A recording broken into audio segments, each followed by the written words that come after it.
Hello, good morning. Welcome to Bolam TV. It's all about me. I think this is going out.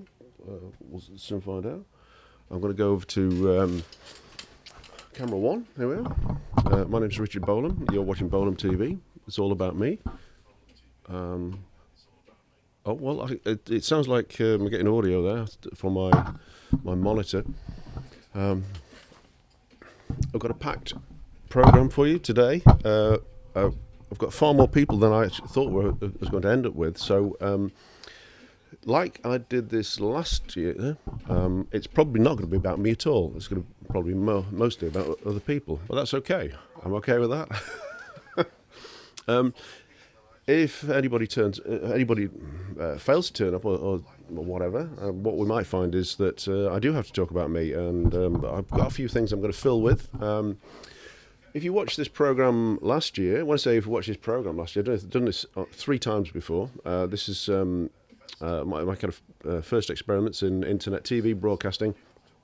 I've got a confirmation here that I'm being heard. Please let me know if the sound's good, and what you might find here. I'm based at Replicast Art Studios, which is on East Bank Road in Sheffield, and it's a pretty busy road. The building we're in is it's a bit too warm for my taste, so I'm going to have to open the window a bit. So you will hear some background noise, and you'll probably also hear the coffee pot working at the moment. I've just got some coffee on because I've got a couple of guests arriving at 9:30. Or possibly even before that. What I'm going to do is I'm going to talk a little bit about what I'm doing today before we get there. I'm just going to show you what I'll do later on, probably. If I end up on my own here and having to fill, I'll talk a bit more about the tech. Things are a lot more complicated than they were last year. When I did this before, I just used a couple of webcams and a built-in camera on the laptop. This year, for this, I got myself an A10 Mini, a Blackmagic Design A10 Mini, and I'm using 3 HDMI sources instead. For those of you not interested in tech, you'll have switched off already, but I'm going to talk about the tech a bit later on, probably. Actually, going to have a lot of people on today, so there's going to be a lot of talking, a lot of other things that aren't about tech. So we'll see what happens. I'll give you a talk through the studio in a bit, but first off I'm going to just talk about what I'm doing here today. It's Valentine's Day. It's nothing to do with that. That's just purely coincidental. I've already got my Valentine, my lovely wife Stella. Hello Stella, if you're watching. She's probably not watching yet, but she might later. And she might call in later, and we're going to attempt a couple of remote broadcasts as well this afternoon. That may or may not work. I did a test yesterday with my sister, who's out in the wilds of Rushden near Northampton, and that was a pretty successful test. And I've also got another guest possibly coming on later who is much further away than that. But so we'll see if that works or not. There's a good chance it won't work, but who knows? You know, it's all fun. Anyway, here we are at Replicast Art Studios. My name is Richard Bolam. This is Bolam TV. It's all about me. It probably won't beat very much. Okay. Our first guest has just arrived. So I haven't even done the introduction, but I better go and let him in because it's a lot of building. So what we're going to do is I'm just going to go over to Widecam. I'll explain about the. I'll go over to I'll go over to Snack Cam for now. If you just have to bear with me for a few minutes because I need to go and let my guest in, and I need to make some tea and various things like that. So don't touch that dial. I'll be back soon. In the meantime, you can look at my cheese savouries.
So take a seat.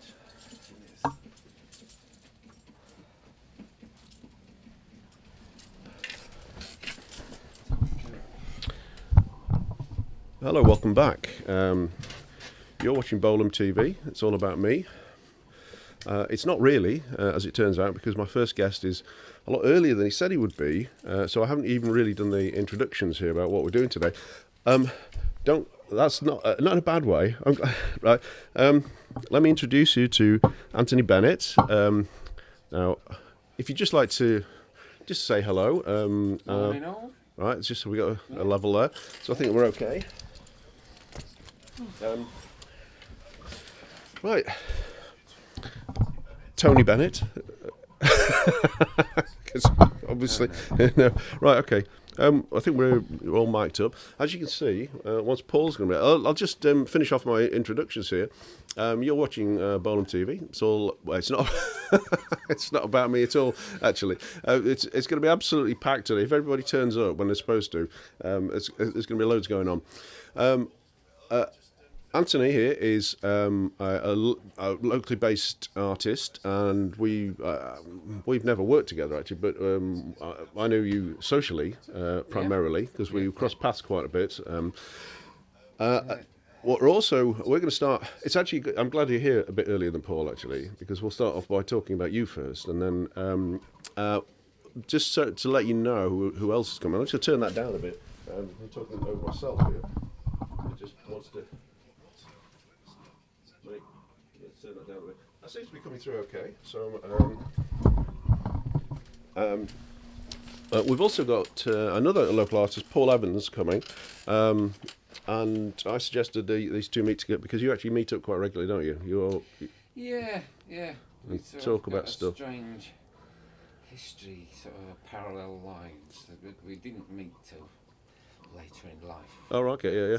We were born very close, very similar time, and it's like an uncanny parallel existence. Oh, right. Oh, that's good. Oh, this sounds very, very interesting. As you might hear, I'm going to give some coffee in a minute, but it hasn't finished brewing yet. So we'll do the coffee very soon. We've got proper coffee here. I brought in our spare percolator. We have two because you need a spare. Honestly, the coffee percolator has got to be the best kitchen gadget, I think. If anybody's got any other suggestions, please contact me. We're going to go straight into. I was going to talk a bit more about what I'm doing today, but I'm going to go straight into interview one here because it would be rude to ignore my guest. So what I'll do is I'll just point out to you what's going on in the room here. I've got a computer here. That screen can be mixed to go out, so we can some look at your work online. And you're on Instagram, and you've got a website. And you sent me a link earlier. But what I thought we'd do is bear in mind some of the millions of people out here currently watching this don't know you. So what I'd really like you to start off by doing, introducing yourself.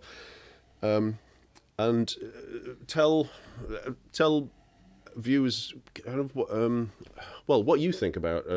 I've seen some of your work. I'm not intimately familiar with it, but so just basically talk about yourself. Just introduce yourself as you would in a general sense.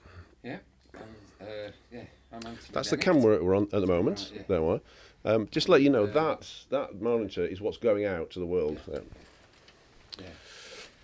Yeah, I've been based in Sheffield for 40 years now, and I moved to Sheffield from the Black Country in 1990 to come to Salter Lane Art College, and fell in love with the city as soon as I got here.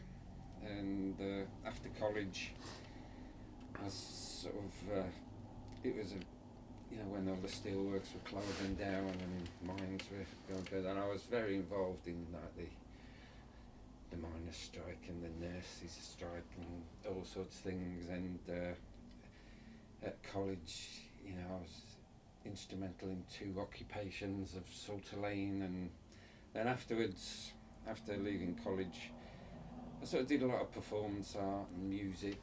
I sort of worked with musicians in the early 80s.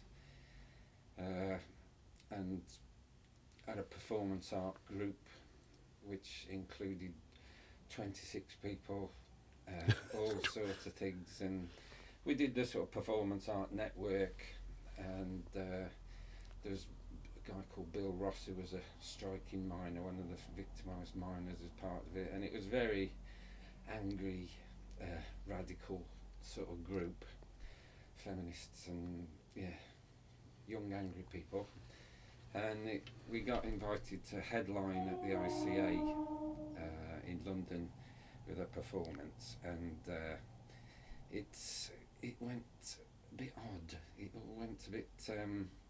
Basically, it turned into a sort of, I don't know, like a micro riot, and everything went a bit odd, and we were sort of escorted out of London by the police. And at that moment, it's I sort of lost all faith in the art world.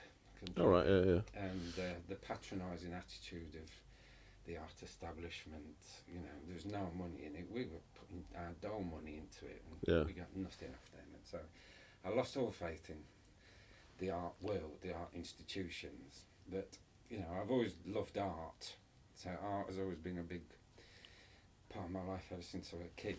And that all started when my dad and all my grandfather's uncles and everything all worked as machine operators in factories in the Black Country, steelworks. And that's where I was heading until when I was about 13. My dad took me down to his factory, and there was this huge hammer next door, just blasting, and it was a bit like Hades. And I said then, I'm not going down that path.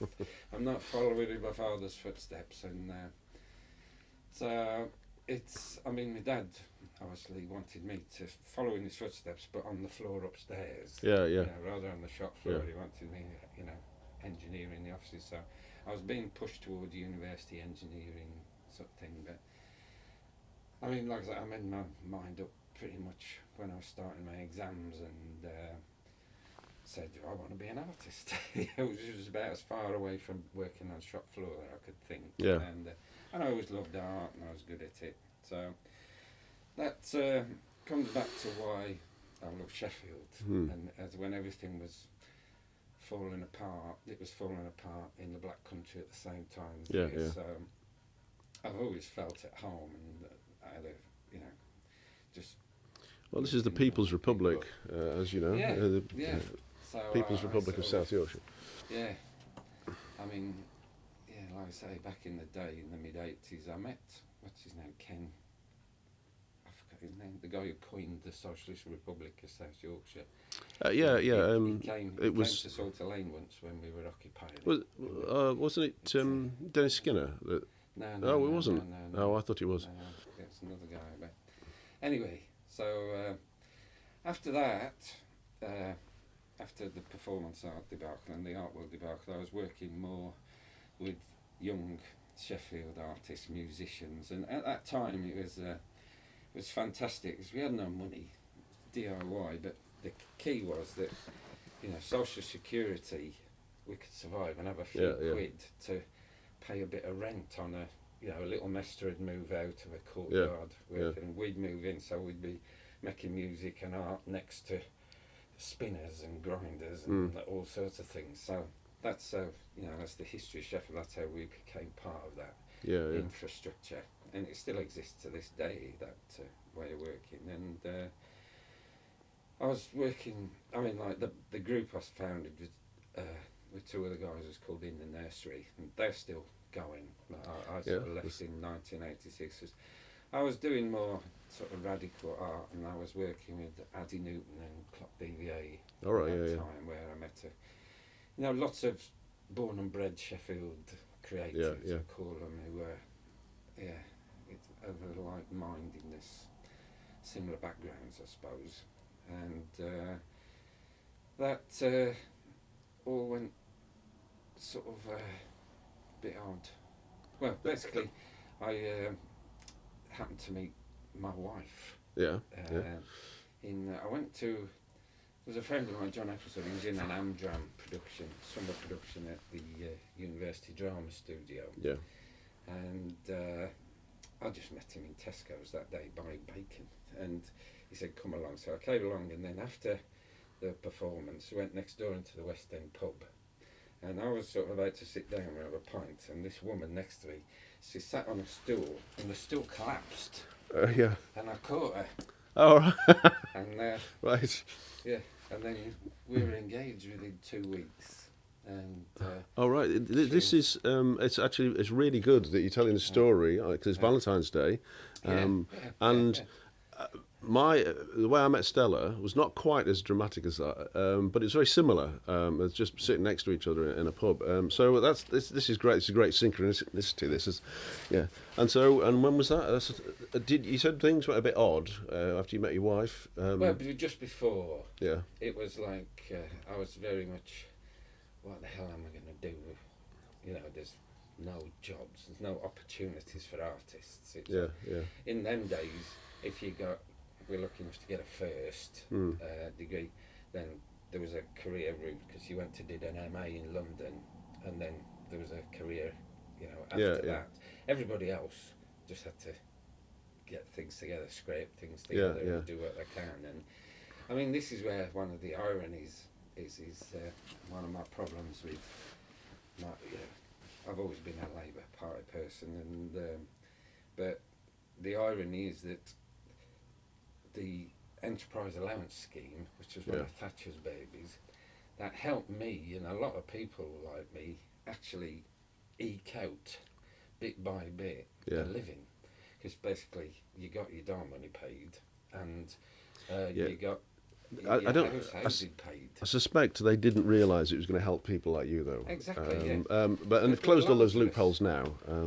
So you can't live on the dole anymore because it's far too difficult. No, but I mean that's one of my, big things with the Labour Party these days is they don't concentrate very much on young creatives and helping them eke their way out, and there's no plan as such for one, just self-employed individuals who don't really fit into any category other than a sort of creative category. And there's no jobs for us people out there. It's like I say, me and a lot of other people. Some people got equipment from the Prince's Trust back then. And that still exists. People still do that. And so the key was when, not long after we'd been engaged, we found out Karen was pregnant. So it was like, crikey, I've got to earn some money. Get a job, proper job. And that's where the enterprise allowance came in, because that allowed me to. It was just thinking, what am I good at? And it was sculpting, really.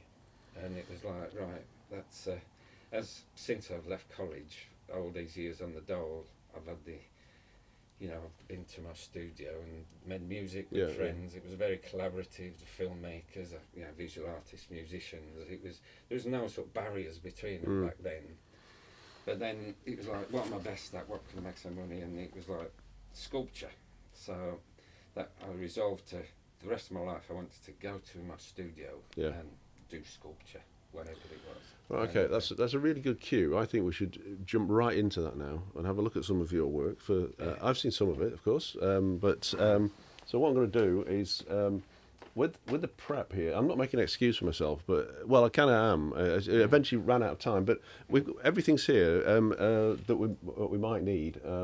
But we're going to have to just remind me of I know you sent me a link earlier. www. Hang on, let's have a look. What's going on here? Yeah. What was it? Anthony Bennett Sculpture. Anthony. And that's two N's and two T's, isn't it? Yeah. Sculpture.co.uk.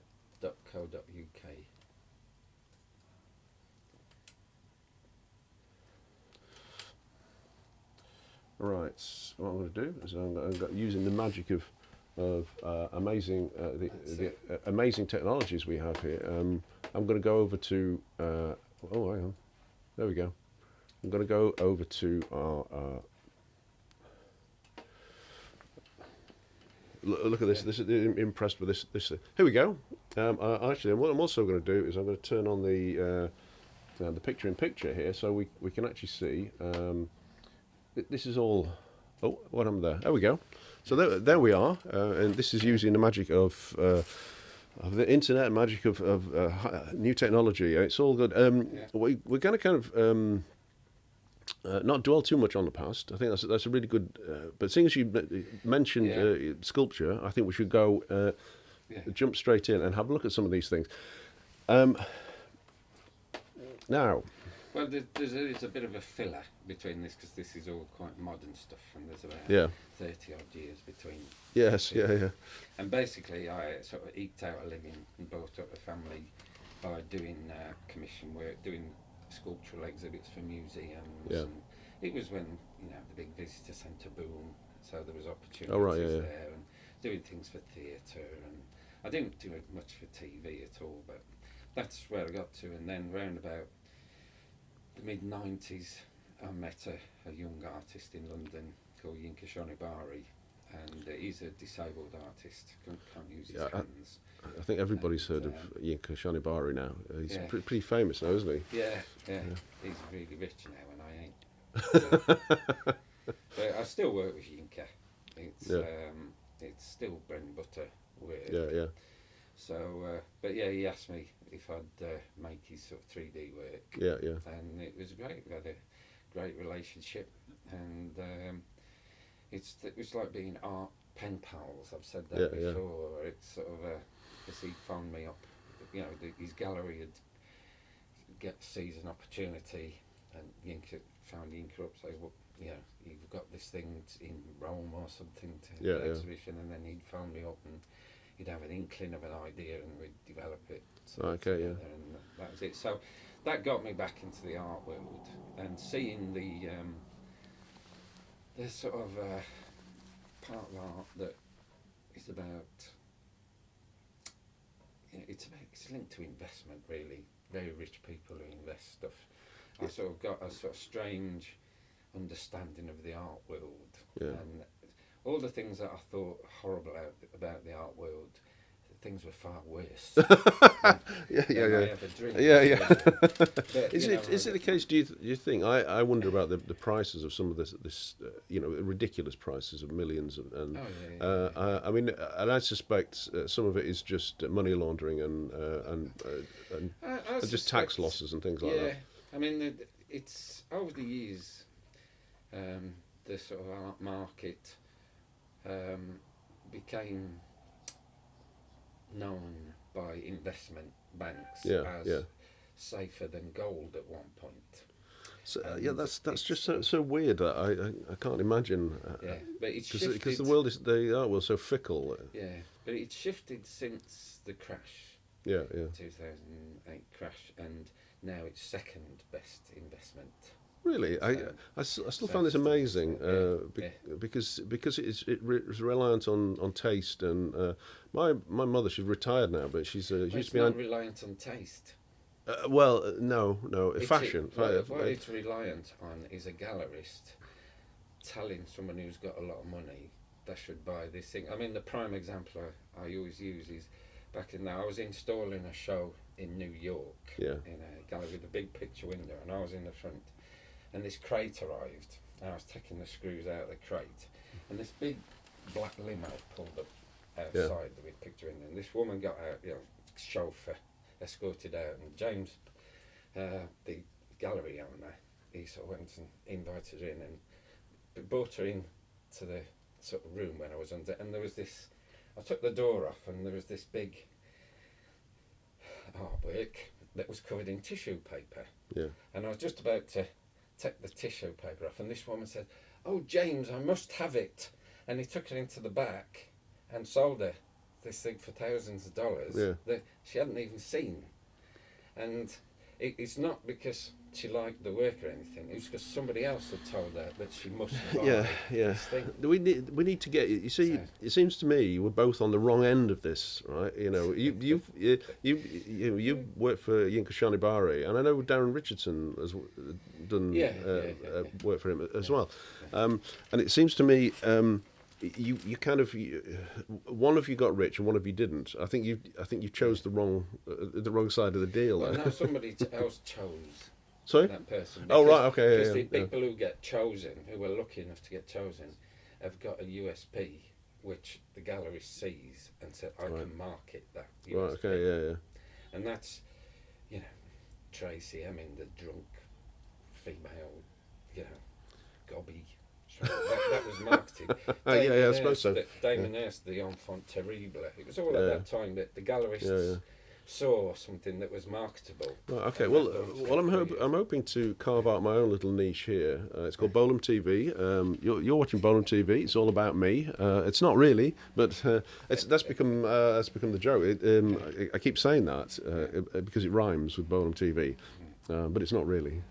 Anyway, this is what I'm hoping is. I'm not exactly.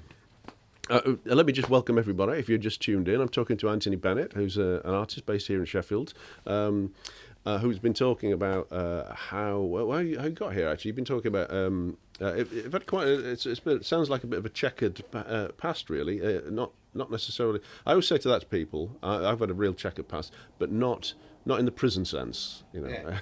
Oh no, I mean. You know, my whole career, I've loved every bit of it, whatever I've done. I've met the most amazing people, and it's been a struggle.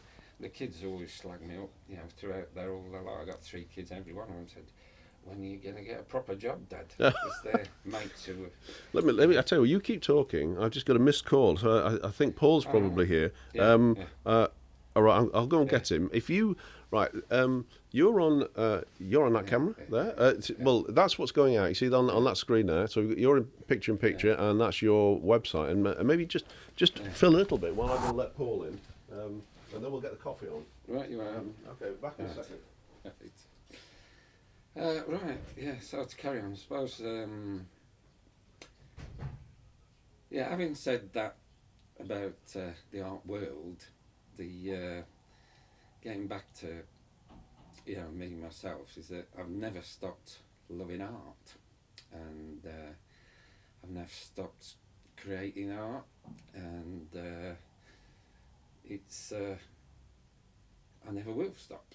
You know, it's interesting because I earn a living doing art for other artists, people who are unable to do things themselves, mainly sculptural things, because it's, you know, technically I've got skills that other people use. But it's the stuff I love to do, and is my own work, which on the screen there on my website, along the bottom there's a row which isn't my Instagram feed, and you can click through my Instagram feed on the bottom of the website. And it's so that stuff I don't really get paid for, and it's tricky to sell, and but that's what I love doing. That's my sort of passion, and the big turnaround for me really was I had for years and years and years. I was on Garden Street. My studio was in an old cutlery factory. And, right. Well done. I was just explaining to Paul. Paul Evans is here now. I just explained to Paul. This is the problem with doing everything on your own. Is that you have to do everything. Anyway, Paul, come in. What we're going to have to do is I'm going to go to wide camera. Oh no, that's gone to the cheese savoury camera. There's a wide camera. Come in, Paul. Good morning. Right, Paul, what I want to do is, Anthony, you move that way a little bit. This way? What I'm going to have to do is rearrange the studio, because if you're watching this now, you can probably tell this studio really isn't big enough to do this, but I thought it up, and so now I'm going to do it. It's too warm. What I'll do is, we're going to make sure you're both still on camera. So that's about as far as you can go. Paul, if we can get you a bit further this way, I'm going to sit in the corner. Let's just take this out of the way. I'll get you sat down, and then you can start talking a little bit, and then I'll make you some coffee. Right, so you move that way, as far as you can. You sit as close to Anthony as you can. and I'm going to sit in the corner. How are we doing here? I'll just make it. We'll just make it. Right. So this is your microphone. That's picking up the both of you. It's pretty sensitive, so it should be fine with that. I'm going to get another. As you probably noticed, no expense has been spared in the fitting of this studio. I'm going to get out another folding chair here. It's something I scrounged from my parents only recently.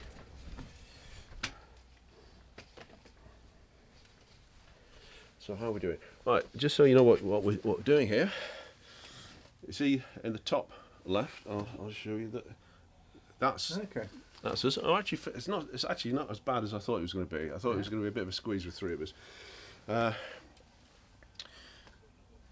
So just to let you know, I'd said something. I got up to the point where I was about to say, and then I moved into Persistence Works, which is when I'm at.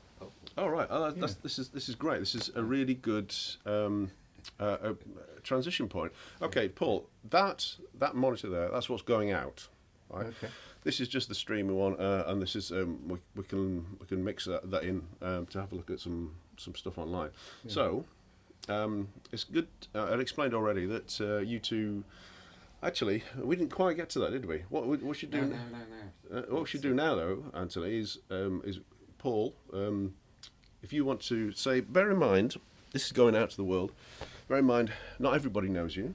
So if you want to just introduce yourself and a little bit of introduction about your work, and then maybe we'll discuss this strange relationship. Is that the term you used earlier? Well, it's not strange. Oh no, it's a coincidental thing, wasn't it? Yeah, about it's coincidental. Yeah. So, right. And like I say, I'll just explain where it comes from, whatever, and up to date, and right up to when I was lucky enough to move into Persistence Works. Have you pointed out that we're not Brummies? Not yet, no. I just I didn't say right. Okay. Yeah. I think that distinction is quite important. But we'll come back to that later. Yeah. Shall I introduce myself? Yes. Yeah. Go ahead. Yeah. So I'm Paul Evans. I'm an artist. I'm based in Sheffield. At Persistence Works, as Anthony just pointed out. I've got a number of hats that I wear. I've got multi-portfolio practice, I think it's been described as. So that doesn't mean I carry around a lot of big flat black cases with me. It kind of means that I work in lots of different ways, and primarily I work in collaboration. So I work with scientists, I work with poets, and I work with graphic designers to produce various kinds of work, most of which has got some connection with nature or some connection with how human beings relate to nature. Is quite important, that part of what I do, and everything pretty much comes under that kind of umbrella of how we relate to nature in the modern world. I've also got a studio practice which is part of all this, and in that studio practice I make paintings. I always come back to painting. It's a really interesting thing to do. It's got these problems that you set up for yourself, and which you've kind of got to solve, and they're kind of they're fascinating. It's fascinating to have a conversation with a painting, really, and the paintings have up until now been kind of quite abstract, but recently I've been starting to make more representational work around landscape, and also recently some portraits. I never kind of really imagined I'd end up making portraits, but recently I've done a series of portraits of Roman emperors, Caligula, Tiberius, his dad, Nero, and I guess the significance of those in terms of what's going on at the moment is that they have these backstories, but we don't really know whether they're true.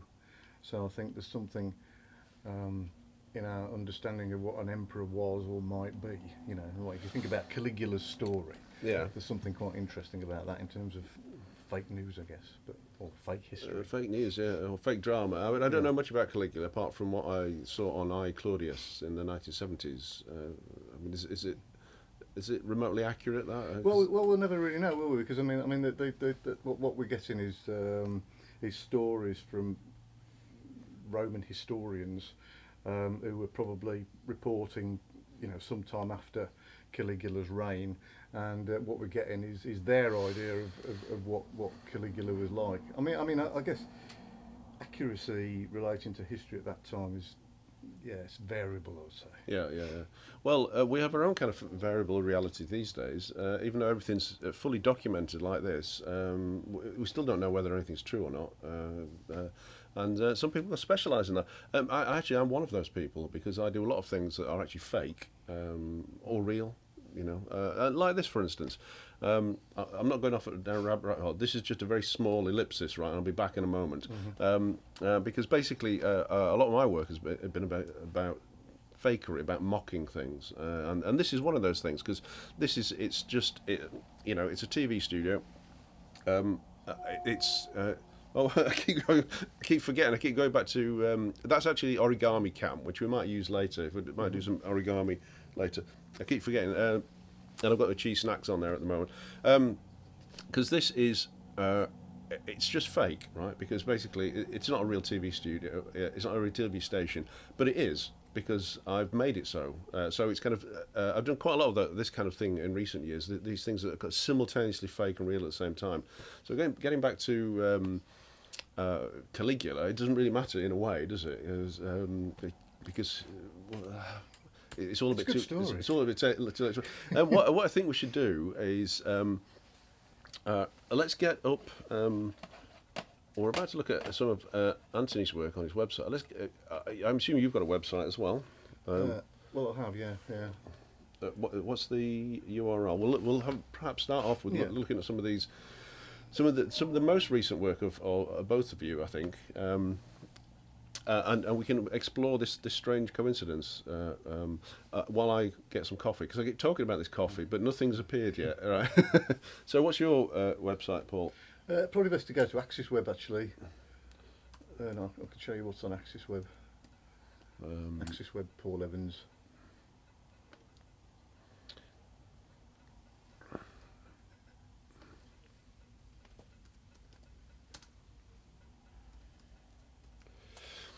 Right, so what I'm going to do is I'm going to put my picture-in-picture back on, I think. I'm going to go to screen cap. It worked. It's all good. Right. Where am I on there? Oh, here we go. If the picture of the whale. The tall one. Yeah. Yeah. When you said a whale, I was looking for that big drawing you did that was in Millennium Galleries. Yeah. This is one that I did earlier. Okay, so what have we got here then? What should we look at? What's the most recent thing? Most recent. This is fairly recent. Yeah. This 2016. Yeah. Iridescence. Oh, here we go. Right. Okay. Do you want to talk a little bit about what we're actually looking at there? And while I go and get some cups, and I'll give you some coffee. Brilliant. Right. Sounds good. And if you want to drive that, just the mouse is there. I'll be back in a second. Yeah. Well, this picture that we've got in the middle here is somebody involved in a virtual reality environment that are created with Human VR, Human Studio. They're based Park Hill. I've done quite a number of pieces of art with them that they've facilitated the idea and helped bring it into reality. I go to them with a concept, and they make it real. And the chap here that's in the middle of this installation, he's actually looking through this virtual reality headset at a series of rooms that are all coloured according to a layout in a three-dimensional representation of what we call the Munsell system. And the Munsell system's a bit like it's a three-dimensional version of the colour wheel that you've probably seen, where you've got all the different hues around the equator, if you like, and things get more grey towards the centre, and they get darker in the three-dimensional system, they get darker towards one pole, towards the South Pole if you like, and lighter towards the North Pole. And what you've got down the middle of it is just neutral greys really. And as I say, around the edge you've got all the different hues, all the colours that we identify as yellow, red, blue, purple, and so on. And in this environment, you can actually navigate your way through a whole set of rooms that give you an experience of all the different colours that we can identify as hues in the world. The strange kind of sculptural elements that you can see on these plinths, that they're all actually magnified, massively magnified structures from the inside of butterfly wings. So I don't know if you know how pigments work, but pigments basically absorb all of the wavelengths apart from the ones that you see. So basically, blue pigments absorb all of the wavelengths of light apart from blue.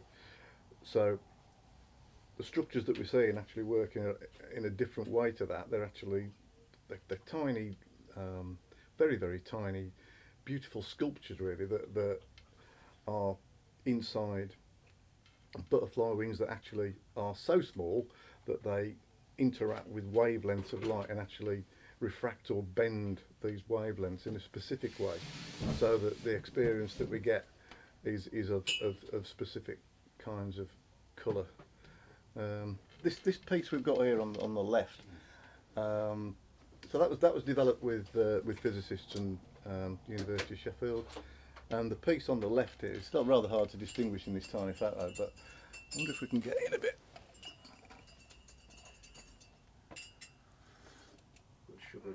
There we go, that's a slightly bigger version of it. So what we're looking at here are some very, very large pictures of intestinal parasites, and I work with Manchester University to create these. And these pictures of intestinal parasites are about the same size as a human baby. So what we're looking at here, and this was called The Beast Within. And what I was fascinated by really was the really rather beautiful shapes that these organisms take. They're great shapes. Again, I guess kind of sculptural, or you know, there's something really pleasingly aesthetic about them. But the actual organisms themselves are really quite disgusting. Are there any larger images? Because I can't really see that very well from that photograph. I'm wondering, yeah. Maybe if we click on one of these little thumbnails here. I think that's one. Yeah. I think it's both. So let's just try. You'll have to use your imagination. Let's just try and zoom in a bit. Oh, yeah, that's a little bit better, isn't it? Yeah, there we go. Oh yeah, that's as far as we can go on this. Yeah. Yeah, parasites. Parasites. What? You said that you made them the size of a human baby. Yeah, about that. Yeah. What are you saying there? I guess. Well, we. I'm not drawing a direct connection between like a baby and a parasite. Yeah, but I'm sure you're aware someone was going to make that connection. Yeah. Because obviously, I mean, babies are beautiful things, and I was one myself, and as we all were. No, this has gone. This is really good. This has gone real dark now. but one thing about these organisms is that they can kind of confer these immunological benefits. So if this threadworm here, which is this one here. This one. Yeah, this threadworm. People who are infested by this threadworm, it's not a nice infestation, but they are less likely to die from sleeping sickness. So all right, so it's not all bad. It's not all bad now. Honestly, this is a very half-full way of looking at these things, isn't it? but the thing, and I guess what was fascinating to me, discovering this, and I mean this is one of the really nice things about working with scientists, as Anthony will contest, is that you learn these incredible things about the natural world which you didn't know. And I mean, one way to think about this is that in equatorial Africa and various other sort of tropical countries where these infestations occur. There's a war going on within the human body between two parasites, really. Between the parasite that's responsible for sleeping sickness and this parasite here, to sort of to basically, and I mean they're doing it on their own terms. But the thing is that what's kind of interesting is that, as you say, it's not. It's not all bad news. It's not all bad news. Yeah, yeah. I like that's good. Yeah. You mentioned Anthony. You know about. Have you worked with scientists? Oh yeah, yeah. And this sounds like a really good link to then look at a bit of your work. Is there anything that we can look at that is? Well, maybe if you look, I mean that picture there, guy in my coat. That one. Yeah, that's me on the back. There, yeah. Side. And the guy on the back right, that's Duncan Cameron, Professor Duncan Cameron. Yeah. He's probably one of the most foremost soil scientists on the planet. Right. And shall I follow this link? Yeah. Is that? You can do. Yeah. This. I mean. Okay, so tell us about this. These are pictures of a performance that we did for the Festival of the Mind. Yeah. In 2016, and I mean, background to this. Really, I was working with a professor at the university, Professor Vanessa Torming, who created the National Fairground Archive. Yeah. And over coffee one day, I said, wouldn't it be great to create opportunities for artists to work with academics like I work with youth, and it was very much, tick the boxes with Vanessa, because there was a lot of discussion at the times about the public engagement remit of the People's University, University of Sheffield. So she proposed the Festival of Mind to the powers that be there, and it was adopted, and it's been a huge success ever since. And every 2 years you can apply as an artist to find a department or a professor you'd like to work with and submit a proposal, and then if they like it and you get the funding, which is quite substantial, then you can run with it. And the guy on my coat of this particular piece, I was working with a young Lithuanian artist called Augustinas Nazalinas, who's the guy who painted black and white. That's person, yeah. That's Augustinas. And that's me in the sort of white sort of boiler suit with six hands. This one, yeah. And that's me. And Duncan's the guy in the sort of the gown, yeah. Can you just that word sounds like it's a conflation of two things. Gaia Mycota. Yeah, I mean it's it reflects on the sort of the Gaia hypothesis that's been around for quite a while. But meeting Duncan, I learnt very, very quickly his passion about what exists in the soil and how all natural things and how our agriculture, is dependent on these fungus, basically, this mycelium that exists in the soil.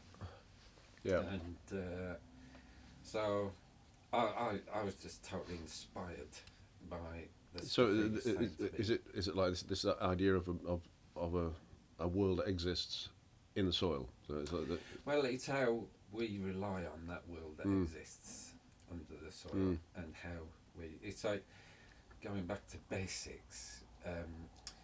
There was a period in geological time called, what's it called?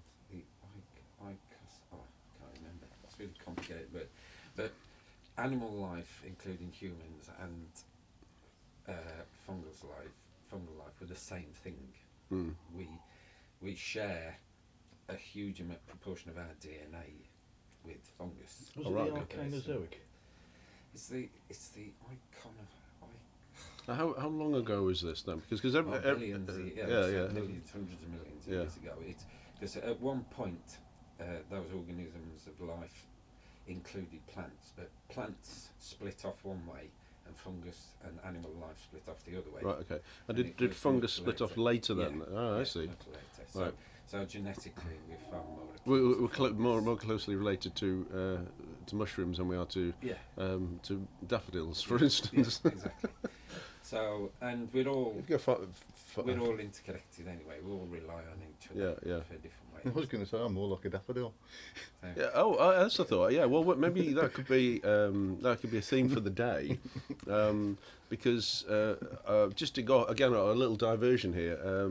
Stella, my wife Stella, is a journalist by profession. She doesn't work much in journalism these days because that industry's contracted so much.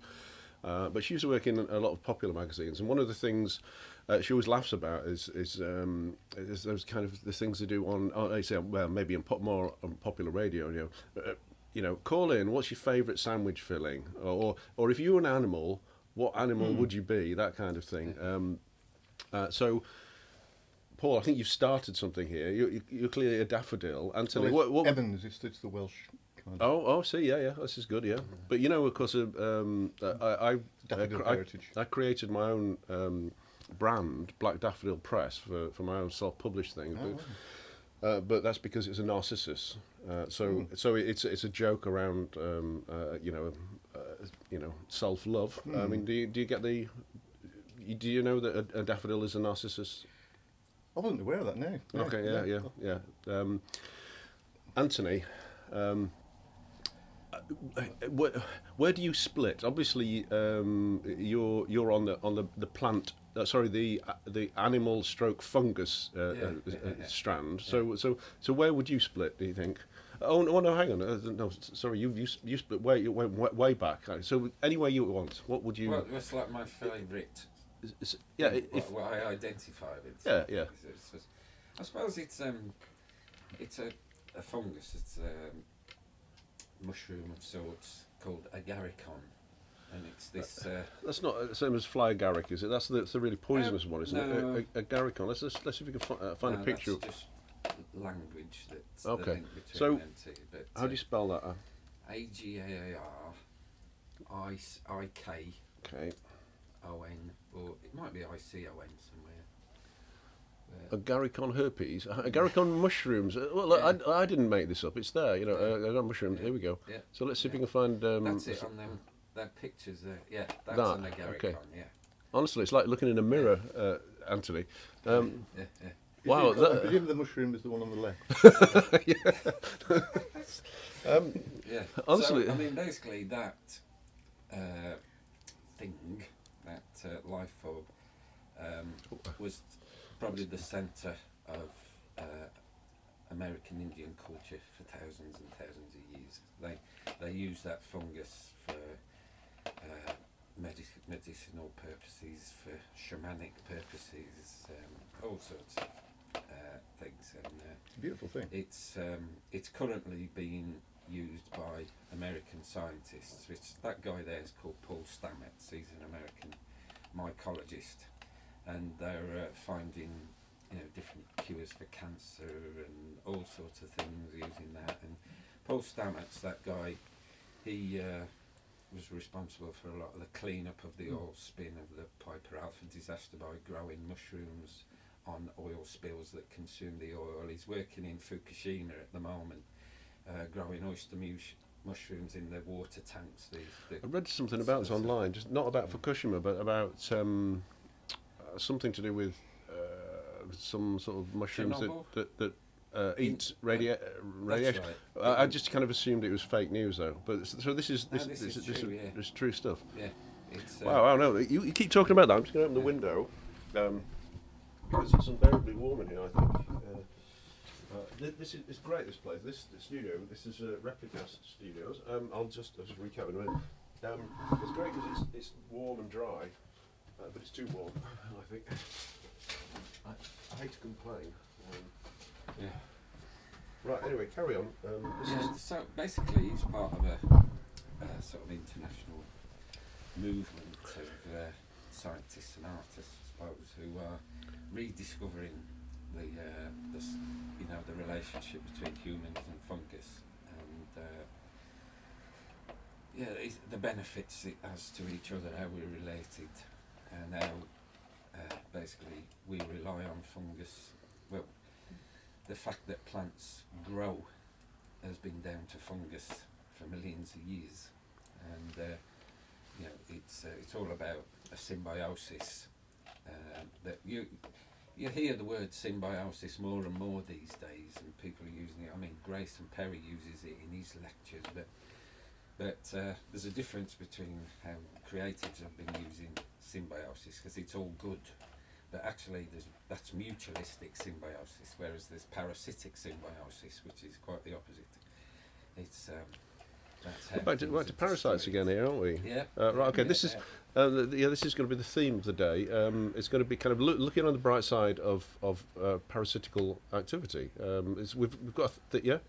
I've got another little story about fungi actually, which I think is really interesting. Yeah. This is something from a project I did a while ago at Cardiff University. It was with a chap called Philip Sampson, who's actually he's a cancer geneticist. Yeah. And it was really interesting. He'd recently made a discovery of something called rapamycin, which is a compound which is derived from a soil organism. And I don't know if you made this link yet, but Rapa Nui is the but basically it's the original name for Easter Island. Oh right. Yes. Yeah. And so that's why it's called rapamycin. It's a conjunction of the first couple of syllables of Rapa Nui and mycin. Obviously, this is the word that we're using for fungus. And this soil bacteria is it? I think it. So I mean, when we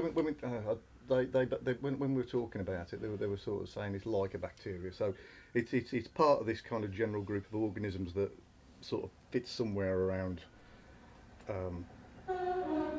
It's all kind of very, very fluid, you know, this area around bacteria and fungi and things like that. And it lives in a very, very, very hostile environment. Basically, it has to look after itself in this very hostile soil environment. Yeah. And one of the benefits that we've discovered from humans is that we can basically take this and use some of its defence mechanisms to kind of defend ourselves against certain kinds of cancer. Mm. And I think there's something really remarkable about the fact that this was discovered in the most remote place on Earth, which was essentially destroyed by its inhabitants. I mean, like as you might be aware of the story of Easter Island and how they basically They used all the trees. Used all their resources up. All the resources to move those great big heads around. That's right. Which wasn't really kind of long-term thinking by any means. No, not when we're in a small island. That's right. And I think Easter Island's a really interesting kind of a nice little microcosm or example of the way things could go. But there is something really, really fascinating about this idea of finding this organism in this incredibly remote place, which then has this kind of beneficial, effect on human beings. And I think that I guess one of the things about this science is that there is so much still to learn, really. It's like every year, new varieties of fungus are discovered. In 2017, there was 2,800 new species of fungus discovered in 1 year. Yeah. And there's all sorts of incredible things that that research can lead to. Yeah, just hope we don't destroy the whole world before we get there. Before we get all the benefits of these things. The thing is that it's destroying ourselves, because these networks and fungus and things will live on quite happily after human extinction. Yeah. I mean, there's been 3 extinctions of life on the planet, and fungus has restored life on the planet after each one. Right. Okay.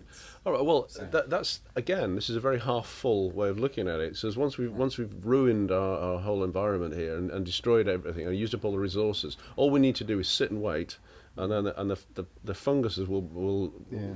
No. Because I mean, if we don't do anything, we'll be dead pretty quick. I mean, there's this research at Leeds University about global warming related to fungus, because we are, as humans, we are full of fungus. We rely on fungus, but the key to it is that is we've evolved so that mutualistically with that fungus, and the fungus dies at 36 degrees.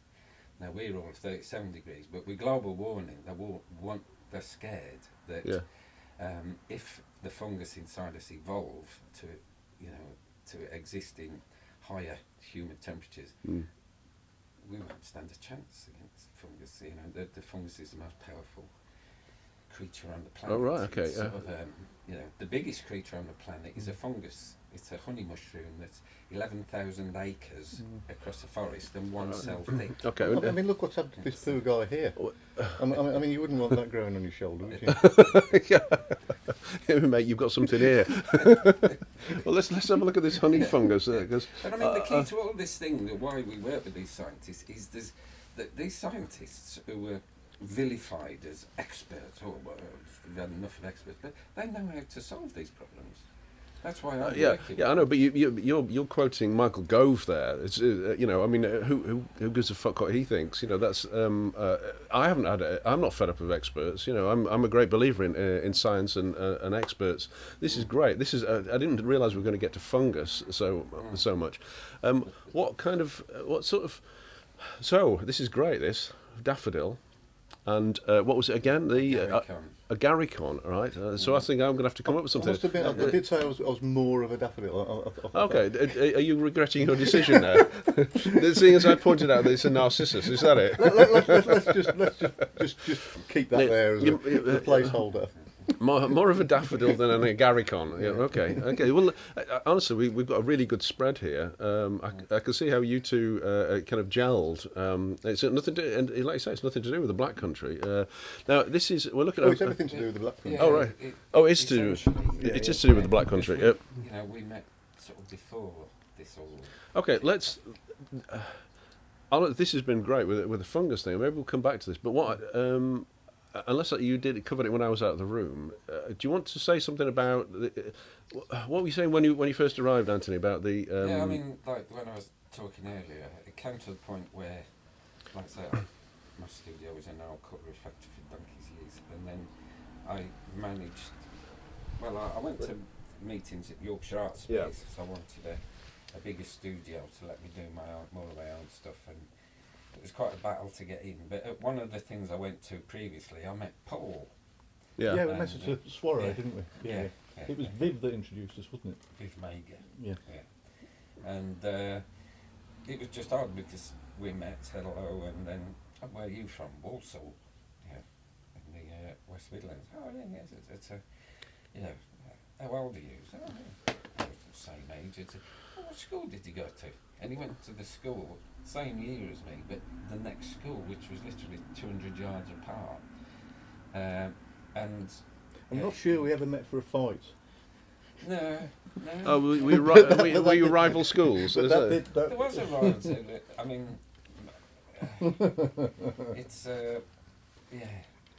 but it's like Paul grew up in an area of Warsaw where one of my grandmothers lived, so I spent a lot of time there. I lived on the other side of the town, but we just had so much in common, and coming to Sheffield at a similar time. So Paul went to university, didn't you? Yeah, I did philosophy actually. Yeah. Originally. Yeah. And then I did a fine art degree about 10 years after I finished my philosophy degree. Yeah, and in a similar way to it, I found a way to make a living after college. You did all sorts of things, and ended up creating a company. Yeah. I worked on a ship for a bit, and I worked in Switzerland as an archaeological technician, so basically digging holes, and I did some dry stone walling. I think archaeological technician sounds much better than digging holes. Yeah, I was digging holes. Really. So what you should do is when you say that to people, put that on your CV. Don't put brackets digging holes, because it sounds much better. Archaeological technician. I like that. It's a bit like. I realised a few years ago that people who do what I do will call themselves media producers rather than just technician. I thought that sounds much better than what I'm doing, so I started calling myself a media producer, which is literally true, but it just sounds a lot better than like a dog's body or something like that. Sorry, another ellipsis I went off on there. Sorry, carry on. Quite useful in a way, the archaeology, because that actually led me into a relationship with another archaeologist that I work with I'm still working with now at Cardiff University, and it kind of in a way that first contact in Switzerland led to something else which was really quite significant, which is the Kaya Heritage Project that I've been working on since 2012, which is kind of like, grown from like just working with some school kids to multi-million-pound heritage lottery funded, major project in southwest Cardiff. So I mean, it's kind of interesting how one thing leads to another over decades. Yeah. So I suppose both of your work crosses over quite a lot with the scientific, and I guess it reminds me, nobody is just one thing, are they? It's and art is not actually just one thing. It's not like just putting paints on the wall. It's actually a lot more involved. Have you thinking about other people you've worked with that are not necessarily artists? Because this is quite interesting. What you're talking about, I'm debating whether to go further down the fungus rabbit hole or whether. Back a bit. Oh, okay. What I think we should do though, Anthony, is have a quick look at some of your, because I noticed on your where we got you. The first thing that comes up on your website is, of course, this. Again, that's back to the fungus thing. Yeah, back to more. I mean, that group of work is about what I said earlier, about after every mass extinction, it's fungus that reintroduces life and diversity of species to the planet. Yeah, there's an interesting meme that goes around quite regularly on the internet about these really, really obscene-looking funguses that and one of them is like a hand coming out of. Have you seen those? Dead man's fingers. Yes, that was the inspiration. For yeah, this, dead kids' fingers. Yeah. I wonder why they called it that. Yeah, but there's some really disgusting ones. Yeah. So I mean, before this, there's something you might want to show. There's a section called Swarf Horse, which is peculiar about collaboration and Sheffield. So where am I going? Portfolio. Right. And then scroll down a bit.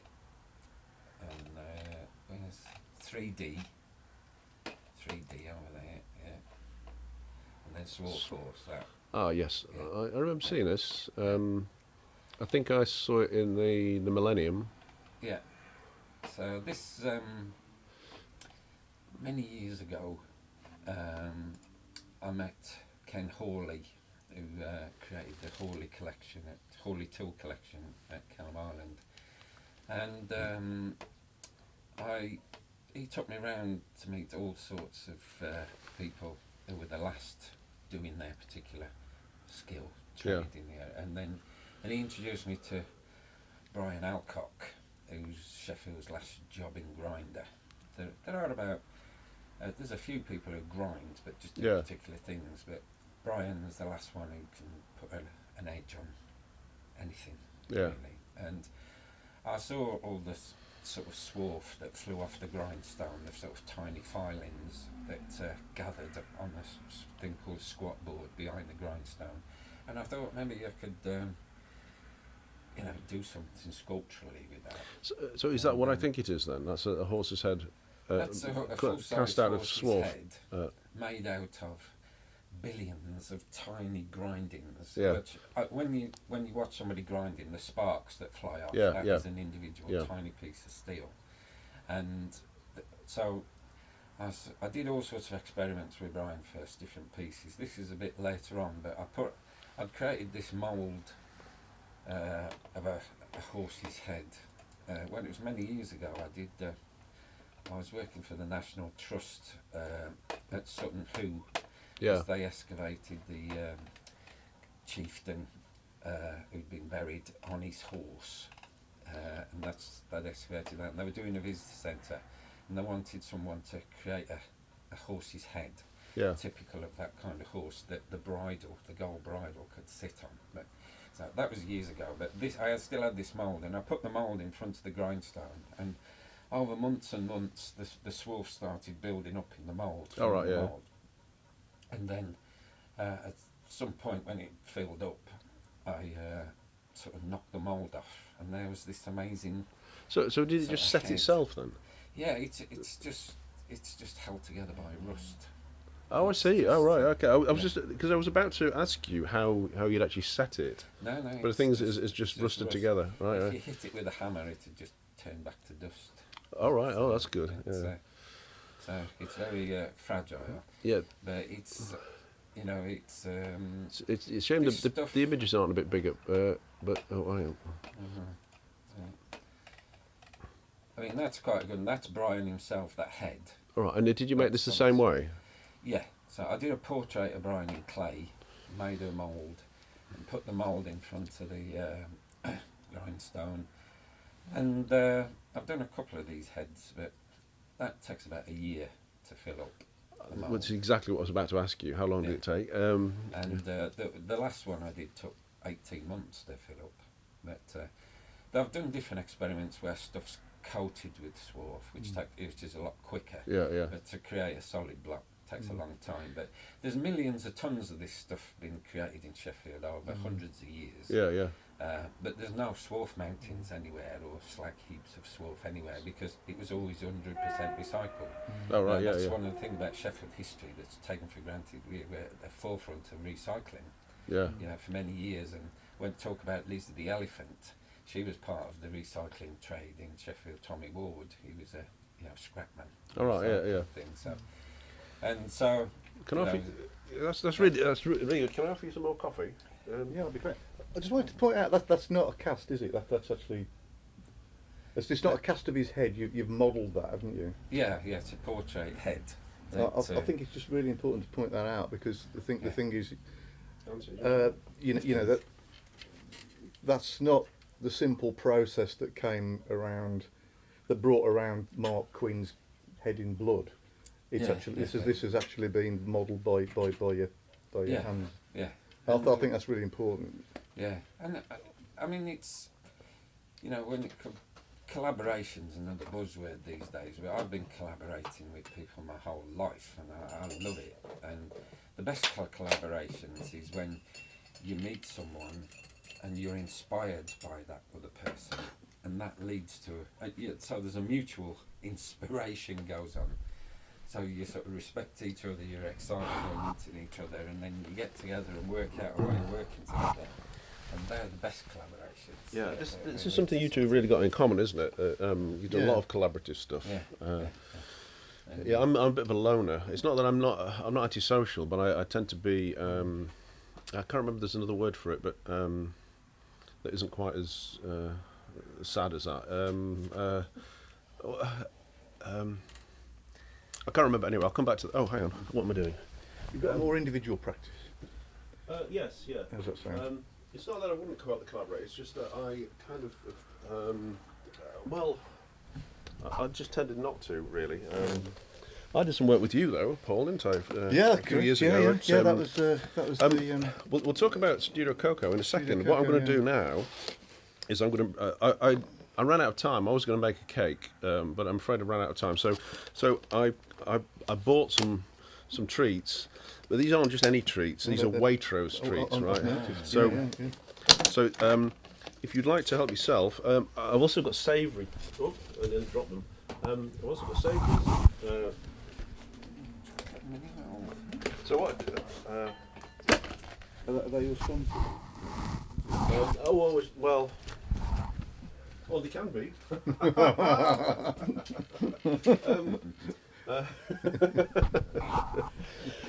Yeah, but no branding. The only branding that goes on my stuff is my brand. As you can see, that's what's going out there. It's got my brand on it, Bolam TV HD, Bolam Perspective. Yes, Studio Coco. Yeah. Now, I was involved in this. When was this? It was about 3 years ago? 3 years ago? Than that, actually. Do you want to tell us about Studio Coco? I might have some video online of that. Yeah, Studio Coco. I was very lucky to be given the position of artist in residence in Castlegate a few years ago. Do you want to just don't forget? There's millions of people all over the world watching this. Yeah. Where are we? We're in Sheffield, UK. That's right. Castlegate is, and the building you're talking about is the old co-op building here, which is at the time was not exactly, but certainly disused, wasn't it? Yeah. Although it has been reused now. That's right. Yeah. I mean, the Castlegate is the it's the site of the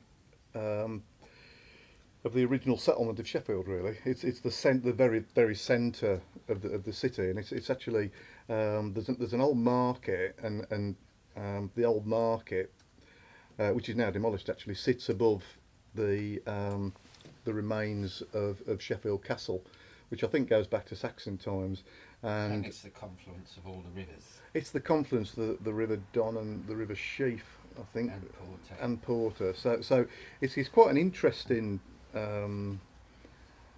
It's an interesting geographical feature as much as anything else, and obviously the fortifications for the castle originally ran along the side of on two sides of the square, if you like.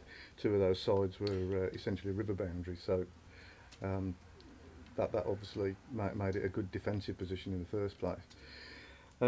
It's slightly, I guess. I mean, it's in a state of it's in a state of regeneration now, I guess. It's quite, the post office that we cited, Studio Coco within, it's actually quite a grand building, but as you said, Richard, it was at the time disused, falling into some disarray, and what we thought, because it's so central and because it used to be this place where people would come and I guess it'd be the point of distribution, wouldn't it? You know, for communications around the world from the city and stuff like that. It felt like a really good central place at which to site an artist studio, and what we had was a whole range of free art activities for all ages and abilities, as you can see on that sign there. I'm really pleased with the sign actually, because I think it made this site really quite conspicuous, and it. Oh, here we go. It kind of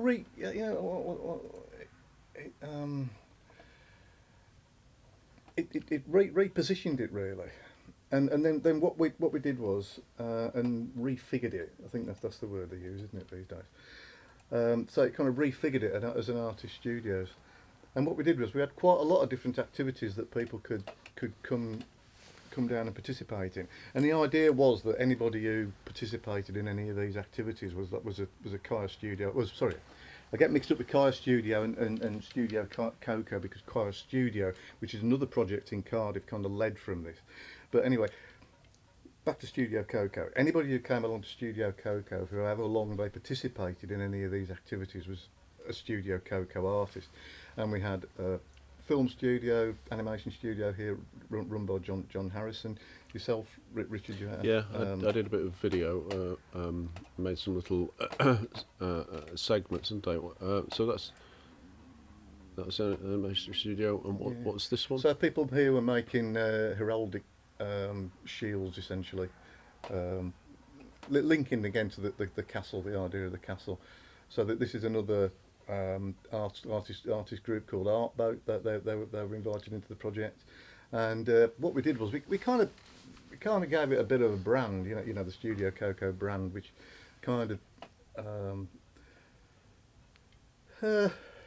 reinvigorated this space a little bit, you know, and gave it a bit of a sort of temporary identity. Really, that was the idea behind that. We had creative writing, we had people drawing on the windows.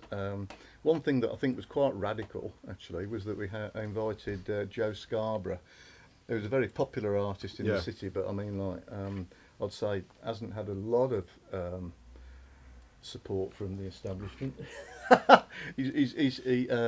We invited him to do a talk, and I think if you think about the way that the institutional art world operates within this city.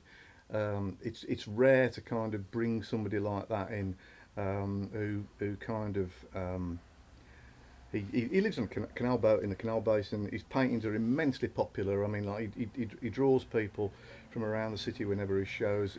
He's a real star. He's a regional treasure.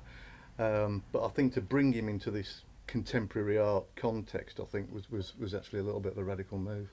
Yeah, it's something I've observed many times in the UK, and I haven't exhibited much abroad, but I think the art scene here is very stratified. You know, you get the same people going to the same show, and you don't get that kind of. It seems to be very compartmentalised, I should say. So it's good that you have because it's not really my taste, Joe Scarborough, but I think it's about resilience, because it's always been a very difficult area to create your own career as such. So, and there's so many artists live in Sheffield and creating. It's incredible. And so, but to survive, you sort of build a bubble around yourself, and that gets you through. That lets you bring up your family and what's it. And when it comes to talking about like collaboration, like talking forward or getting involved in anything, people are very, very nervous about breaking out of that little bubble. It's very unsure about it. So, and that's one of the, that brings us to the Confluence project that me and Paul it was Paul's idea in the first place, and I sort of helped him out with it, where it was about bringing this diversity onto the same playing field, really, across Sheffield. And it's like the studio groups, there's lots of artist studio groups about the city, and it was a big ambition to get people from those studios to do something together. The Confluence thing, because I've seen some of that. You did a show in London, didn't you? With Richard Bartle was involved and various other people. Who else was involved in that? There was Paul and myself, Richard Bartle, Seiko Kinoshita, Sarah Villanelle, Al Dore, a new young artist on the scene in Sheffield, Joanna Whittle, who just last year won the sort of British Painting Prize. Who else? Mandy Payne, Mervanwy Williams. And not forgetting Sean Williams, fantastic painter in Sheffield. And like I say, we'd never really met. We'd never met before. And this sort of created a platform where we were taking Sheffield artists to the sort of centre of the international art market. Right, so just go back one tiny step. How did it actually start, the Confluence thing? Because I saw the show. I didn't go to London, but how did that start? And how did you gather those people? It was Paul. Yeah. So the way this came about was I've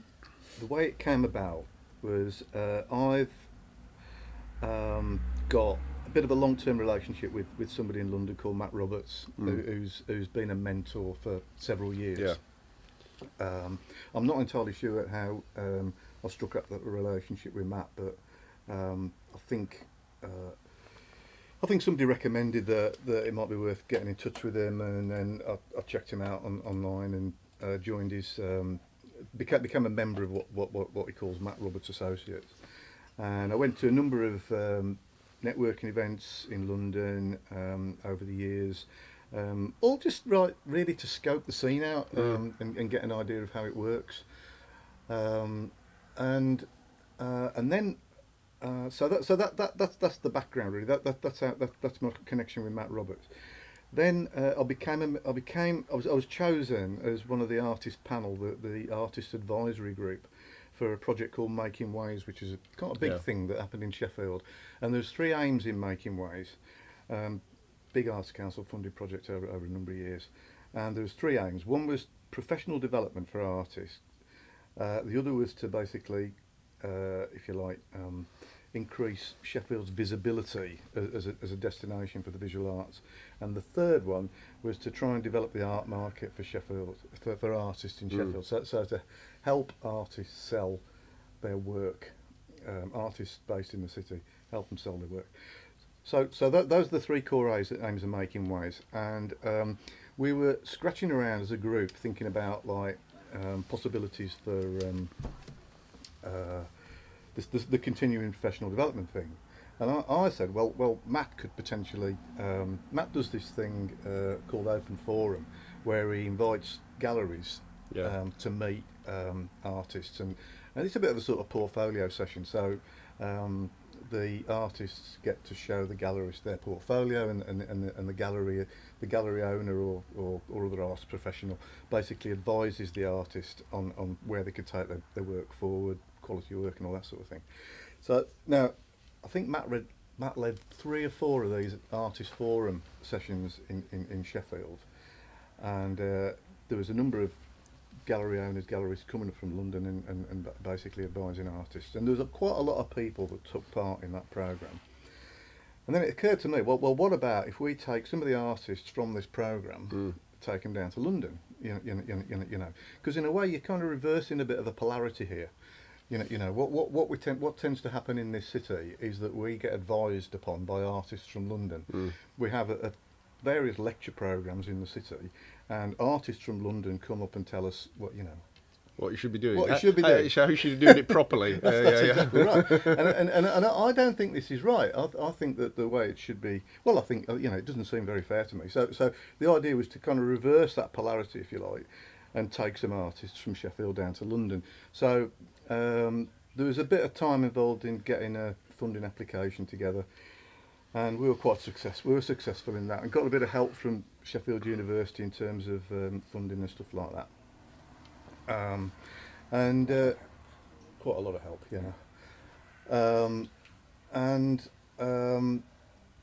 So who helped you at the university?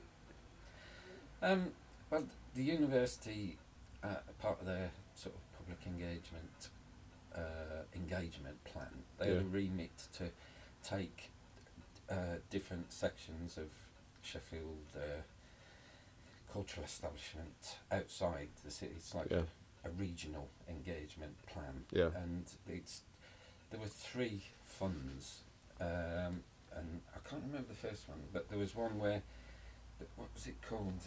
There was this digital one that was like a digital smackdown. It was like a digital smackdown. It was this wrestling thing that happened in Shoreditch in London, and there were like digital professionals from around the north, and they competed, smacking each other down. Well, it was like a wrestling match. There were wrestlers on stage, or a rap battle. Yeah, that sort of thing, and you had to enthuse the audience that you like get the opposition in a stranglehold sort of thing, and then at the end somebody wins this big belt. So hang on. Digital smackdown. Now, how did this manifest when you say wrestling? I mean, basically, when I went down to London to see how it was working, and there were a list of digital professionals from the south and a list of digital members from the north, and on the stage there's like a compare, like a referee, just like with all that, and there was 2 wrestlers, actual wrestlers, with wrestling masks on and things like that, and then the individuals, the professionals, went onto the stage and said what they do and their ideas about the future. All right, I'm glad they got professional wrestlers involved, because let's face it, the IT and creative world are not known for their physical prowess in terms of fighting. And most of the professionals were women on the stage as well, so it was a sort of is there anything we can look at? Any pictures? I mean, like I say, I was just a spectator at that time. All right, okay. I'm not. What was it called? It wasn't called the Smackdown. It was called something else. I can't remember for the life of me. Digital Smackdown, or Smackdown Digital. Is it? I think that looks like it's a. No, it's not even that. No. Oh, I okay. don't. It didn't use Smackdown because that's probably a trade. Okay, okay. But I can't remember what it was called. But, Essentially, there was a strand, wasn't there? Yeah, Which Yeah. was taking some of if you like some of the real. Because Sheffield's got a great digital kind of. Yeah. Yeah. It's that creative industries, broadly speaking, it's really good on that. It's one of our great offers, if you like. And basically Sheffield had been involved previously, whereas Nick Bax from Human Studio, he went to the thing that started off in South by Southwest in Texas, Right, yeah, internationally, and he won. He won the SmackDown, sort of, and he had the global belt. An actual belt. Yeah, It's in a studio, actually. Yeah. And so the university ran with the idea and put the event on. I like the other way it's the physical world intruding into the digital world. And so anyway, it's that happened, and the last thread was, funded Confluence. Right, I see. Yeah. And it paid for gallery hire in Mayfair, which was a significant amount of money. Yeah. And Again, I mean, I think like there's certain radical gestures. I think like inviting Joe Scarborough into Studio Coco. I think was a little bit of a radical gesture. I think you suggested that, didn't you? Getting Joe Scarborough involved. Yeah. And then all these things happen in the pub, by the way. All these ideas. Yeah. Honestly, They become homes. my best work happens in the pub. Well, if you look at the history of art, the great salons, they all came out of bars and cafes. I mean, I get all my best ideas. The problem is mostly I can't remember them the following day. But it's just the way it is. Right. So. Anything else? Let's talk about the future. I've got Martyn Ware coming later, and he was absolutely insistent that we talk about the future rather than the past. Yeah. And I can kind of understand, because I interviewed him last year on my first Bolam TV broadcast, and basically all I talked about was what he did with the Human League back in the 1970s and 1980, and I guess he must get asked all the time about what happened 40 years ago, and so he sent me a message saying basically all future and no past. So let's talk about from both of you. I've got another guest coming at 11, right? So we've still got some time left. But what I thought is maybe both of you could talk about what you're working on now and what's coming up, and we'll talk. We'll look to the future, look to now, and see what we're going to evolve into later on. Yeah. So do you want to start, Anthony? Yeah, I mean, something I've been wanting my whole life ever since is a sort of solo show in London where I work, and I've been lucky enough to have that opportunity. I sort of made a proposal to a gallery in the East End, and they accepted it, and I've got a show in my first solo show in London at the end of April into May, and that's really, really exciting. And it's sort of logistically quite expensive to do that sort of thing, but as it's like, it's been an ambition all my life, so I'll put whatever I can into it. Is this going to be new work, or is this going to be? It's work over the last sort of couple of years. Is there anything we can look at online? On the Instagram feed. Let's get Instagram up.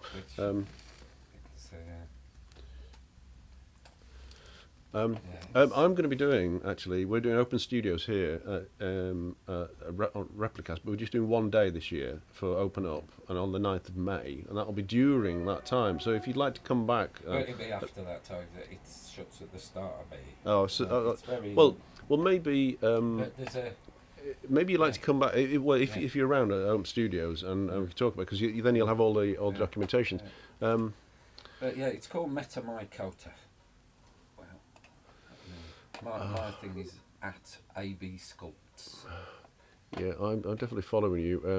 Let's. Oh no, that's different, Anthony. Let's see. AB Sculpt. That's it. There you go, Anthony Bennett. Yeah. Yeah. Okay. So a lot of these things are going to be inserted. That second one, the black and white one, that's the very latest piece I've done. That's called the Ace of Wands, and it's a hand holding a sort of big mushroom that's emerging from the cloud. All right. So it's about connectivity in the sort of digital world and how people are connected by their phones. Right. Okay. And can create something magic. So how big's the show? I mean, how big's this gallery? Is it a... It's not huge. Yeah. It's 2 decent sized rooms. I'll probably have about 30 pieces in Right. it. Okay. So a reasonable size show then.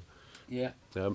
Anything else on here that's... I mean, that piece, the sort of yellow This one. thing, Yeah. that is a sort of respirator that's made out. You know, it's created digitally, collaboration with my son Tom, Yeah. who's doing digital animation at uni at the minute, and that's it been just after it's uploaded into a 3D printer software, and over the last few days that's been printed, and I got the print yesterday. What, it's a 3D print? It's a 3D print, yeah. So... And I'm going to have it gold leafed.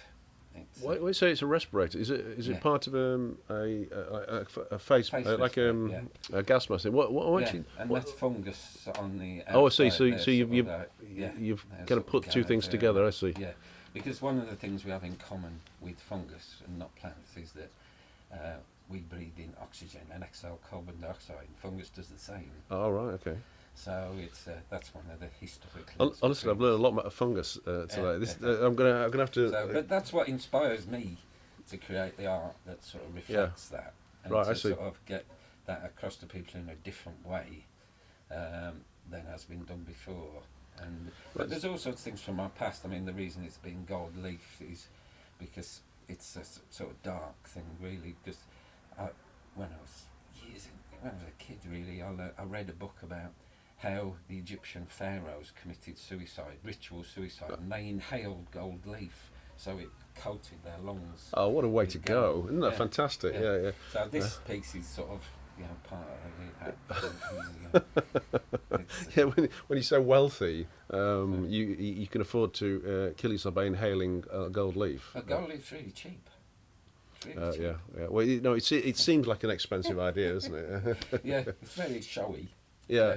It's probably a death to aspire to, I suppose, in some way. Yeah. If you're a pharaoh. Okay, you said this is it's been 3D printed. So how big is it? So this is smaller than life size. I was going to say, yeah. This is and the idea is that it's not human. But the idea is it could have been worn by an ape.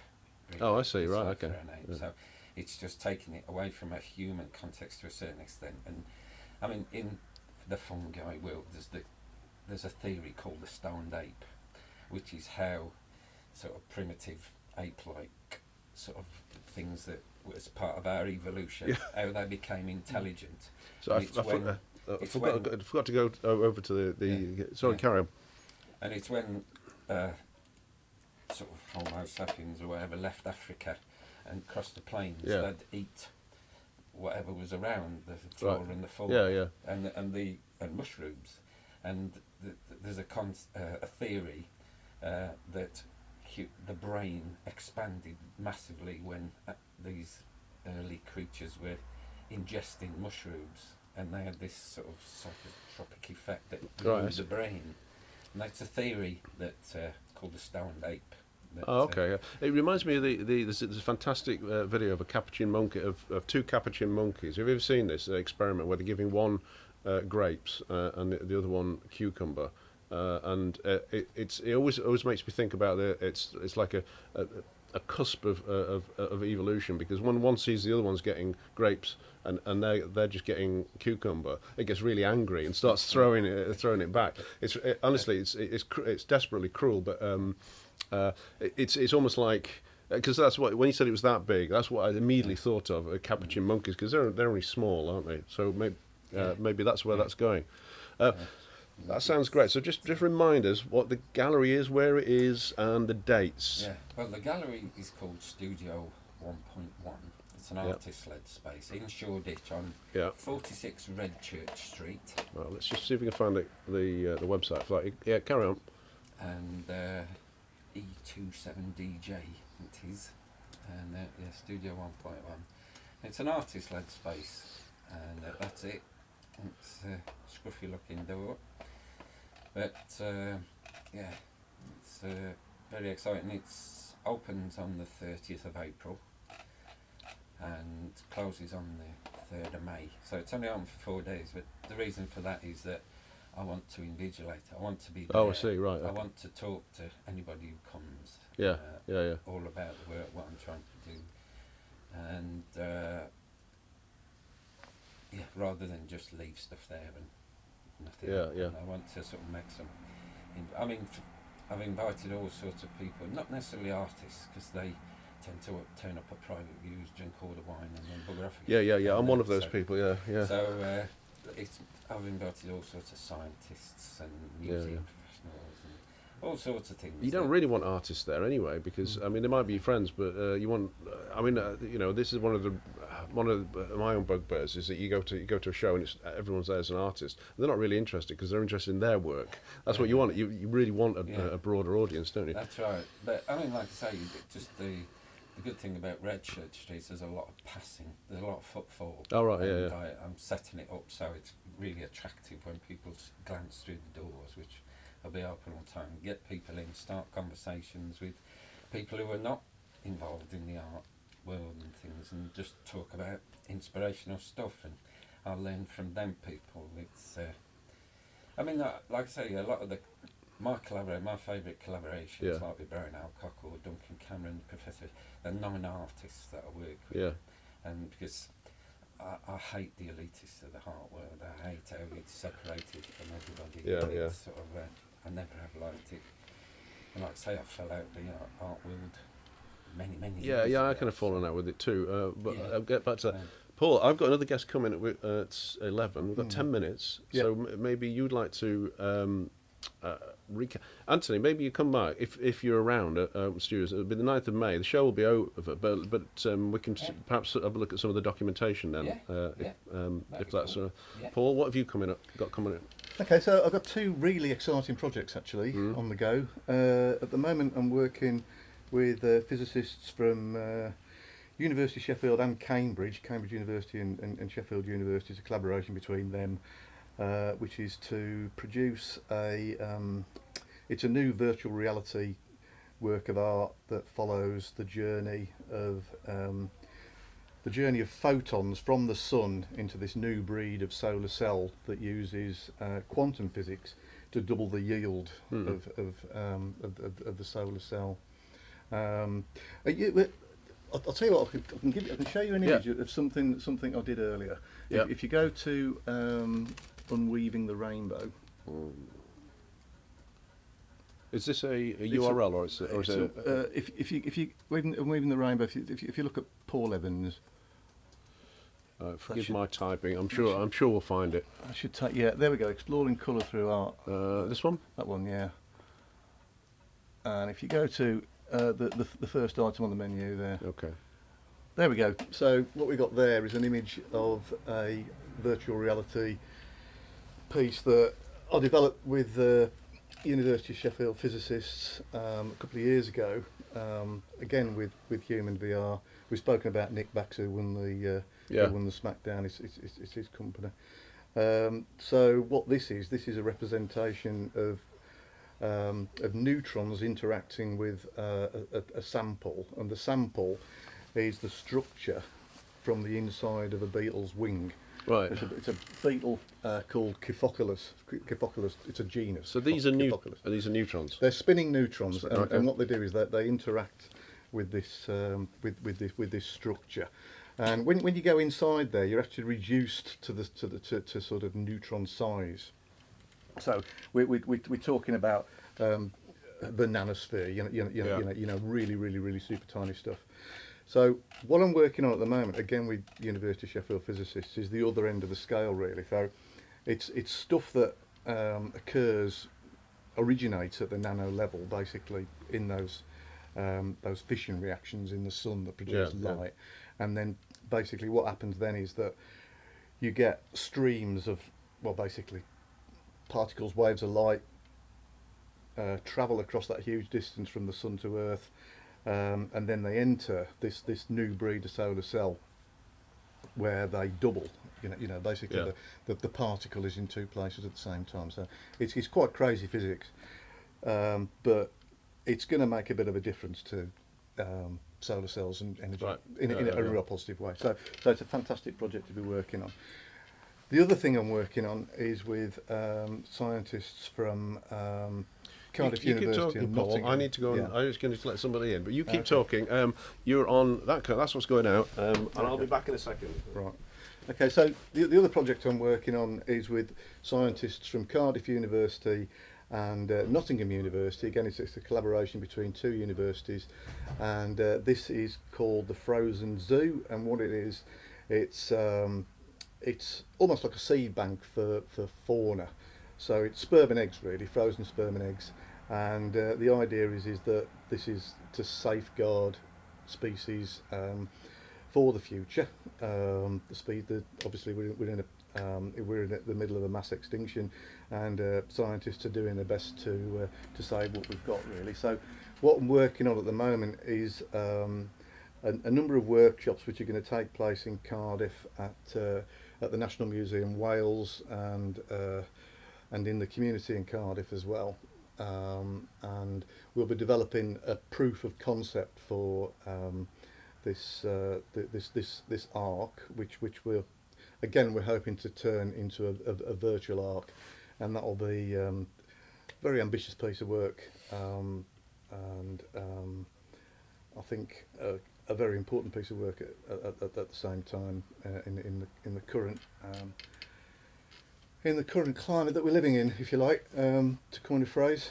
So those are the two main I things. suppose there's an interesting thing that might be worth talking about now is how us working with scientists, because like before the sort of 18th century age of reason kicked in general the artists and scientists were the same person. They were often called alchemists, and then it's like people like Leonardo. You look at his drawings, incredible artist, incredible sort of visionary scientist. It's so it was very closely linked, but there was a sort of the start of the 19th century when Mary Shelley wrote Frankenstein. It was very much about a fear of this new science and the discovery of electricity. And as an artist, she created this story, and the mob were attacking the scientists in the castle. And so there was a separation. But now, it's we're coming back together. Two different people now, but coming back together and collaborating. They call it the two cultures, don't they?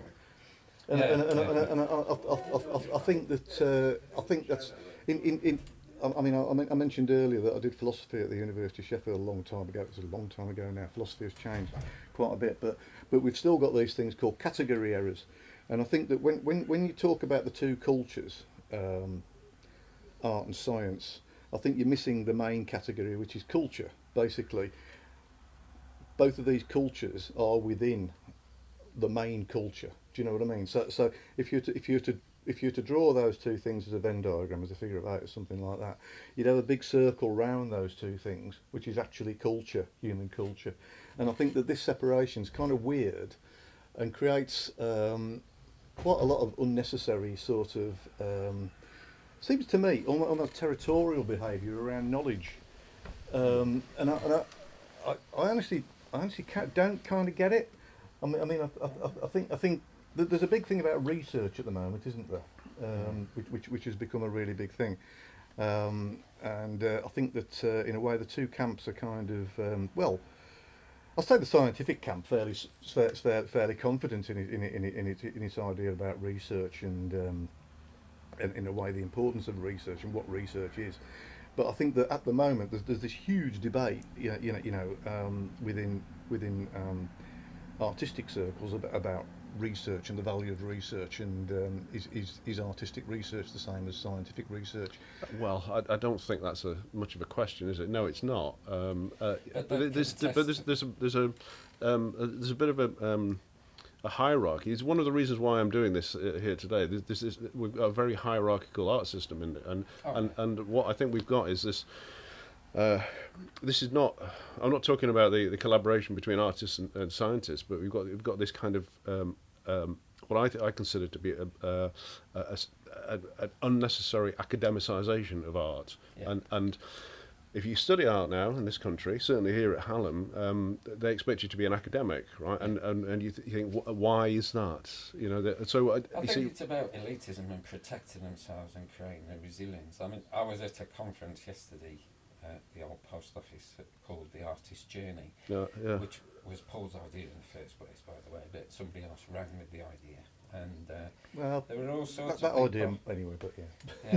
And there were different people from, because there's this movement called social art, which is supposedly about getting artists to collaborate with the general public and solve problems, but it's I mean, these people sort of, they don't really engage. They say they do. And the woman who was the leader of the Social Art Network actually said, she said, essentially, networking is our art. Nothing to do with visual art. The thing is, it's interesting you mentioned that conference, because that is exactly why I'm doing this today. Because I submitted a paper. It was not an academic paper, because I don't write academic papers. And basically they, I don't know whether you remember, it's a 2-day conference. You were at yesterday's, and today there was an open call for papers. Now I sent basically a long blog post, because I'm not an academic, so. But on the idea of improfessional, that's the idea, and I identified with that immediately. I was contacted by the organisers, and they said, would I like to do something for it? And I said, yes, but not if it's just a little workshop or something, because you get half a dozen people and it won't be worth doing. But they said, so I said, look, I'll do something for it, but I want to be in the maiden auditorium with a decent audience, but they didn't offer me that. So we had a very friendly conversation about this, but I declined it, and they declined me as well, because I said I'll be happy to do something, but I'm not doing it for 3 people or whatever, being sidelined. So, what did you think about the? Because you were at the conference yesterday, and I've got somebody coming later who's at it today. It's I mean, when I read the list of who's at it today, I just held my head in my hands. So I came here instead. All right, okay. But, it is well, hopefully we'll cause a bit of a stir, because I basically what I said to Stella was I'm not willing to waste my time on something that doesn't go anywhere. So I'll write this as a blog post about my own artist journey, and about the idea of improfessional.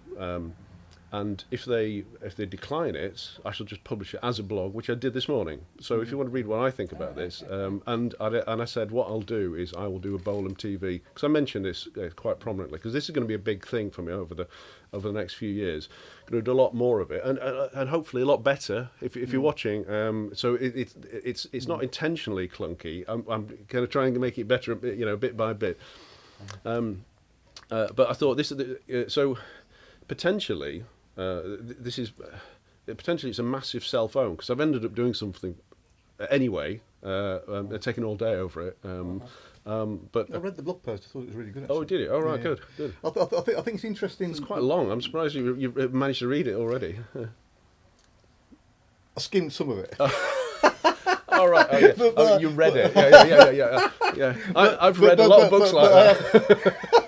I think I took on the important parts of it.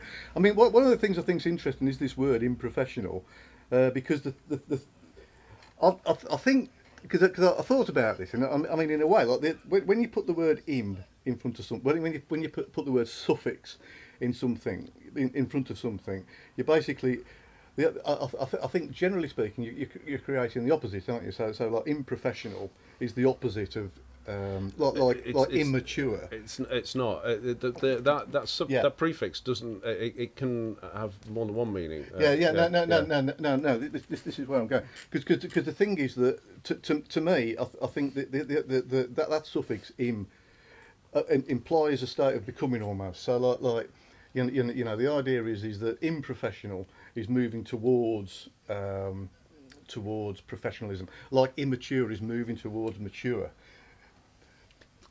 Well, I But I'm not sure. I mean, they they extended the deadline for the call, and they put a definition of what they meant by it. Now, as it turned out, I understood what as they meant it immediately. Is it not? It doesn't mean unprofessional. It means other than what is identified as professional. And you see, my take on that was, if you read the post, if you read all of it, is that I don't consider myself to be unprofessional, but I don't consider myself to be a professional in that world. I think, Anthony, it sounds like you're not. I think, Paul, you're more in it than maybe. I don't know really. I mean, Because you've been very successful, though, gaining funding and been very central to a lot of projects. Yeah, but not really central within that. And I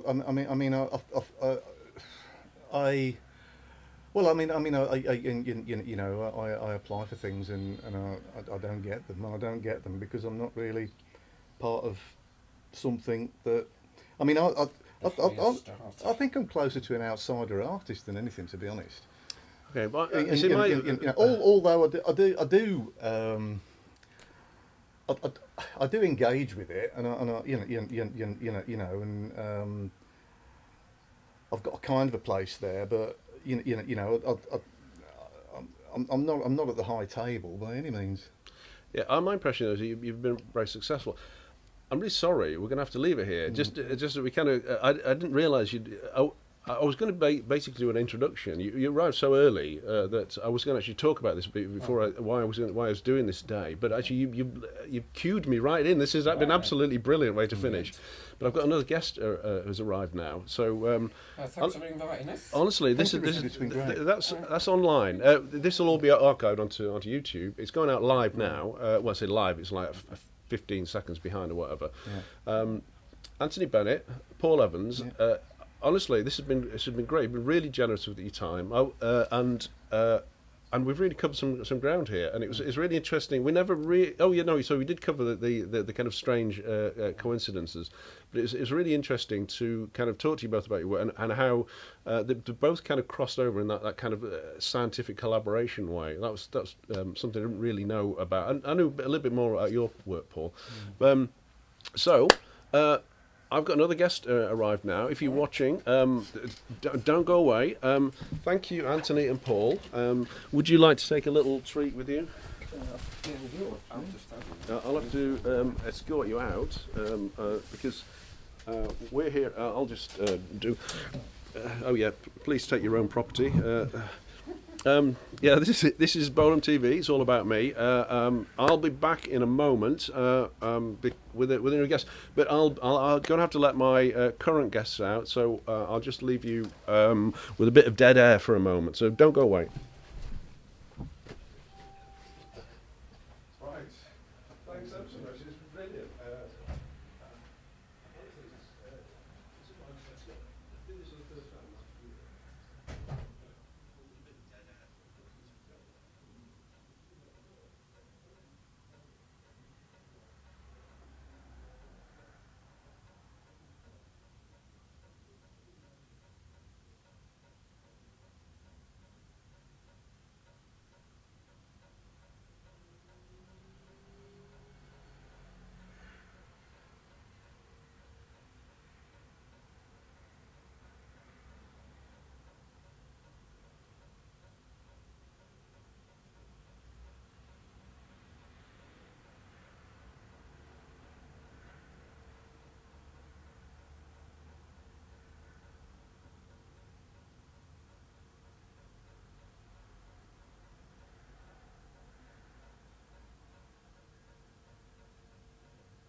Okay.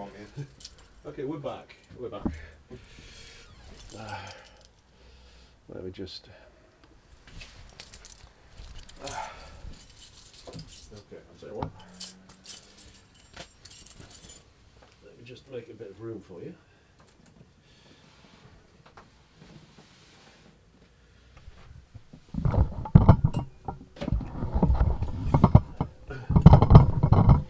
Right. Take the green one? Take a seat, yeah. Yep.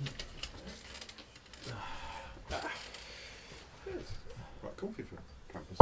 Yeah, yeah, okay. Yeah, no expense spared. Yeah. Okay. Welcome back. Hello.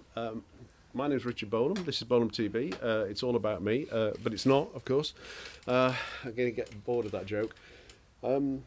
My guests have kind of collided a bit more closely than I'd imagined. I've got Nigel Slack with me, active citizen. Good morning. And what we're going to do is we're going to just chatter a little bit while I make Nigel either a cup of tea or a coffee. Would you? Cup of tea will be good, thank So you. I'll go make My morning drink. I'll go make Nigel a cup of tea. What I can we're broadcasting. If you Excellent. What you could do is just introduce yourself. I can do that. While I make you a cup of tea. This may sound remarkably similar to the one I did last time round. Well, I'm sure you've It's got always the same. yeah.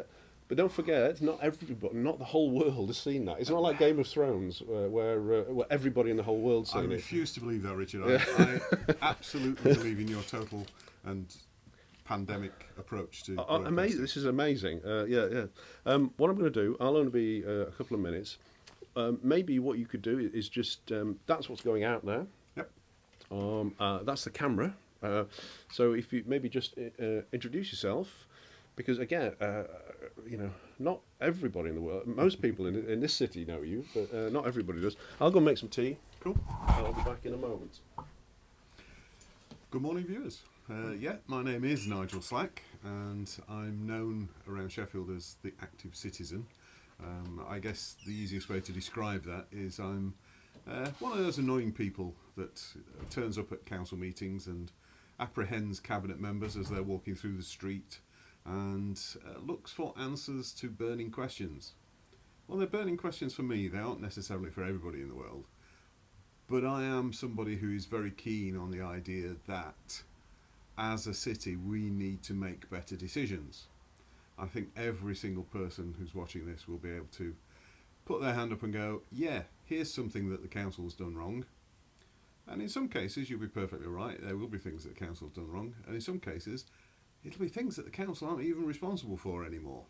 Because of the way things are now organised within local government, there's a lot of things that used to be the responsibility of council who are now the responsibility of private corporations and or other levels of government. We now have a city region where the whole of South Yorkshire has been brought together under an elected mayor, and they have a set of responsibilities that are different to your local councils. So I try and hold that to account as well, that organisation and that individual, Dan Jarvis, who's MP for Barnsley, and also Mayor of South Yorkshire. So it's one of those jobs that is very difficult to pin down in terms of what I do on a day-to-day basis. But for instance, typically this morning I've been hammering out emails about a public event that I'm trying to organise in conjunction with City Council to talk about how we can actually bring decision making and the voice of the people closer to the council, so that decision making is made at a local level. So Richard has he'll probably explain this when I comment on it as he gets back, has an ongoing joke about the world revolving around Healy, and there's Healy and Sheffield is Outer Healy, and the rest of the world is Greater Healy.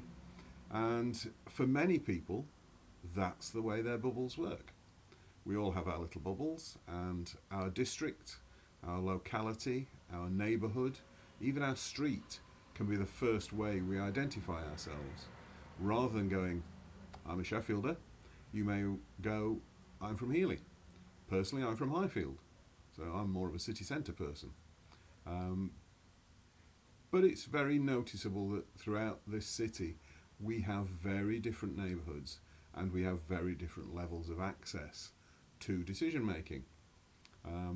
In some cases we have Stocksbridge Town Council, for instance, and then we have Bradfield and Ecclesfield Parish Councils, two different parish councils.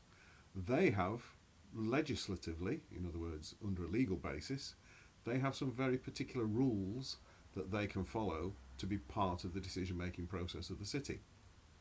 The rest of the city don't have that. We grew up in a very particular way. The history of Sheffield was such that we weren't broken down into lots of parishes like many of the bigger cities in the country. We had a centralised administration, for want of a better phrase, from the 13th century. And as a result, we never developed those parish councils that are a big part of other cities. Should we be looking at possibly having more of those to bring decision making closer to the people and where they live? Certainly as far as your locality is concerned, and I suspect particularly in areas like planning and transport, you would love to have more power over your ability to decide where buses run, where new housing is built, whether or not that god-awful tower block goes up in your backyard. Those sort of things are areas that we need to be looking at, and that's what I've been doing this morning, trying to organise an event that will enable the public throughout the city to have that conversation and decide how we bring decision making closer to individual neighbourhoods. I was just explaining your theory on Healy, central Healy, outer Healy, and the rest of the world. Yeah, that's right.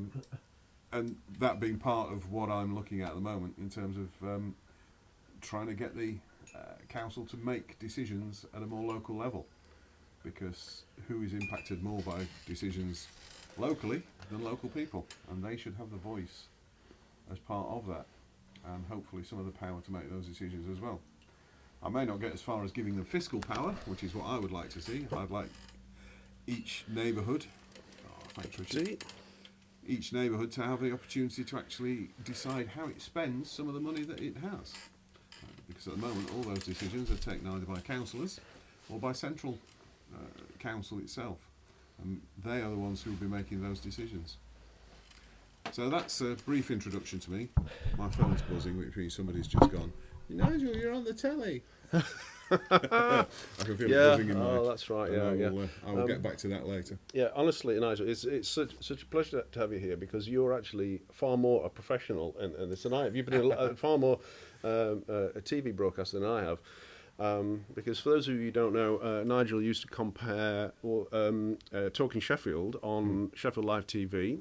And you can watch Sheffield Live TV. I can't remember what channel it is. It is on. It's Channel 7 on Freeview. Freeview, yeah, and it's also on 59 on Virgin. 59 on Virgin, and From it's but it's also, you can view it online as well, I think. Yes. So, and all the programs are archived. So if you're interested in watching any of what Nigel's done before, and he interviews me. It's a really it's a bit incestuous. Yeah, isn't it? But then you see that what I'm doing is I'm modelling this on real life television, which is incredibly incestuous. It's not about That's true. it's not about what you know. It's about who you know. I always enjoy it when you see the trailers for upcoming reality TV shows, because at the moment the word celebrity means anybody who's been on a previous reality TV show. And here we are. So we are now celebrities. Yeah, honestly, me and Stella, we don't really watch any celebrity stuff, and I actively shun a lot of it. But honestly, the number of times something will pop up on social media, and it said like celebrity such and such with so and so, and I go, who the fuck is that? And over and over again. We're not exactly, but what I'm trying to do is make my own celebrity network here. Welcome back. Thank you. And I just like what I think is kind of obvious. You've always got something to say. We did do a recording. If you want to have a look at Nigel's interview, that was during Open Studios last year, which was May last year. And if you look on bolamtv.wordpress.com, if you want to have a look at that, I've still yet to put any in and out points on. And believe me, there's some flab on those those recordings. But there's some really good stuff as well. So if you just skip through it and you can find the obvious thing is to you've done your introduction to fill us in what's happened between then and now, and anything. Crumbs, right? So we're finished with art for the time being. Okay. But Politics hour. Yeah, this is the politics hour. Yeah. Okay. I think I did just mention at the last Open Studios one interview that we did, segment, whatever you want to call it, about the referendum that was, or the petition that was taking place at the time on changing the way Sheffield City Council makes decisions on a strategic level. Because currently we have what's known as a leader and cabinet model, where you have basically 10 people, 10 councillors within the city who wield effectively all the power in decision making. They're the ones who, apart from certain reserved things that council has to do, like setting the budget and stuff like that, but they're the ones who wield most of the power, and they're the ones who actually make the decisions about our day-to-day lives. And there has been a petition that started not November just gone, a year ago last November, to change that, to move to what is known as a modern committee system, which would mean that the 84 councillors that we elect to represent us in the city actually will all get a say in how decisions are made. That succeeded last November, which was after the broadcast that we did here, to raise enough signatories to force a referendum. That will be taking place now in May, same time as you vote for the local councillors. So I would like to try and get more than the usual 30% that this city manages to provide in terms of voters. If we can get slightly more than that and actually make it a really meaningful vote, that would be excellent. And you will get a choice in that referendum between the status quo, staying as we are, having most of the decisions made by cabinet members and the leader, and a committee model which will mean that all 84 councillors are part of the decision-making process through a series of committees, which will be themed in much the same way as the cabinet roles are now. So you'll have a committee responsible for planning and development. You'll have a committee responsible for children and young people's services. So in that same sense, the way it works will not change very much. It will just be who and how those decisions are made. There's been a lot of controversy over this because there are inevitably some within council who currently have positions of power who don't want to lose them. They'd rather stick with the status quo and their ability to make decisions. They claim it's quicker, they claim it's more decisive, but if you spend much time getting involved with council, as I have, you will know that there are still issues that can bounce around the sphere of council influence for years. We were supposed to create, I think it's 4 years ago, may even be 5, a local plan, which is a new way of describing how we should develop the city. So where we should have housing, where we should have industry, where we should have office and retail space. We still don't have that. It still hasn't even gone out for public consultation. So you and I don't have any idea what's going on behind the closed doors in terms of the decisions that are being made as to what goes into that local plan and what may finally come out of it. So things like that are bouncing around for years, and this is supposedly under a system that generates speedier decision making. It always surprises me because I kind of took my eye off the ball, really. Not that I used to have it on the ball at all before I met you, probably. How did Labour-controlled councils end up with a committee, with a cabinet? Because it's remarkably undemocratic, isn't it? It is. I mean, essentially the way that it works is that after the local election, whichever party has a majority elects a leader of the council. It's a decision of the full council, but if your party has a majority, then your party is going to elect its leader. And once that leader is elected, they select however many cabinet members they feel is appropriate. Now, they don't have to select them from their own party.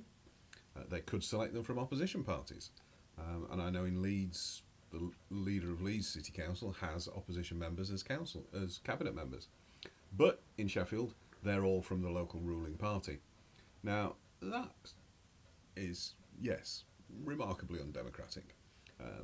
The local administration would argue that because they make that decision democratically within their group of councillors, then it's a democratic process. But it's a very tight democratic process. It's a narrowing democracy, isn't it? Yeah, it is. And unfortunately, the way we ended up with it was through diktat from central government. It came in 2000. It was a change to legislation in government which said councils above a certain size, certainly councils of any sort of size, large towns and cities, were required to decide how they wanted to run their business, their decision making. And one of the things that wasn't available was committee system. So they couldn't stick with a committee system. They had to choose between an elected mayor who would run everything, which is what we have in Doncaster locally. I don't know if some of the viewers may remember what a disaster the first elected mayor of Doncaster was. Racist, variousist issues came up as a result of his election. There was also this current model that we have, which is the leader and cabinet model, which was designed to be more responsive to the chaos of the modern world, or the dynamism, as they often try and put it when they wanted to put a positive spin on it. But basically the high speed of change within the modern world, or what is even worse in my mind, which was the leader and executive model, where basically whoever was elected leader held all the power in conjunction with a management committee made up of non-elected officers. So people like the chief executive, the head of highways, people like that would be the ones making the decisions for us, despite the fact that we have 84 elected councillors. So that was imposed. It was Tony Blair that imposed that in 2000. And then we have been with that ever since. The option to look at change came around in 2010. Typically, you get a change of administration party at central government, and they always have to tinker with what they do with local government. So there was the option to change from 2010, and then it was put into legislation that we, the people, in the common parlance, could force that change through the Localism Act by doing this referendum process. But Sheffield chose not to look at that for 10 years, basically, and it was as a result of the debacle around the Streets Ahead PFI deal, where we've basically sold our streets and highways to a private corporation to deal with. In that situation, a number of things went wrong. Some of you may remember the trees debacle, but there's also a great deal of issues over the fact that the streets have not yet been fully resurfaced, and those that have are already needing resurfacing again in many cases. So there's a lot of issues over that, and that particular set of issues branching out from the trees debacle led to this call for a change, which is where we've got to.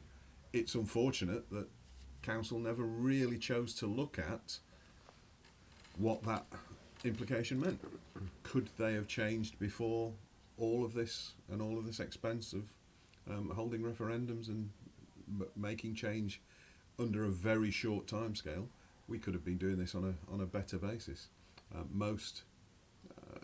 Many councils actually on an ongoing basis review their constitutional basis and their the way that they work and the way they operate, but we chose not to. And one of the things that's always concerned me, one of the reasons why I started trying to hold council to account and why I started asking awkward questions, was simply the fact that too many of these things are done behind closed doors. We have an example at the moment. I've been involved only a couple of times with putting in complaints about councillors, and there is a process that's gone through under the audit and standards system that looks at member behaviour and at member conduct and decides whether or not they've breached the rules. However, that whole system is entirely behind closed doors. if I put a complaint in, if Richard was a councillor and I put a complaint in about Richard tomorrow, the only people that would know about that would be me, Richard, the monitoring officer at the council, and your party leader. Those are the only people that would know. The public would not find out. If Richard was proved not to have done something heinous, then nobody would ever find out because it would remain confidential for forever. And even if Richard was found to have breached the rules and be suspended by his party and thrown off cabinet and various other things, he would still have the benefit of confidentiality. Well, not for much longer because I'll be spilling the beans soon. And it's now been recognised that that's not necessarily the best way of dealing with standards and complaints. But how are they reviewing standards and complaints? Behind closed doors. Closed doors. I kind of knew that was where this was going. Yeah. I mean, there is an argument for confidentiality until some conclusion has been made, so that people don't get smeared. But afterwards, if it's it's in the public interest, then I guess the public should know about it. Yeah, completely.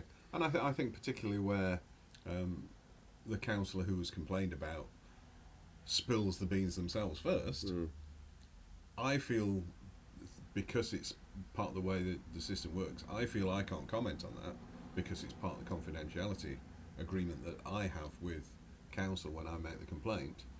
But that councillor gets to bounce it around over the newspapers and around his party, even identifying me as the complainant, which is completely unacceptable. But even at that stage, confidentiality is retained. As far as I'm concerned, I'm not allowed to comment on it. Yeah, that's. I mean, this is deliberate gagging. It effectively works that way, yes. And particularly as you say, I mean, the trouble is, it's not just difficult for me as somebody who wants to complain about somebody. It can be very difficult for the councillor who's being complained about, or the officer that's being complained about, because they're not in a position, if it leaks, they're then not really in a position to comment on that, and their character can be stained even if they're found not guilty at the end of it. Even if they're found not to have done anything wrong at all, it's too late. And I think a more open approach to that, saying this complaint has come in, it's about this person, from this person, and this is the basic substance of it.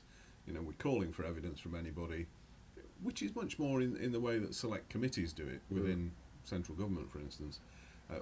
Anybody who's got anything, that they can contribute to this, let's know. It is under investigation, or there's no prima facie case to answer. There's nothing that shows that there's been any problem in this situation. This person is exonerated. Then it's much easier for somebody to go, I can carry on with my job now. There has been proved to be no smoke and no fire. So it can be as damaging in the other direction for the councillor or the officer, and it's just much easier to deal with, as we find when people are exposed in the newspapers. They have the opportunity to respond, and we have an innocent until proven guilty system supposedly in this country. Well, yes and no. Actually, this brings me on to, it's always interesting. I've got to say, every time I talk to Nigel, I have really nothing much to contribute, because basically he covers everything. And if I want to know anything about local politics or national politics, for that matter, I just go around to Nigel's house and say, like, just fill me in, right? And you leave completely depressed and ready to slit your wrists. Yes, I know. Yeah, it never helps, actually. No, I know. I tend to bounce around a bit more chaotically. That you're probably aware. But what I'm thinking is that we're talking about this business about exoneration and smearing and what have you. I wonder if you've got any, because this is something I do know a bit more about. Is about we talked, me, Anthony, and Paul talked a little bit about the whole fake news business a little bit earlier, and what I did was, because I very skillfully turned it back to talking about me. Of course, and I pointed out to them, a lot of the things I've done like this, it's kind of fake, simultaneously fake and real at the same time, because it's fake because I just made it up. But that's all the BBC did anyway. Somebody said, "Oh, well, let's have a TV company. Let's do some TV," and that's all you do. And what we've got these days, though, and I'll just cover this, and we'll get back to the fake news in a minute. One of the reasons why it's a long story, but I always say this, don't I? It's a long story, but here's the short version. I got interested in the whole idea of television. I've never worked in television, but the reason why I'm kind of interested in these days is there are actually lots of reasons. But I see it now as being a kind of an available equivalent to the kind of self-publishing that, and this is literally true. It links directly back to the kind of things that I found very influential when I was growing up. That's kind of the end of the 70s and the early 80s. Was self-publishing, because photocopying became those fanzines, and you could make cassette tapes. You could create your own media, create and distribute your own media. It wasn't zero cost, but it was very low cost. And what's happened is, 40 years pass, and now you need an internet account and a laptop, but you can make your own television programs now. So I kind of see this idea of television, internet television, being the kind of current equivalent of that sort of self-publishing. As you can see, if you're watching this, I like to brand everything, and that's part of it's just part of the joke. But it's kind of real and simultaneously fake.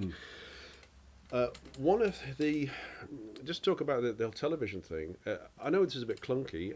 I'll just go to wide cam. Look at this. This is just brilliant. I've got all the, oh no, I keep going back. I keep going back to. Right, this is the wide cam. You can see the whole studio here. There's a bit of lag on that. That's from a tiny little camera I've got up there, and that shows the whole thing. I'm quite happy for it to be entirely. You can see exactly how it's done, but the clunkiness is not part of the work. What I'm trying to do bit by bit is do it better and better.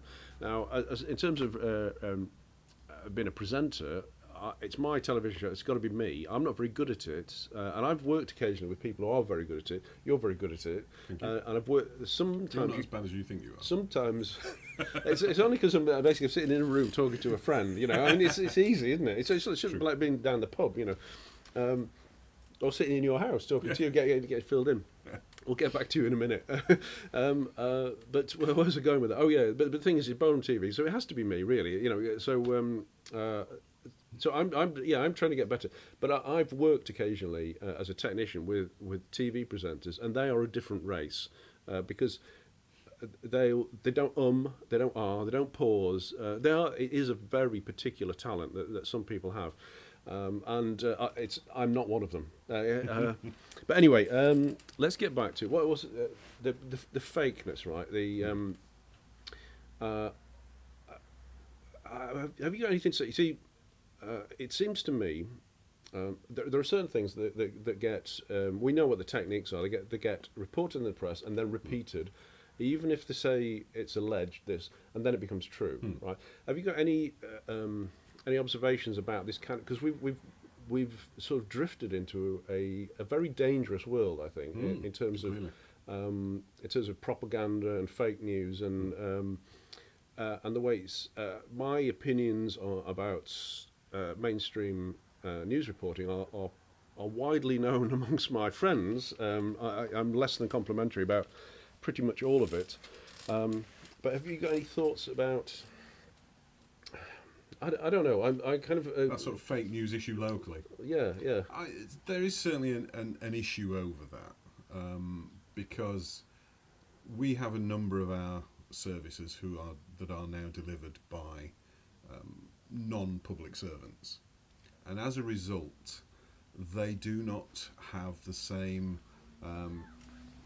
ethics.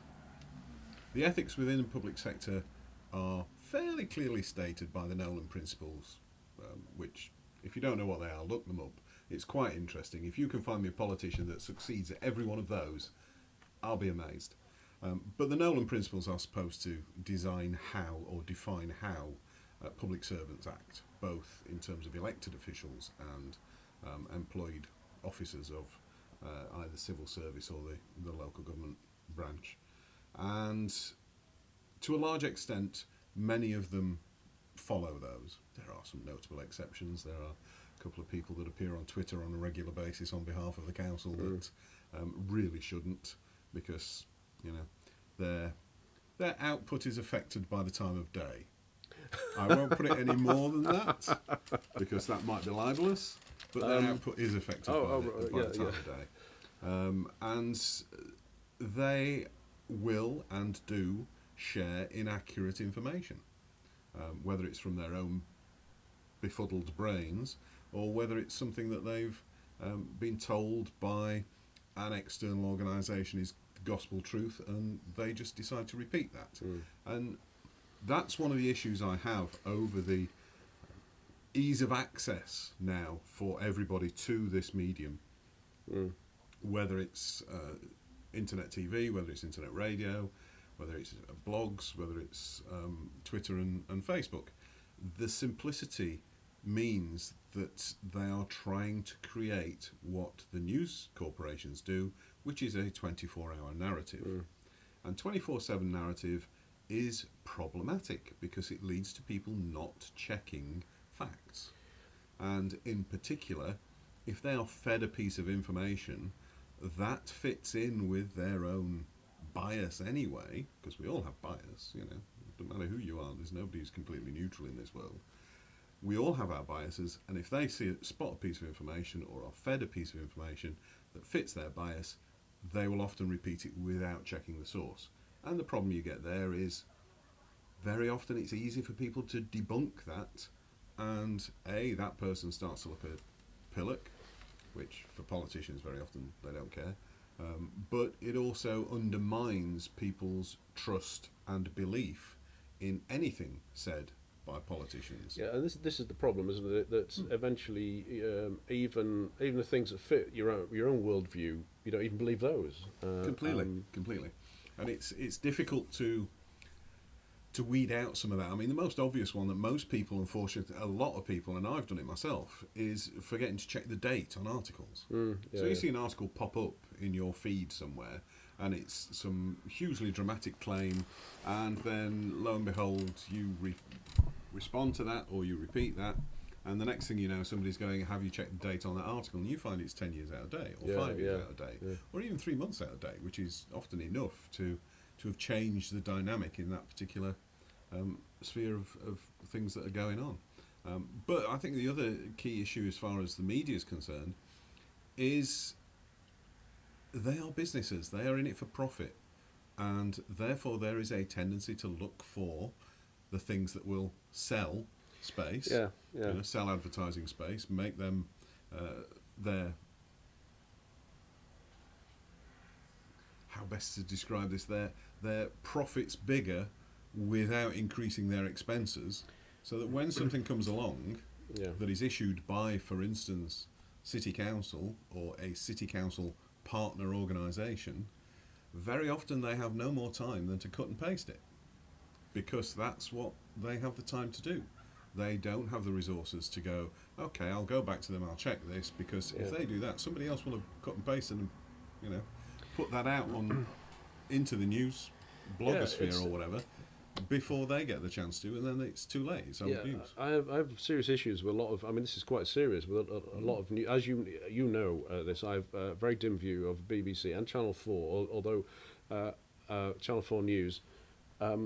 And when I say BBC, I'm talking about BBC News, right? There's a kind of binary argument that goes round about getting rid of the BBC. I'm all for public service broadcasting, but I have a real problem with BBC News, which is a cesspit of neoliberals propaganda, as far as I'm concerned. But you're allowed your opinion. Yeah, you're fully aware of my views on that. But it was interesting, when I met Stella, this is 2008, she was still working as a journalist then, and she's a journalist by trade. And I remember having quite long conversations with her because I'd never met anybody who worked in, and she worked in, a lot of stuff. She worked in a lot of the kind of popular magazines, and some things like Chat magazine and Take a Break. But she also wrote for Bella and Cosmopolitan, and she's written for newspapers occasionally. So it was mostly in the popular end of things. But she wrote, but she it's proper journalism. And one of the things that really struck me when she told me how it worked was how much corroboration, that even for those what we call NIB, news in brief, those little tiny snippets of news. It's in, and what she told me, which I found quite surprising. Proper journalists, of course, if it's something they found out on the internet, they look for three sources of corroboration, and that doesn't seem to happen anymore. No. So, and this is one of the things I moan about quite a lot about. A lot of the journalists that are presenters are not journalists at all because they don't actually. They don't corroborate the sources correctly and repeat it, and it may say it's been alleged this or it's been claimed, but once it's been said, hasn't it? Yeah. I mean, we go back a few years to the whole vaccination scenario where a doctor out of hundreds and hundreds of doctors working in immunology and vaccinations claimed that there was a connection between the MMR vaccination and autism. This has been going on for a long time, hasn't it? And we now have an anti-vaccination movement that is literally killing people because it is preventing or persuading people not to vaccinate for really deadly diseases like measles. There was something. Did you see this? It was on the internet. I think this morning or else yesterday about. Not been there yet. Oh, okay. I'm trying to avoid it. There was a doctor responding to one of these anti-vaxxers who posted a picture of herself with measles, an adult, and responded by saying, "Well, you didn't get sepsis and all the other complications that could potentially go with what we think of as a trivial disease, but it's not actually." No, really. I caught measles when I was 18 months old. It nearly killed me. Right. Literally, my parents were in fear for my life. And it's all well and good going, I'm an adult, I've got measles, it's nothing serious. Yeah, but you're an adult. Yeah, not for you, it isn't. Yeah. That's right. If you have that situation, you have the ability to use a little informed consent as to what you have done to you. If you're an 18-month-old, can't even speak yet, how the hell are you going to tell people how you feel? Yeah. And how dangerous it was. So you're not an anti-vaxxer? I'm not an anti-vaxxer. Neither am I. But the thing is that it wasn't a thing until it was a thing. Exactly. And the same issue. We can go back to the last. It's incisive stuff. This isn't it. It's the same issue that goes back to the last election. Jeremy Corbyn, anti-racist. Yeah, like his whole life. Against anti-Semitism for 40 years. Yeah. But if enough newspapers and television programmes tell you he's anti-Semitic, people believe it. Yeah, because it's repeated over and over and over again. And when people go, how, why, prove it, show me the evidence, nobody can come up with anything, but they can continue to use the statement that it has been claimed, and that's the problem. Yeah, and there was an interesting. Let's get back to the BBC. Let's go to the BBC again. Which BBC News. This is what we're talking about. I'm all for Radio 3 is well after Sheffield Live. Sheffield Live is my go-to. It's such a random. If you're not in Sheffield, it's the broadcast distance is about 15 miles. But you can listen on the internet. Honestly, I recommend you listen to Sheffield Live. It's so random and it's highly rewarding. Not all the time, but it's my go-to radio station. After that, Radio 3. Obviously not Radio 4. I listen to the farming programme sometimes when I'm driving. Anyway, get back to the point. Nigel's used to this kind of thing. Used to this kind we go off over there, but honestly, we do always come back. It's a family feature. Yeah. If you talk to my dad or if you talk to my auntie. Not so much Catherine, my sister. She's far more coherent. Right? We all do this. My auntie Wendy is particularly good stroke bad at it, because everything she says has a supporting anecdote. And sometimes some of those anecdotes are so long, you've forgotten what she was talking about, but she always gets back to the point, right? Yeah. As I'm going to do now, right? During the election campaign, when there was a video of the press conference where I've forgotten the other guy, but Corbyn and I've forgotten his name. The other guy were announcing. They were revealing the plans to privatise the NHS.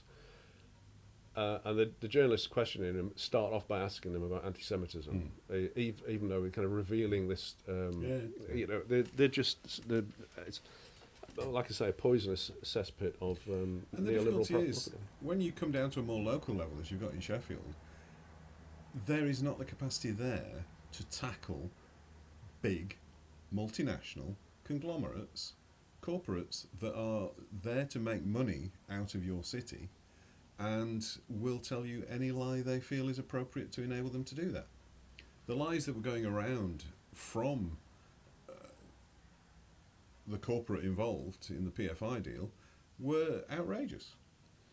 Around violence to staff by protesters, the tree protesters, and sabotaging trees. Now, if you're somebody there that was loves the poison thing trees, as well, wasn't there was the Teagate affair. The yes, Teagate, where allegedly a protester on one street brought out poisoned tea. Yeah, because those tree huggers do that kind of thing, don't they? Yeah. And you know, they're tree huggers, therefore they're going to put steel rods through trees to make sure you can't cut them down safely. I'd like to know how that's done. Because that's not going to hurt the tree at all, you know. And it was frankly ludicrous, but neither the council, the police, nor the local mainstream press held that organisation to account for telling lies. Yeah. It comes back to our lack of proper journalism. I had a bit of a go on Twitter. Obviously, they'll be quaking in the boots once they've had a tweet from me. The Sheffield Star, which it doesn't have a very good reputation, I've got to say, for its journalistic standards. Not entirely, but there was a news story maybe 2 years ago where it was reported that somebody had been seen going into a building. I think this was down at Shalesmoor or that end of town, with something that looked like a rifle. And then it was reported that the police had said no one in the city is safe. Right, and this was the headline: no one is safe anywhere. And then the following day, I can't remember. I wish I'd got all this. I didn't realise we were going to get onto fake news actually. No. And it was like the following day or something where.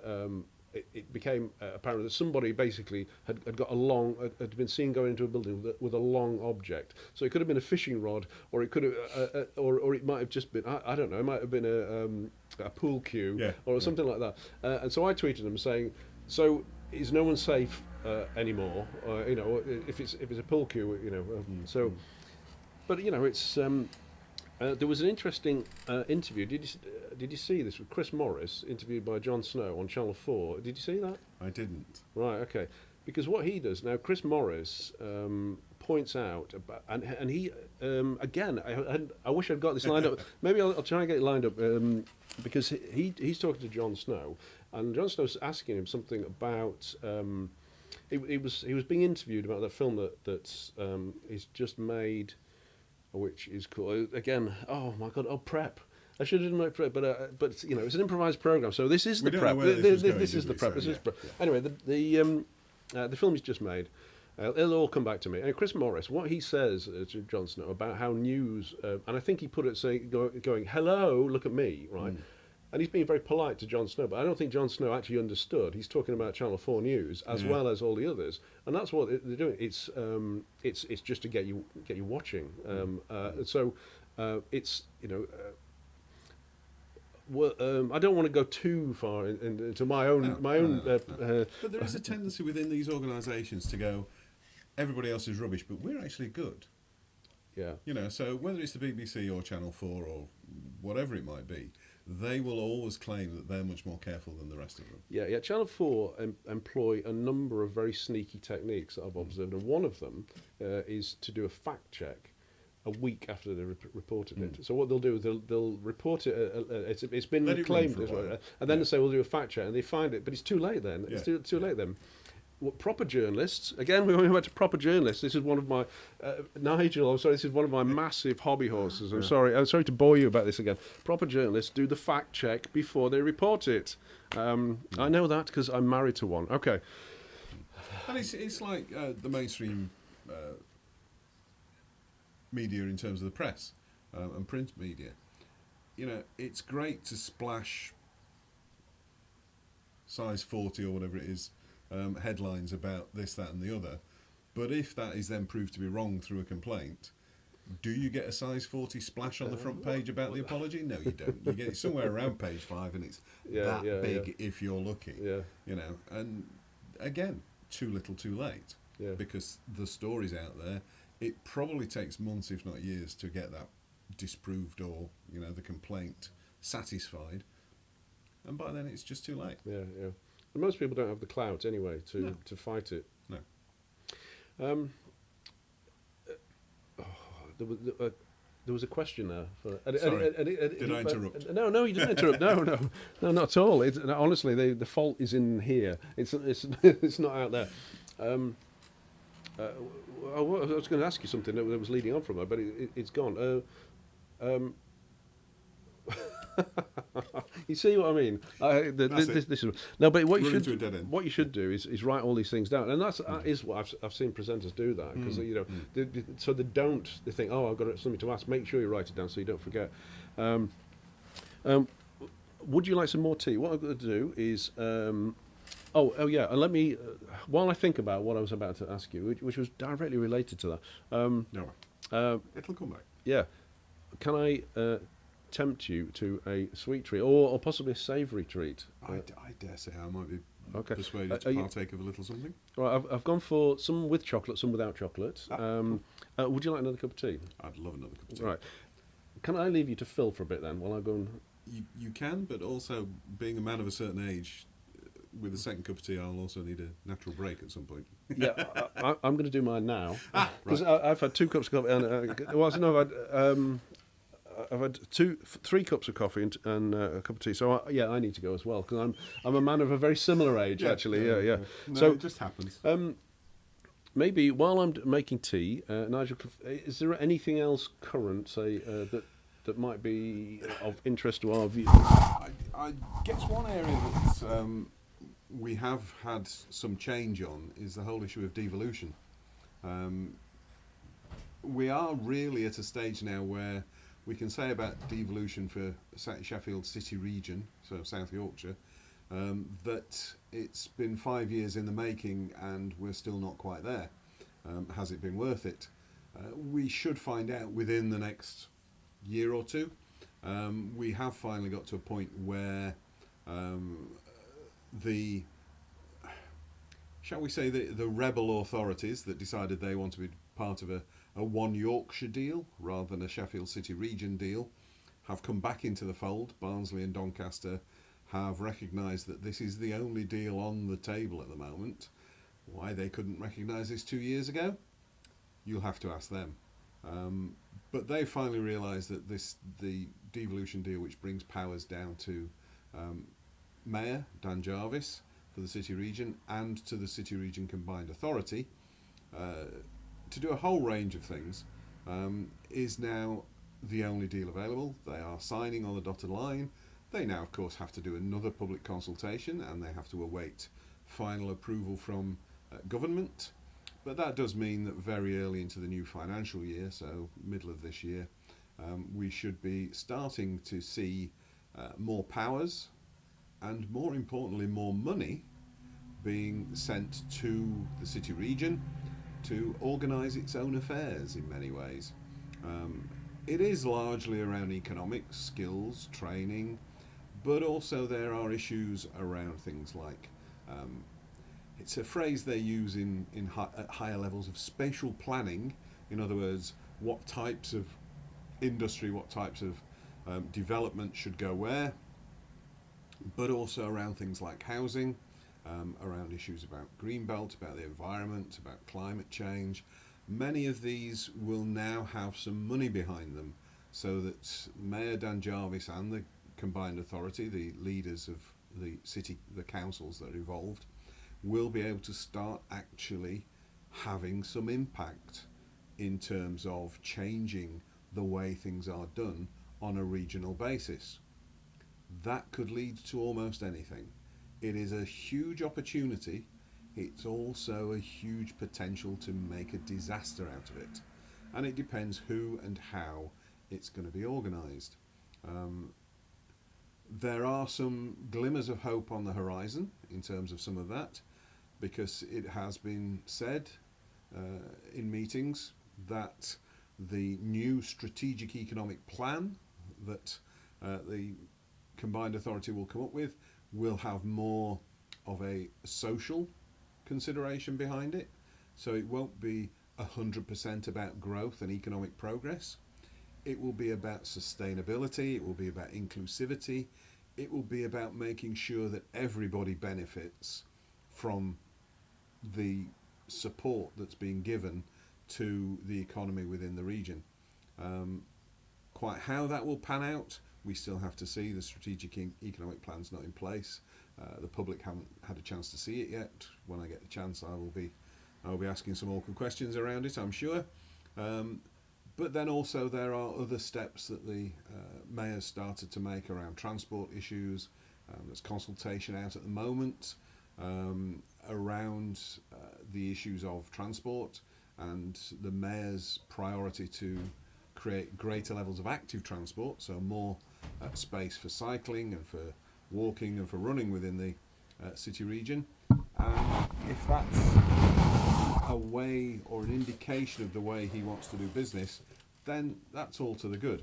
So there are some potential positives in terms of the devolution process. The problem is, it's the thing I've always said about the way that government has done devolution up to press. Are we finding ourselves in a position where the city region is being given all the responsibility but none of the power to deal with it? And that's the thing that we need to keep an eye on as you know, people who live in this region. Are we actually getting what we deserve from this deal? Hopefully, you know, Boris, in his wisdom, may have a brain fart and decide that it's time to do something honestly for once. I'm not holding my breath. Yeah, because he's got good. He's got a good rep for good that, track record there, hasn't he? Yeah. Oh dear. So yeah, devolution is one of those things that I think is there is definitely going to be some change coming around on that. One of the interesting things, I guess, from your point of view, Richard, is at the last city region meeting, there was a paper accepted, a report from the mayor's office that is now supported by the rest of the city region to introduce a role that will be called the Arts and Culture Commissioner, which will be a role that directly reports into the mayor, and whose job it will be to basically improve our lot as far as arts and culture and heritage within the city region is concerned. Because there's part of the report was saying that we are woefully behind many of the northern core cities in terms of our visitor, but then it has been said for a long time, probably because our cultural director also used to be in charge of the Streets Ahead programme, that culture has suffered in certainly in Sheffield. There's a post open for a new culture director as well at the moment, I think, because he left. Allegedly early retirement. I will say no more than that. But he left. You said it now. It's well, a fact. It's out there, but I am not saying it with any import of fact. It's just an allegation that I've heard, and I feel free to report because that's the way the world works these days, without risk of being libelous. So there are some moves going on in the arts and culture side of the region at the moment that hopefully will be somewhat more positive than the usual, we're going to give some money to another arts infrastructure project, and it might actually benefit the people and the artists, rather than just creating more administrative jobs in various arts organisations. Well, I'll believe it when I see it. Exactly. Well, hopefully you might be able to believe it and see it, because sneak preview, I'm going to be applying for the job. Oh, really? Oh, wow. Because yeah. I think it's time that we actually had somebody in charge of one of these things who comes from a community background and who actually understands the, you know, the working level of these economies, for want of a better phrase. Well, now that is a reveal. It is. I didn't see that reveal. coming. So we've got an exclusive here on Bolam TV. Hopefully all 6,500,000 of you that are listening to this will... 6,500,000. Where did you get that number from? Well, that's the population of Sheffield. Surely everybody in the city That's is 500,000, isn't it? It's a bit more now. It's really? It's Okay. actually, I think it's approaching 600,000 now. You know, you probably know, I mean, you've heard all of this from me before, but you know, one of my real bugbears with it is basically how middle class the arts funding is. It's sucked up by a very small number of people, and I'm one of them, of course. I am that demographic, you know, white, middle class, heterosexual male. You know, this is why I'm so privileged. You know, 'cause I go around sucking up all this money.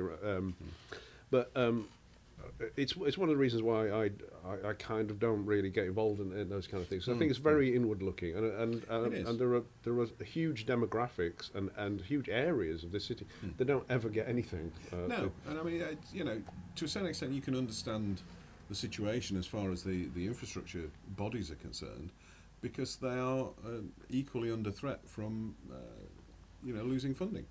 What is it? Arts Council are losing about a third of their funding next year. It's quite significant cuts that are being made, but instead of looking outward and going, how can we do this differently, many organisations in that sort of sphere and under that type of threat look inwards and go, how can we protect ourselves? And that is not the best way of dealing with issues around visitor numbers and engagement from local residents. You know, I would hazard a guess that nobody in Barnsley has been to the Graves Art Gallery recently, in the last 5 years perhaps.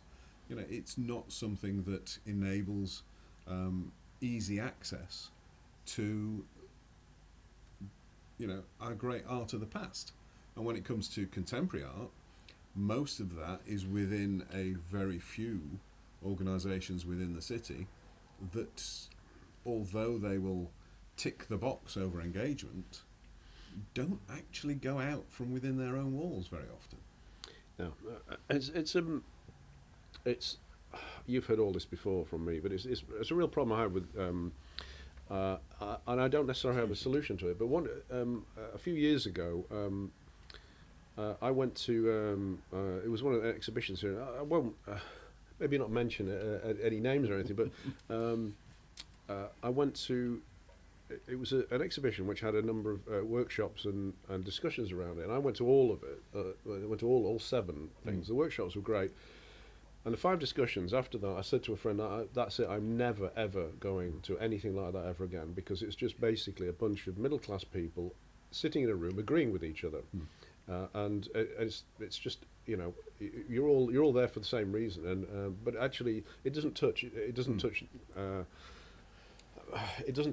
99% of people, but the art world is very inward looking, and it's dominated by people looking after their own jobs. It's like you say, it's Gatekeepers. Gatekeepers, yeah, gatekeepers. Well, and also they do it in quite subtle ways that actually, you know, if you're of the right ilk, you won't particularly notice.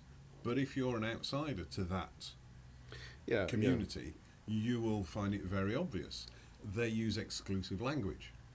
You know, they use jargon, they use words that are well known within the arts cognoscenti, words like that, but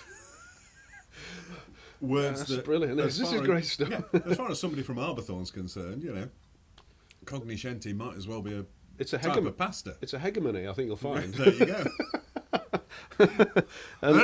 Just to clarify, for anybody who doesn't use that word, it is a real word, hegemony, and it's used a lot, and it means the oppression of one group of people by another. It's I only know because it crops up all the time in art speak, but it's not a word I use, even though it's a real word. It's a real word. Yeah. Exclusive language. Yeah, I refuse to do it these days. And I refuse to write artist statements anymore because having dabbled a little bit in studying art, I remember many years ago I signed up to Access Web, which is it's, an artist network. It's quite a professional artist network, and I'm not having a go at them.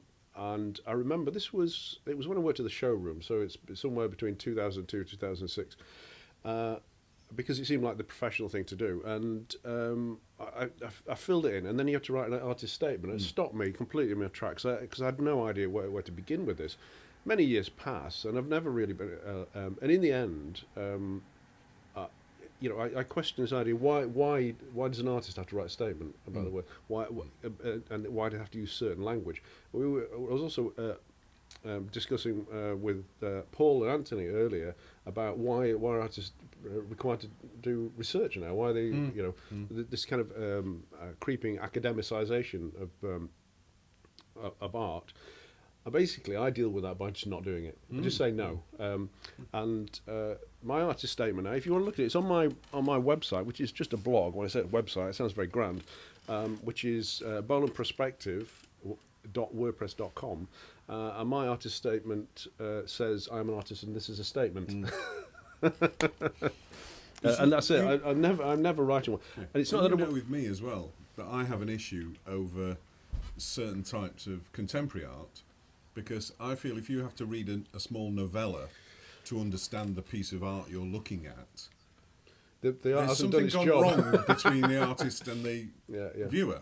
Well, there's an argument to say, you see, the ideas are the important, and that I'm quite happy to acknowledge that. But more often than not, it's deeply disappointing, even when you do read the blurb.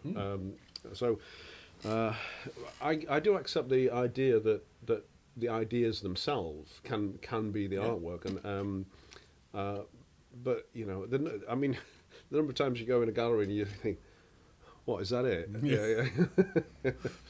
I'll give you a good example of that kind of thing.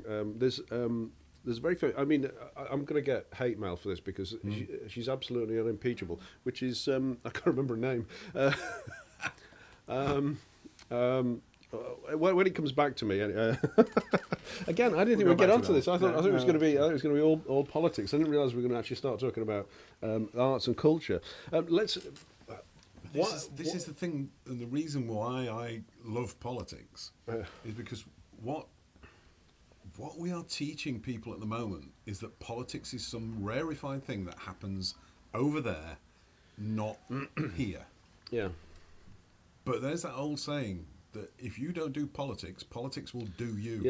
Yeah. And when everything in this world depends so much on how much money is available to do it, whether it's social care for the elderly, vulnerable children being supported, or arts and culture, we have to recognise that that's a political decision being made somewhere. Whether it's central government, local region, or local government, city, it's being made somewhere. The decision is being made, how much resource are we putting towards supporting that particular issue?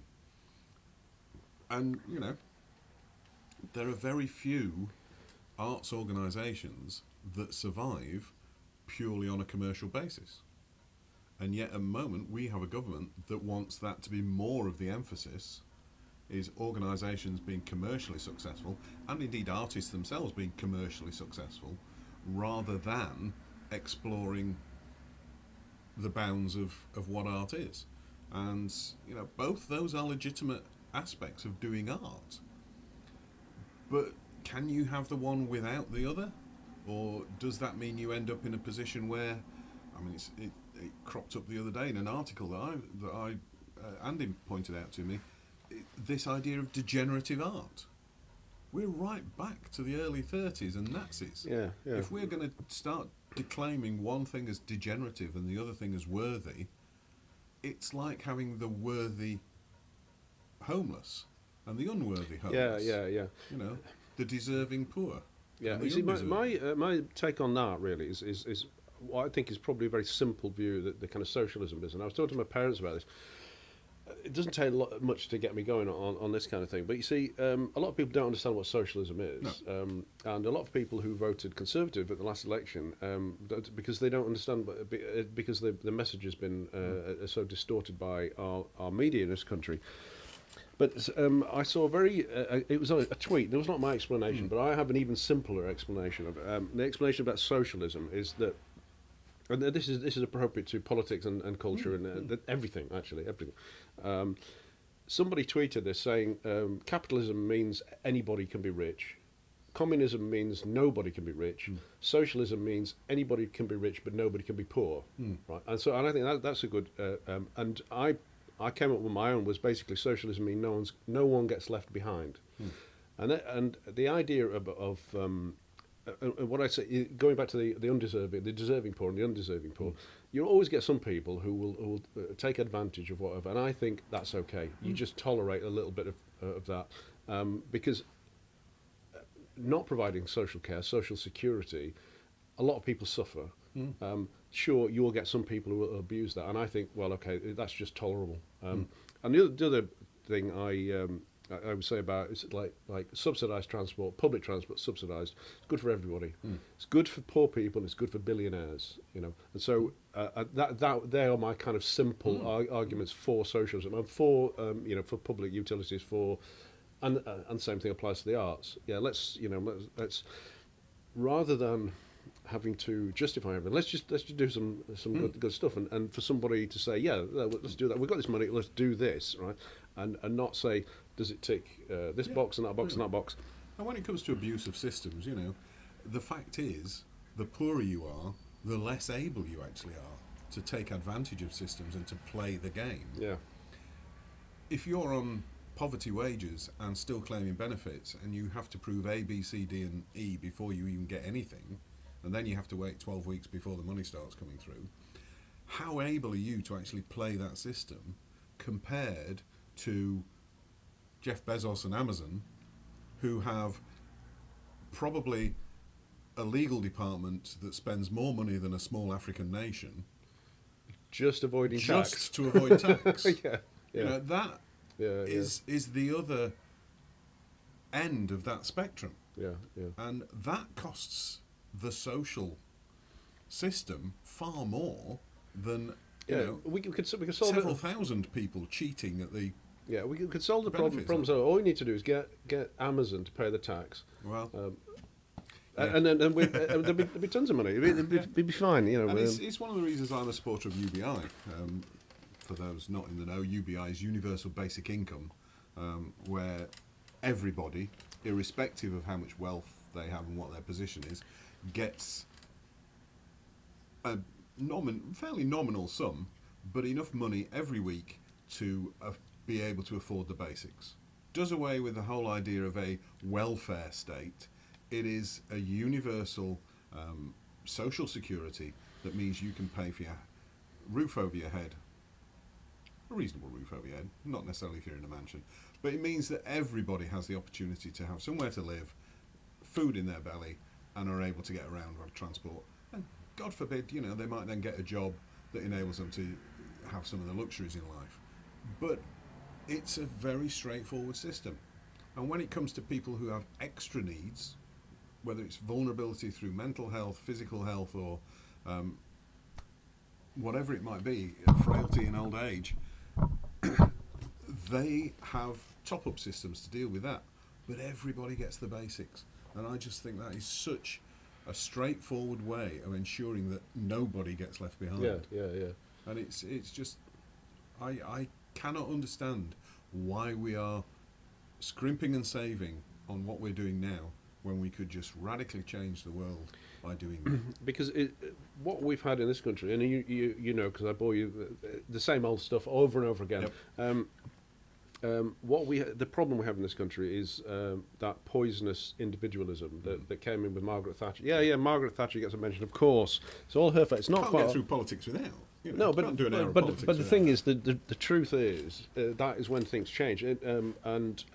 Going back to the whole socialist thing, we lived in a socialist. Socialism, gave us the National Health Service, and it gave us free schools, and it also gave us a free university. It did. Place. That was the good old days. But what I think has happened is that this country has been poisoned by this resentment of the undeserving poor. Completely. It's mine. Why should I give it to you? And that is the hurdle you have to get over with universal basic income, because get away from that idea that why should they get something for nothing? Well, we all get it. Yeah. We all get it. It's good for everybody. Yeah. The immediate response is because you get it for nothing as well. Yeah. So would you means test it, or No. would you be absolutely universal? No, it would be absolutely universal. It would need some radical change at the top end in terms of tax bans and so on, because if you were to, for instance, give everybody £10,000 a year, then that's your first rate of tax that you reach. So any job you then did, you would have to pay tax on. Yeah. So any top-up income that you had. So it might mean you need to move that up a little bit to still give people an incentive to But you wouldn't. work. You wouldn't need to. And Oh well. you would bring down the upper thresholds somewhat, so that people were able to recognise they're getting 10,000 for free. Yeah, no, I agree. It need looking again, but again, a lot of people don't understand about marginal tax rates. No. They think about they think if you pay 40%, you pay 40% on everything. Well, you don't. You pay nothing on it's something like 11,000 now, is it? 11, I think it is. Yeah, so 11,000 something. Yeah. You pay nothing, and then you pay what is it, 25%, and that on some of the next bit, not all of it. I'm not a tax accountant, but it's not actually that difficult. It was interesting that that guy was on Question Time, who was railing about the fact that it was going to cost him a fortune because he wasn't in the top 5%. He only earned £85,000 a year. Yeah, but and it was going to cost him a fortune. The Labour's plans for taxation. That guy was a plant, though, wasn't he? Yeah, completely. Yeah. But this is again ranks back to the fake news situation, because what we're talking about is somebody there who's going, I'm not in the top 5%. Well, actually, on 85,000, you are in the top 5% of earners in this country. But more importantly, Labour's tax plans were only going to cost him about 15 quid a month. Yeah, It wasn't a huge, sudden whopping, they're putting 10% on, it's going to cost me £8,500 a year. Yeah, I can't remember the name of I don't watch Question Time because again it's a poisonous cesspit of neoliberal propaganda, as I always say. But I do watch fragments of it. They come on. So I did see that, and I saw. Was it Bergen? Richard Bergen was on. I think it was, yes. Because I can remember the look on his face. He was looking at it. He couldn't believe that this man was so stupid. I'm earning £85,000 a year. Yeah, but you see what happens is the loudest voice in the room gets because he was kind of going, it was obviously. But of course, that's not how television works. That's not how the BBC News coverage. I have. This has been really good, actually. I didn't expect to get onto culture, or I didn't know where we were going to go. Actually, that's a good thing about talking to me. I roam in the same way that you do. Yeah. I think I roam a little more roamily. You're very coherent now. It's always good to talk to you because. I can always get an answer. I can always get a coherent answer because honestly, sometimes I just feel so confused. And this is true. I do go around to see Nigel occasionally and say, just explain this to me. Just get where are we with this? Because you can't. It's very difficult. Well, there are two things. One is it's difficult to find a reliable source of anything for anything, and then it's very difficult to understand it, even when you do. And you have that ability to. It's a real talent now because. All of that kind of, I can do very complicated things, but not those complicated things. I can't take it in and make sense of it like you can. I can do this kind of thing, or kind of. I can do techie things. I find it complicated, abstract techie things a lot easier than relatively straightforward political things. But again, this is something that comes back, I think, to a large extent to some of the education stuff. We don't teach people critical thinking anymore, and although we're of an age where the way we were taught things was to look at something and then go, hang on, what else fits around this and fits into this, and why are we being told it's this? I don't think I was taught that at school. I don't think I was taught any critical thinking, but I probably wasn't propagandized quite. Well, yeah, not in the same way. Not. Yeah, it is now. When I was at school, and I put this. I don't know whether you've seen the blog post that I posted this morning. I was explaining basically. I applied. The reason why I'm doing this today is because I applied for. I think I told you this. Applied for the. It was a call for papers. The thing that's going off this weekend. Yeah, no, it's happening today. It's happening now. Today? This is why I'm doing it today. Yeah, so I basically I don't write academic. It was a call for papers. I don't write academic papers, as you know. I'm not an academic, and I'm not going to try either. So I basically just wrote a long blog post on the subject. So it wasn't off. And I said if they don't accept it, I'll just publish it, which I did today. Why was I going on about that now? It was about critical thinking and education. Oh, yeah, critical thinking. But what I do mention in that is when I was at school, and I was at secondary school, 75 to 82. The only, basically, they weren't remotely interested in me. And the only thing we used to have careers lessons, so to speak, or career sessions, but really they had nothing to offer me. I mean, the world didn't really have anything to offer me apart from going work in an office or go down the pit. Only just I missed that just. But I was at school people who did go down Dennington Colliery, not for very long though, and the steelworks, people were still going to the steelworks, and again not for very long. But there wasn't really much. But school was all about getting a job. Right? There wasn't no critical thinking. I think, yeah. So I think I haven't been to school for a long time, so I'm no expert on that. But I don't recall really any. It was just a sausage machine, really. There wasn't really. What the point I'm getting to is I don't recall anything that was about critical thinking. I think I discovered that for myself later on, but I think I am just a natural skeptic anyway. So when people tell me things, I think when people say Jeremy Corbyn is an anti-Semite, I go no, he's not. No, he's not. But you know what? Going back to that, when that popped up originally. Because I'm a member of the Labour Party here in Sheffield. I mean, Louise Haig's constituency, I think we've got one of the good ones,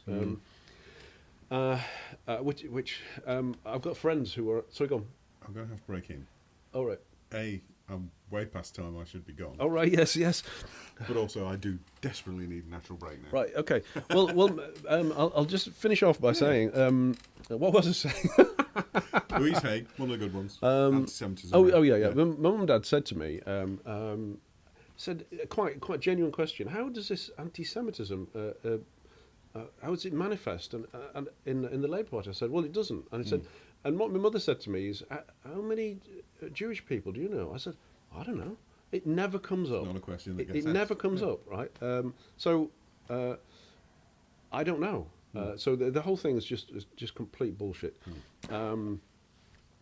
Nigel, we'll call it so that we don't have any accidents. Let's go. And you actually need to go anyway, don't you? Because you've got another. Yes, I've got stuff on. You've got other stuff to do.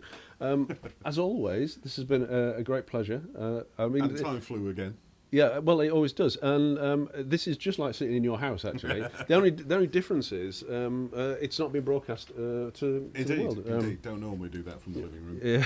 Well, apart from the NSA watching me through the camera in the computer. Well, yeah. I mean, it's all too late for that. Zuckerberg and I've probably been on a watch list in 2011, so I'm not really that bothered. Yeah, me too. I've probably been on one since 1982.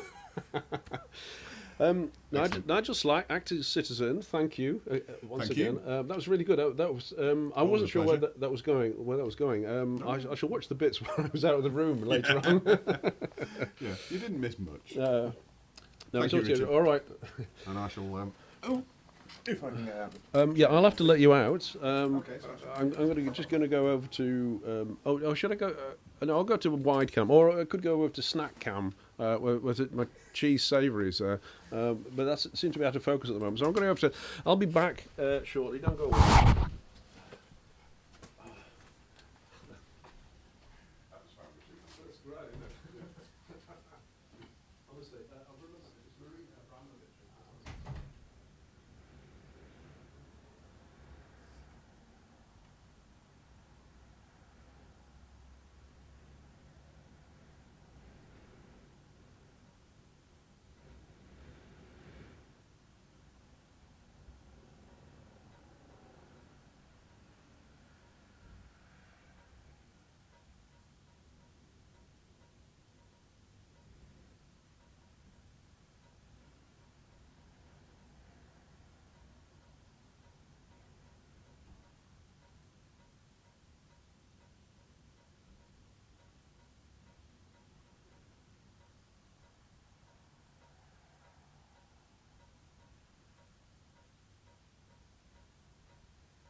Okay, I'm back.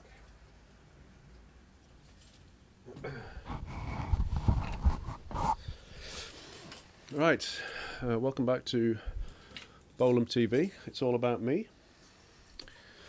Now it is all about me. I'm absolutely exhausted already. It's really hard being nice to people for so long. I've been doing it for hours, it seems. Right. My first guest arrived earlier than I was expecting, so I really did mean to make a slide, a kind of back soon slide, which I never got round to this morning. So if you see a bit of dead air, with nothing happening in here, just hang on, so I won't be far away. I'll either be in the toilet or letting somebody in, or I can hear some screaming outside. I don't think that's. I'm hoping that's not one of my guests. I'm kind of expecting Johnny Dawes in a bit, but it's got a bit quiet. I don't know whether I don't know whether he's actually going to make it, but I'm going to send him a message now and see if see what's going. Oh, hello. Ah, yes, I got a message from you. 2:00. Okay, Johnny's coming at 2:00. If you don't know who Johnny Dawes is, he's a very famous climber. He goes by the nickname of the Stone Monkey, and if you Google him, if you've not heard of him, you'll find a lot of stuff about him. He's a very interesting guy. He's done a lot of things. He's broken a lot of bones, and I know. I don't know him through the climbing world. Actually, I know him just socially. Bumping into him through mutual friends. I did quite a lot of climbing years ago, but nothing like that. Very, very kind of low level stuff. So I don't know what we're going to be talking about. He's done a lot of different things though. He's a very entertaining guy. So he's just confirmed that he's coming. So we're going to have Johnny Dawes about 2:00. I haven't had anything to eat yet, so I'm gonna have. I might go over to Snack Cam in a minute, and or I might just go Sandwich Cam. I'm not going to start on the treats yet. So what I'm going to do is I'm going to. Another thing I didn't get around to doing this morning was making, which I did last time, was having a slideshow of pictures of smudge. But I'll try and get that going in a bit. What I'll do now, actually, I'll just talk about what I'm actually doing here. If we go to wide cam, okay, this is what you're seeing here. This is my name is Richard Bolam. You're watching Bolam TV. It's all about me. This is my studio at Replicast Art Studios in Sheffield. And it's an old kind of underused office space. It's nice and dry and warm, which is great for so you've got a lot of tech. I've been experimenting a bit with internet TV. I did some broadcasts last year, and I'm kind of I've moved on a little bit, making it a bit more sophisticated. I don't really I don't have a background in TV, but I'm kind of interested in it as a medium, now particularly as a kind of self-made DIY medium. Because you can do that these days with very little equipment. So what I'm going to do is I'm going to describe what I've actually got here on the studio and how I'm actually doing this internet TV broadcast.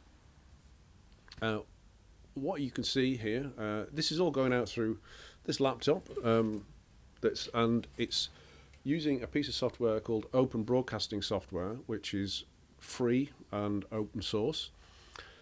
And it's very, very good. I've used it before. It seems to be pretty rock solid. And what that will do, you can use it as it will switch from a number of different sources, and you can put on overlays and all kinds of things with it. I'm just using it today to encode and broadcast what's coming in from a new piece of equipment which I've got, which is an A10 Mini. It's a Blackmagic Design A10 Mini, which is a 4-channel HDMI switcher, which will output via USB-C a full HD signal, which when you plug it into a computer, it just appears as if it's a webcam. So what I'm using it's a little bit maybe over-engineered for this job, and you can do a much simpler version with just a single camera or just a built-in camera. I might talk about that a bit later on.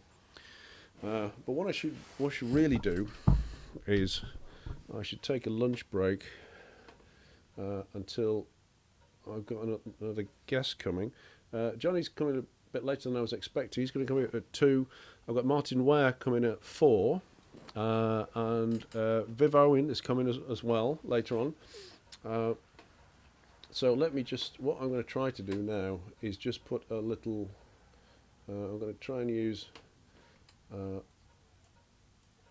oh yeah, no, actually, I'll just explain a bit more about the setup here. Open broadcasting software is what's taking, is encoding and sending out, and that's taking the video feed from the Blackmagic A10 Mini. The audio feed is going in from a little mini mixer, which I have here, and then I introduced the audio delay in OBS to hopefully to sync it up on the way out, because of the delay that's introduced by capturing the video and then compressing it and sending it out. The audio is coming a lot quicker, so you need to introduce a delay so that they're not out of sync. So the audio is going into this little mini mixer. I've got another computer here. I don't know why that monitor's just gone off. Let's just try switching it back on. It might be just because I've not been using it for a while. Here we go. So, we're back. Kind of. I think I should have switched off the energy saving on that. So laptops that I can also mix into the video feed that's going out. There's my laptop output. That's my main interview cam. And if you watched earlier, you've noticed it was quite cosy when there were 3 of us in here. It's a very small studio. Plenty. It doesn't feel small when it's just me here. It's just as soon as another person comes in, it starts getting really small. What I've also got here, you can see down here, I'm using Touch OSC, which is a remote control surface program on an old iPad that I've got. I'm using that to switch the A10 Mini. Why I put it over there, I'm not sure at the moment, but as you might notice, I don't really have all the kind of furniture that I could do within this room, which is why I'm using a step ladder and some folding ladders here in order to put my equipment on. I could really do with another little table. So it's not an ideal setup, but it's working. At least I hope it's working. So, what I'm going to try and do now, I'm just using screen sharing. I'm going to hopefully put a little overlay on OBS so that I can. I'll put this on. I think. What the hell just happened there?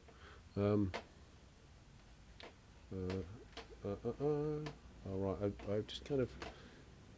I'm just going to move this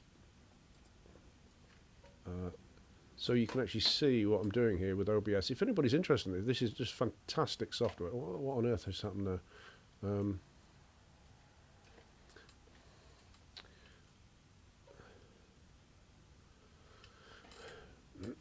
Right, so let's go to. Okay, we've got Mac Cam. Oh look, it's got it. It's going off into the. Oh, I keep. Right, so what you're looking at there is OBS.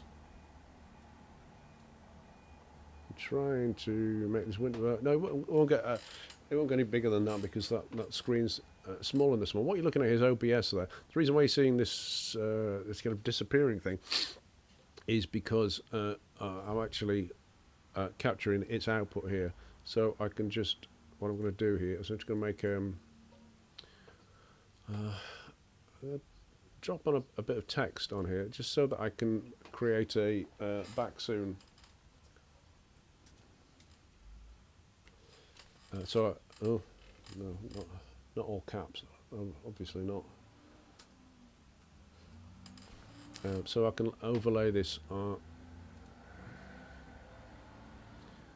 and there we go. So text is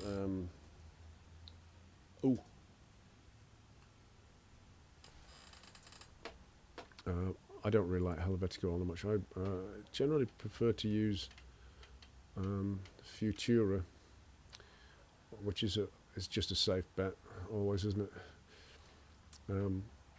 So let's have a look. Okay. Oh, that's interesting.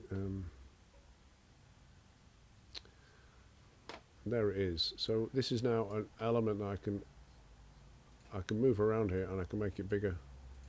Let's try and stretch it. Oh, I'm moving the screen there. Can't seem to pick it up.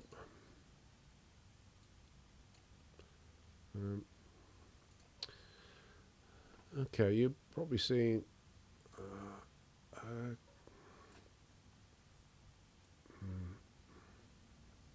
Okay, well, it's all going a bit. I can't seem to pick this up at the moment. So, am I? Oh, well, there we go. Finally, thanks for that. Yeah. So what I'm going to do, I'm just going to stick that back there, and then I'm going to go back to. Yeah, that's kind of okay, but what I need to do with this is.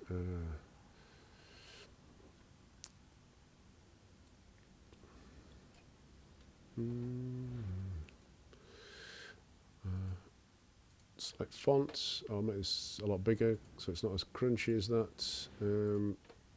Okay.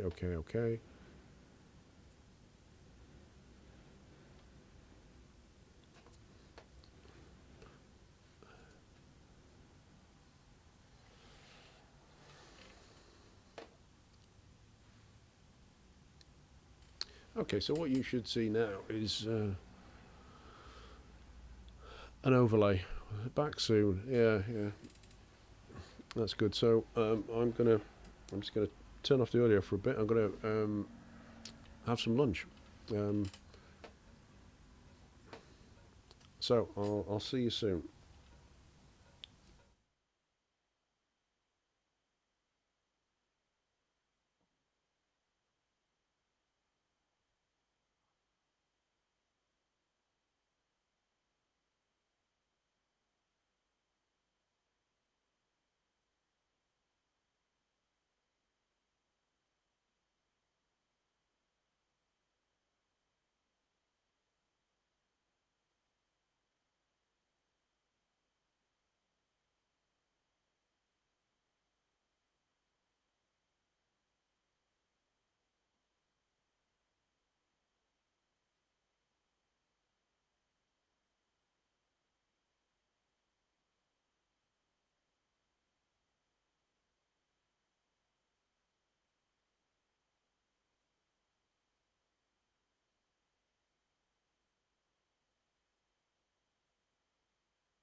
Hello, welcome back.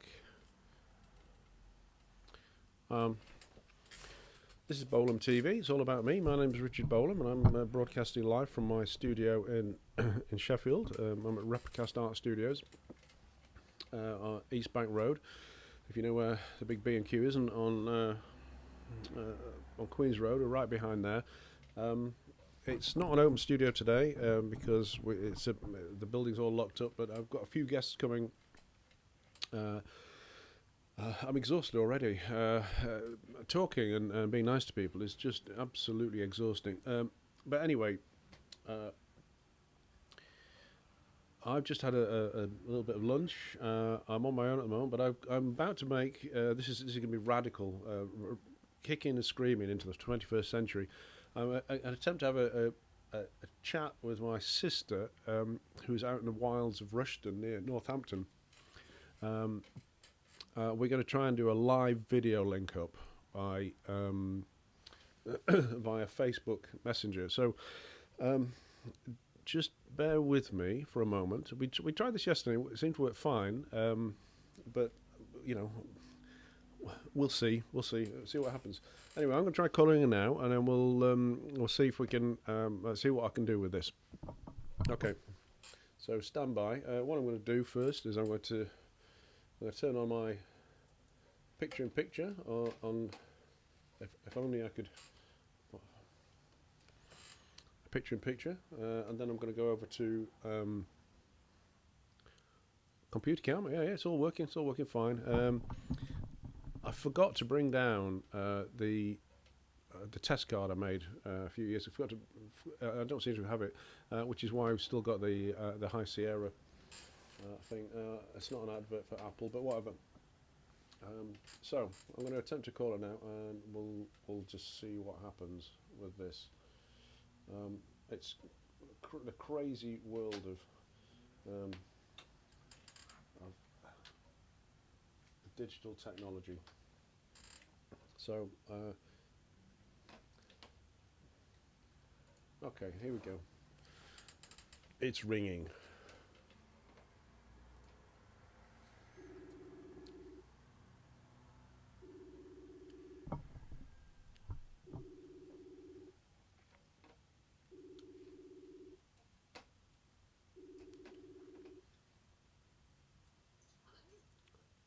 Hello. Oh, I don't know what just happened there. Let me see. Oh, keep talking. I'm not sure just how. Can you say something? I just need to get the levels right. Hello. Okay. Happy Valentine's Day. What's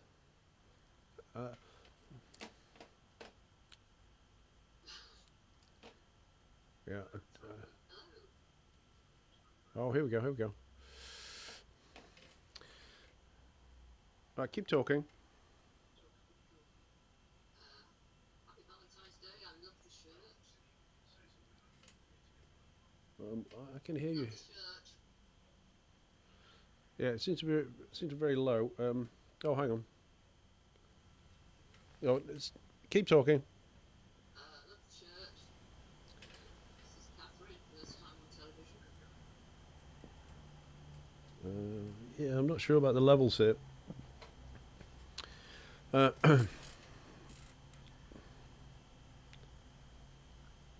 Yeah, say something. Love the shirt. Are you hearing any of this? Yeah, it seems to be very low. I can hear you. I'm not sure if it's going out. I can hear you fine. Yeah, can you hear yourself when it's coming back? Yes. No. Okay. But I don't know that I want to hear myself. Well, it's kind of necessary for the broadcast. We got the levels right yesterday. I don't know.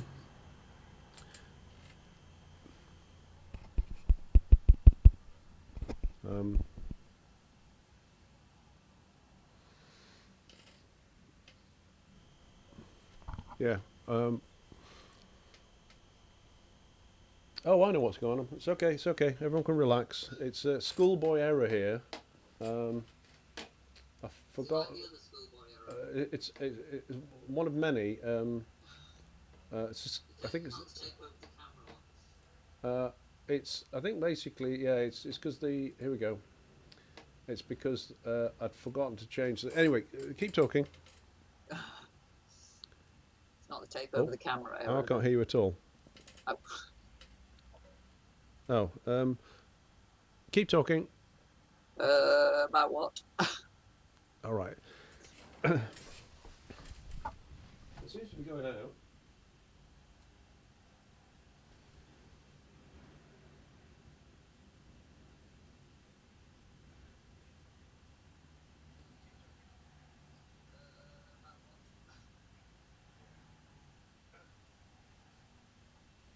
Right. Oh no, hang on. That's no good.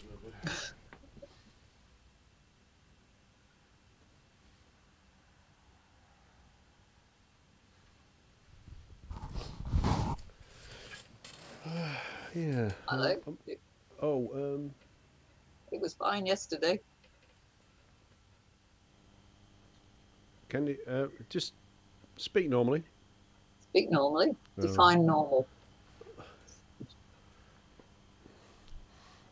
Yeah, we tested this and it worked fine It yesterday. worked perfectly. I think yours. I think your audio is actually going out okay. It's just that I'm not hearing it live here.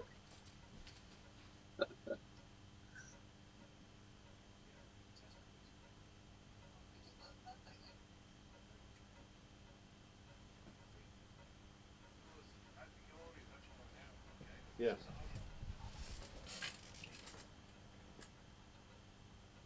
Yeah, your audio is actually going out. It was going through the. I don't know why this worked fine yesterday. It didn't work so It far worked today. perfectly. What I could do is I could use the. This is why she always testing multiple times, of course. I'll tell you what I can do. I can send it out. It's very low, but what I'm going to do is I'm going to send out the audio through the HDMI, and then take it from the headphone output on the TV. So let's try that instead. So just bear with me a minute. If only I could. If only this mouse would start working again.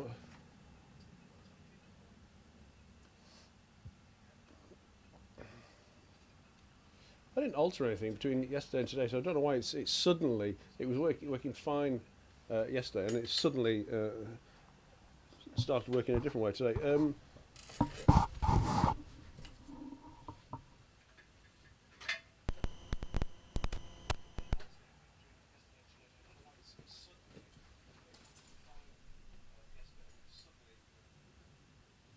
Okay.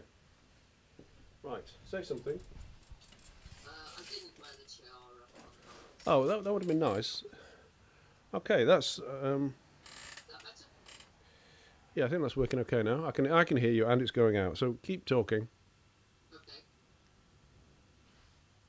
However, I did get changed. And I did comb my hair. Right. I think ready to go. We good? Yeah. Yeah, it sounds a bit crunchy, but at least I can hear you. Welcome, Catherine Frankish. Welcome, Bolam TV. TV Virgin. Yeah. At least the only time I've ever been on television that I know about. Well, who knows? What they say is what Warhol said was everyone would be famous 15 minutes. Now it's all the time. It's all the time. This is my 15 minutes. Yeah, somebody said, I saw it posted online recently. Somebody, now all we can hope for is to be is to have privacy for 15 minutes. Let's see. I'm just going to see if I can actually hear this coming out here.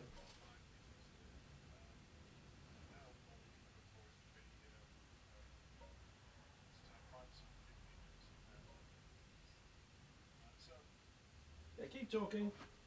Okay. I like nice chairs. I see no expense was spared. Oh, that's Same right. That's right. decoration. Yeah, the sound quality is really poor, but at least it's legible. So I think Martyn Ware's going to be amazed. Does it have his name on the back? No. No. Right. This is kind of working. We're going to have to go with it as it is. I've got Johnny Dawes coming at 2:00. So, do you know who Johnny Dawes is? The climber? Yeah, the climber. Yeah, a very famous one of these strangely natural climbers. Or those infuriating people who can just do stuff. Yeah, he could just do it. Yeah. Right. Yeah, and I think he's Not about. natural, is he? Yeah, it's natural. I think he's about my age, or maybe he's about my age. So, and I was reading an article a couple of days ago saying he was climbing 8B plus in France, I think somewhere. Now 8B plus is, I mean, I've never even got anywhere. Right, so he's in his mid-50s and he can still climb harder than most people can in there, even when they're in their 20s. So yeah, he's a natural. What annoying. Yeah. Well, no, no, I'm not going to say that. He's going to be my guest. He's very entertaining though as well. So I can't say I've got. Natural and funny. That's really not fair. Oh yeah, no, he's barking in a good way. So he'll be very interesting. It'll be interesting because I think the last time I bumped into him, because I don't know him through the, I don't know him through the climbing world. I know him socially because I bumped into him through mutual friends. And I think the last time I saw him, which was maybe 2 or 3 years ago, he'd broken a whole bunch of bits of himself. So he's obviously recovered remarkably. So a bit like Unbreakable, the film, the Bruce Willis film. But he's not actually unbreakable because he has been broken. It's just that he's maybe he could be the star of a different film called Recoverable. So. Or slightly less fragile than the rest of us. Yeah, a lot less fragile than the rest of us. A lot Right. braver as well. Yeah. So, Catherine Frankish, welcome to Bolam TV. It's all about me. It's not. It's not. It's all about you. Yes. Yeah. Okay. So, Johnny's coming about 2. We were going to have a little discussion about decluttering, and I've got to say, given the backdrop of this video call, I'm wondering where we're going to begin with this because You're looking at the Wunderkammer. a Wunderkammer. Yeah, I think you better explain what a Wunderkammer is before we go any further. It's a tradition. It began in the Renaissance when very wealthy ruling classes would have these rooms full of treasure, partly as a status symbol. And it also there was a more humanist side to it as well, where they would collect samples and animals and shells and natural objects as a way of learning about them. And the two kind of got conflated, so you get treasures and fossils and giant shells and stuffed turtles all in the same room, and you would end up with this fantastic conglomeration of natural and man-made wonders, and as things like timepieces, puzzles, beautifully carved objects, and as I say, along with dried seaweed and snakes in jars. So what you would end up with is things that were of value or appealing to that particular person. Okay, so that Kind of what's going on. it's kind of recluttering, that, isn't it? As opposed to decluttering. I prefer to think of it as cluttering in a confined space. Yeah, cluttering with intent. Yeah. With intent, yes, Yeah. rather than accidental cluttering, which is what was going on in the rest of the house. Right. Yeah. Cluttering with things that have meaning and significance, rather than just something shiny that I picked up at the garden sale. Yeah, you've done a lot of picking up of shiny things at car boot sales, though, haven't you? Historically speaking. Historically speaking, yes, it was a hobby. Yeah, and of course, this shirt, which is really quite famous It's now. the best shirt ever. Yeah, this is the best shirt ever. I just better explain to all the millions of people who are watching this broadcast right now, is that Catherine bought me this shirt for £1, I think, was it? It was a whole pound. A yes. pound, yeah, it's a pound, no expense spared. Nothing but the best. In a charity shop, and when she took it home, my brother-in-law, her husband Simon, really took a shine to it. Unfortunately, as you can see, it fits me quite well. Simon is a good few inches taller than me and a good few inches wider as well. So guess what? Didn't fit. Winner. I got Very hard. That's right. To hold his breath, and shrink down a little bit. Yeah. Yeah, I tried all that. And we just in the end said there's no way it's going to be good. No. I think it's still the best shirt ever. Yeah, he could wear it around one leg maybe or something like that. Yeah. Yeah. One arm. Yeah, so I have actually a number of shirts that you've bought me over the years that are quite fabulous and all cost next to nothing. Yeah, the general rule is it would be £1, wouldn't it? That was sort of Yeah, a pound is plenty. Yeah, and so the idea was that if you didn't like them, you could return them to the charity shop without guilt or offence. yeah, But mostly I got it right, didn't I? yeah, absolutely. I'm just checking the audio levels here.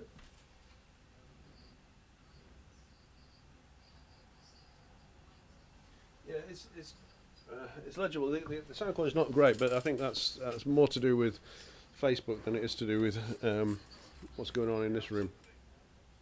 Anyway, let's just turn you up a bit. Oh, I can't do it there. So Stella, my wife Stella, she is a big fan of clothes swaps, and so actually spends very little money at all on clothes. She does buy new clothes occasionally, but mostly they come from. She takes a bag down, brings a bag back. I think it's great.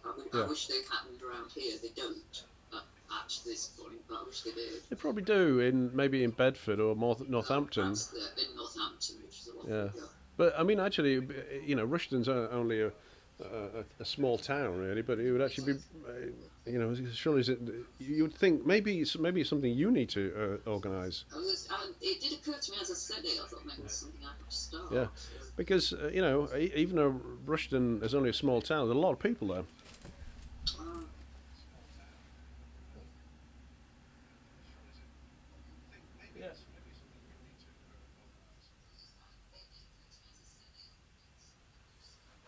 Yeah, the sound's not great, but I'm not sure. You say it sounds very low, but I can hear it coming through, so we'll just have to go with it as it is for now. Okay. Or what I could, no. So let's talk about decluttering, because the bit we can see of your house in there is not actually unrepresentative of the rest of the house, is it? No. Now, I avoid. I prefer not to use the word hoarder, because that sort of implies big piles of newspapers and empty cat food tins. Yeah. But you are, you might say, acquisitive. Enthusiastic curator. Oh, you've been thinking about this? Oh, yeah. When you asked me to do this, I have actually thought about this. All right, yeah, I like that. No, was that enthusiastic curator? Yeah. All right, that's That's good. what I am. Oh, yeah, curating. That sounds a lot better than hoarding, doesn't it? Yeah. Well, at least you've chosen those things carefully. Yes. So. Right, curating, yeah. So, domestic. Hyper-curating, how about that? Oh yeah, meta-curating. How about that? Yeah, better still. Okay. I wish I could turn this volume up a little bit, but anyway, I'm a bit a bit annoyed because we tested this. It worked fine yesterday, but this is not how I had it set up like yesterday. So I don't know why it suddenly stopped working like that.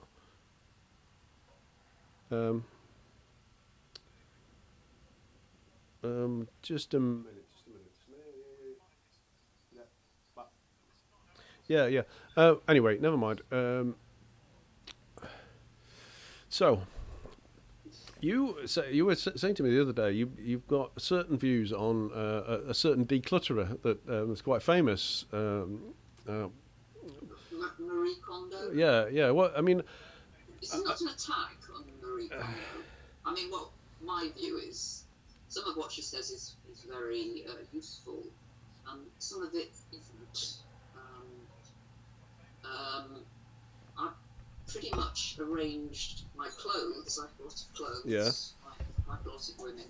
I didn't use her method quite by accident. I've done what she recommends. What kind of I don't agree with is the business of holding each object in your hand to see if it sparks joy.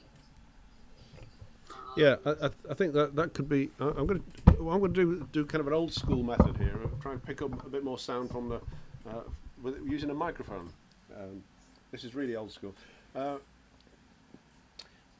Yeah, I think it would take some time, wouldn't it, in your house? It would in my house. Yeah. It'd be a lifetime job. Yeah. But the thing about it, what she makes the point is, we keep things for all sorts of reasons, some of which are guilt. I hear whistling. Embarrassment, or not wanting to let stuff go because we spent money on it and we feel we shouldn't, or somebody's bought it as a present, and there's all sorts of reasons why we keep stuff when we shouldn't. And what I do, and she says you should let stuff go, I just disagree with some of the details of how she does it, because you should only have in your house what sparks joy. And I think, well, that's not actually realistic. When you asked me to speak about this, I thought of a few things, and a very short list of some of the things in my house which really do not spark joy. Yeah. My own personal ones are phone chargers. I loathe phone chargers. They're everywhere. I mean, chargers in general. Yeah. I mean, every house nowadays has got phone chargers and Kindle chargers and things with wires lying about the place. They do not spark joy, but you need them. So you need them. Yeah. How about P60s? Simon gets a P60 every year from his employer. Look, to be fair on Marie Kondo, I don't think she was talking about financial documentation. I think she that's not. She was talking about your house, your home, and the things in your home. The P60s. Great. No, do not destroy. Well. Do not destroy. How about the ironing board? Does an ironing board spark joy? Again, I have been thinking about this. Honestly, I'm going to have to disagree with you a little bit on this because, regardless of how effete you might find Marie Kondo's approach to this, I don't think she was talking about laundry items or financial documentation. I think maybe people like that don't have those things. Maybe she has people to do those things for her. And maybe she has an accountant who takes care of her P60s. Yeah. So actually, what I did when I was starting to think there is too much stuff in this house, there needs to be some order, and some of it needs to go. I applied my version of it, which is not does it spark joy. My version is why is it here? Right. Yeah. Because then the answer to that is why are the P60s here? Well, they're there because it's necessary to keep them, to prove that you've paid your tax and got your pension from. So that is a better way of dealing with it, I found. Yeah, I keep it if you need to. Why is the ironing board here? Because I need it to iron. Yeah, yeah. Yeah, to be fair, actually, you don't need to spark joy with those things, do you? No, but she gives the impression that you should only have things in your house that do, and it's I think it's not realistic. I think it's perhaps she lives in that world of minimalist apartments where they have people to do all that stuff, all that stuff that Possibly. yeah. Meanwhile, out in the real world, Out in the real world. Yeah, you should see how much crap I've got in the studio here. I can show you. This. yes, I watched the time lapses. Yeah. There's actually quite a lot more. If you watch the last one, number 7, Yes. you'll see that there's a lot of head scratching. Once the space has been made, I just kind of wandered about scratching my head most of the time. So I didn't know which is why I called it. What are we going to do now? Do you remember Q6 or Q5 or whatever it was? Spike Milligan, back in the 1970s. Do you remember? It was a bizarre kind of surreal comedy program. Yes, I do remember it. Yes. You know, and he used to end a lot of the sketches by going, "What are we going to do now?" and then just walk off. You know, and that's exactly what it reminded me of. That of me wandering about, scratching my head. You know, what are we going to do now? Right, I've just missed a video chat from Annette, who's in the Alps at the moment. Oh, right.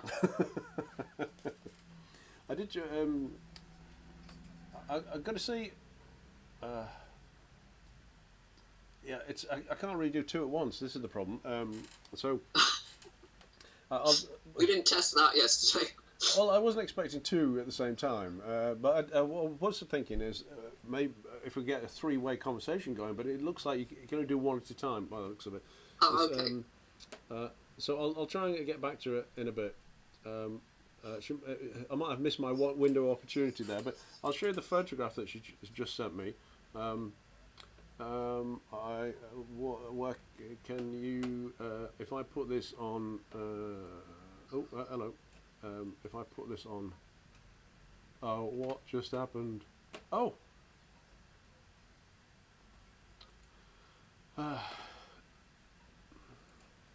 Okay, I seem to have lost.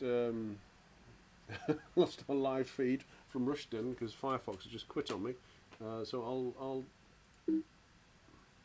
I'll try and get that back.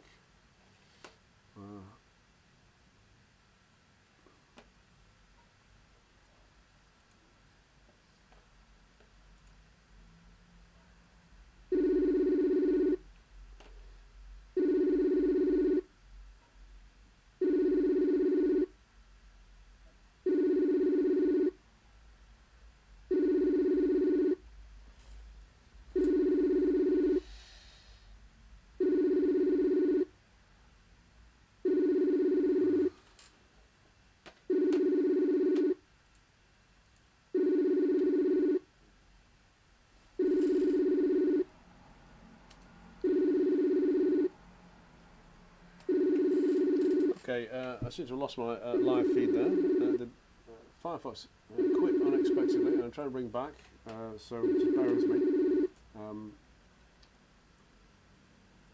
I'll try that again.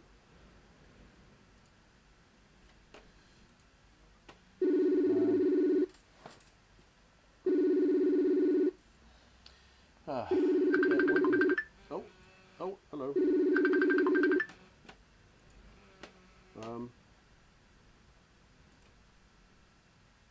She's trying to call me while I'm trying to call her.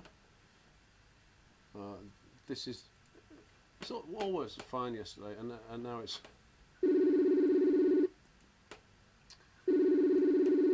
I seem to have got my mushroom back as well. Oh, there we go. Hang on. Hello. Oh, hello. Just a minute. All right. Hello. You're back. Hello. No, I switched that off. Right. Can you hear me now? I can. Oh, okay. We're back. I think we're back now. I don't know what happened there. The browser just crashed. Obviously trying to do I something. broke the internet. Yeah. Oh, yeah. Again. All the people tuning in broke the internet. Yeah. That's right. It crashed Facebook and everything. Yeah, that's it. We brought it down. So what were we saying? We were talking about utilities and Ironing boards. yeah, ironing boards. Yeah. So tell me about right. It's very low res, but I can kind of recognise some of the things in the Wonder camera there. But can you describe not necessarily anything in there? Any particularly amazing finds that you've had in? Because you've spent a long time touring around charity shops picking up stuff, haven't you? Yeah, I mean, one of the things in it is the ostrich egg. Is that the egg-shaped thing? The egg-shaped thing next to the church. Next to the what? Next to the church. Oh yeah. I can see the church. Well, I think it's a cathedral, actually. Is that an illuminated ostrich egg? Well, it wasn't illuminated till my husband got hold of it. Of course. Neither was the cathedral. I'm not sure which cathedral it's supposed to be, but it sits in there and it looks rather fabulous. You know, this glowing thing, and it's actually made of white plastic, which I don't think a Renaissance prince would have had one of those. Well, it's the right material for the job, isn't it? You know, and in the olden days, it's an effect. I'm not actually very precious about. Yeah, in the olden days, it would have been ivory, but that's only because it didn't have plastic. and we don't have elephants hardly, so you know. Yeah. Well, it all makes sense when you think about it. So what's in there I've noticed part of getting rid of a lot of stuff meant I realised what it was that I actually like, and I've noticed I like objects made of stone or natural materials. So what's in there are various boxes and vases, some of which have got lights in because I have a technically adept husband who can do that sort of thing. So they sit and glow, which is something that the Renaissance princes wouldn't have had. LEDs. LEDs. It's an amazing LEDs, technology. LEDs are brilliant. There's no heat, so you can illuminate things that you can put a candle in, say, or an incandescent light bulb.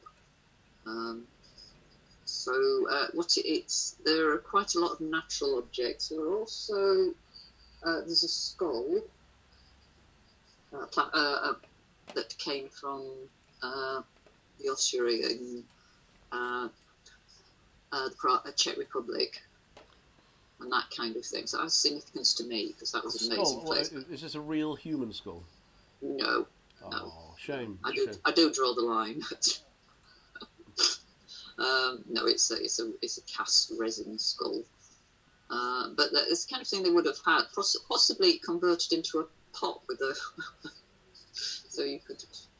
I saw something recently. Somebody was also on the same thing where they actually got a Victorian tobacco jar made of a human skull with a lid, and I thought, there's kind of a line really for me. Yeah, well, and that would be a human skull as a tobacco jar. But in like a plastic version. Yeah, some cultures are not precious about human remains, though, are they? Well, no. That's going back to what you said about the place in the Czech Republic.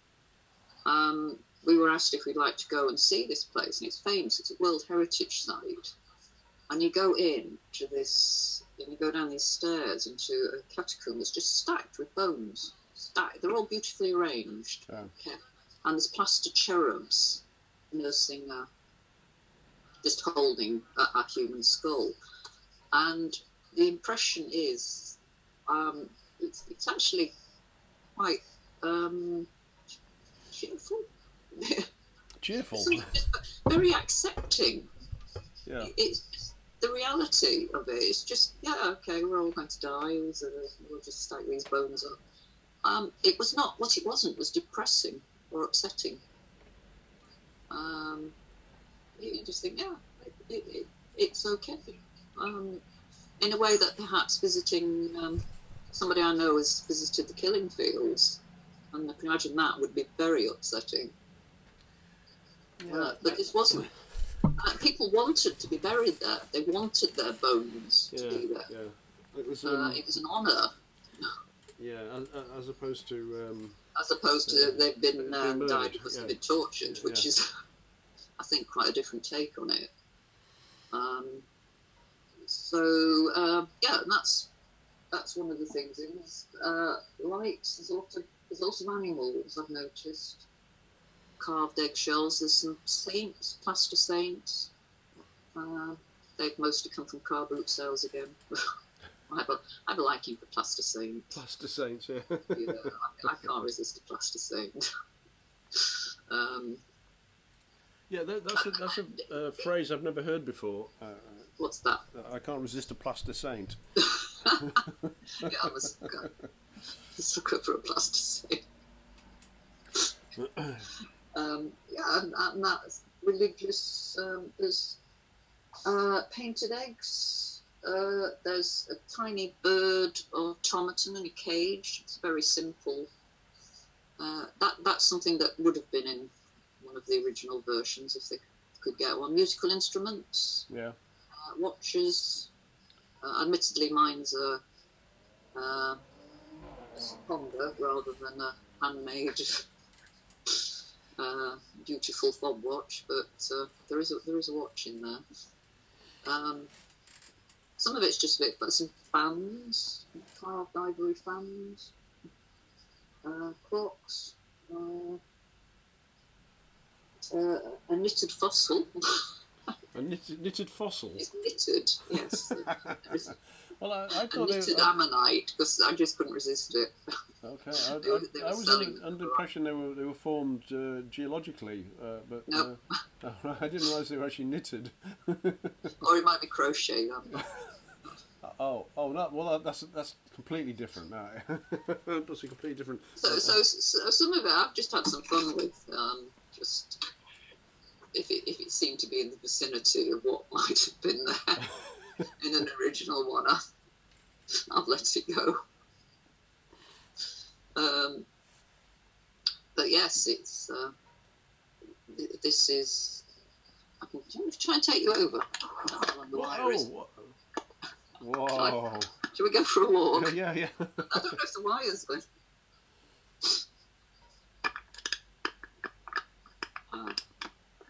Is that a little external webcam you got there? Yes. So I can. Yes, I'm just looking at the length of the flex. I think that might be a bit ambitious. Yeah, we just thought this earlier. You could have put an extension on it, and then you could have gone for walk around the house. But oh, I don't know if I'm ready to let other people see my house. I can see the plaster saints now at the top left there. Yeah, that's the ones. And who's that then? Have you got? One Jesus showing his heart, in the Sacred Heart, yeah. And the other is the Madonna and Child. No, it's a shame you haven't got Saint Bartholomew holding his skin. You know. Oh, what I mean? yes. That'd be nice, wouldn't it? Yeah, and Saint Sebastian. Yeah. Yeah, when you watch The Last Kingdom, by the way, this is not giving anything away. There's a very funny sequence about Saint Sebastian.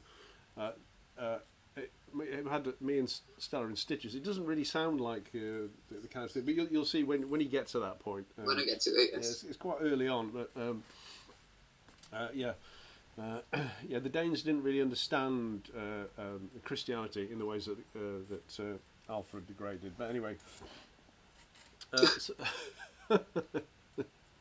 so yes,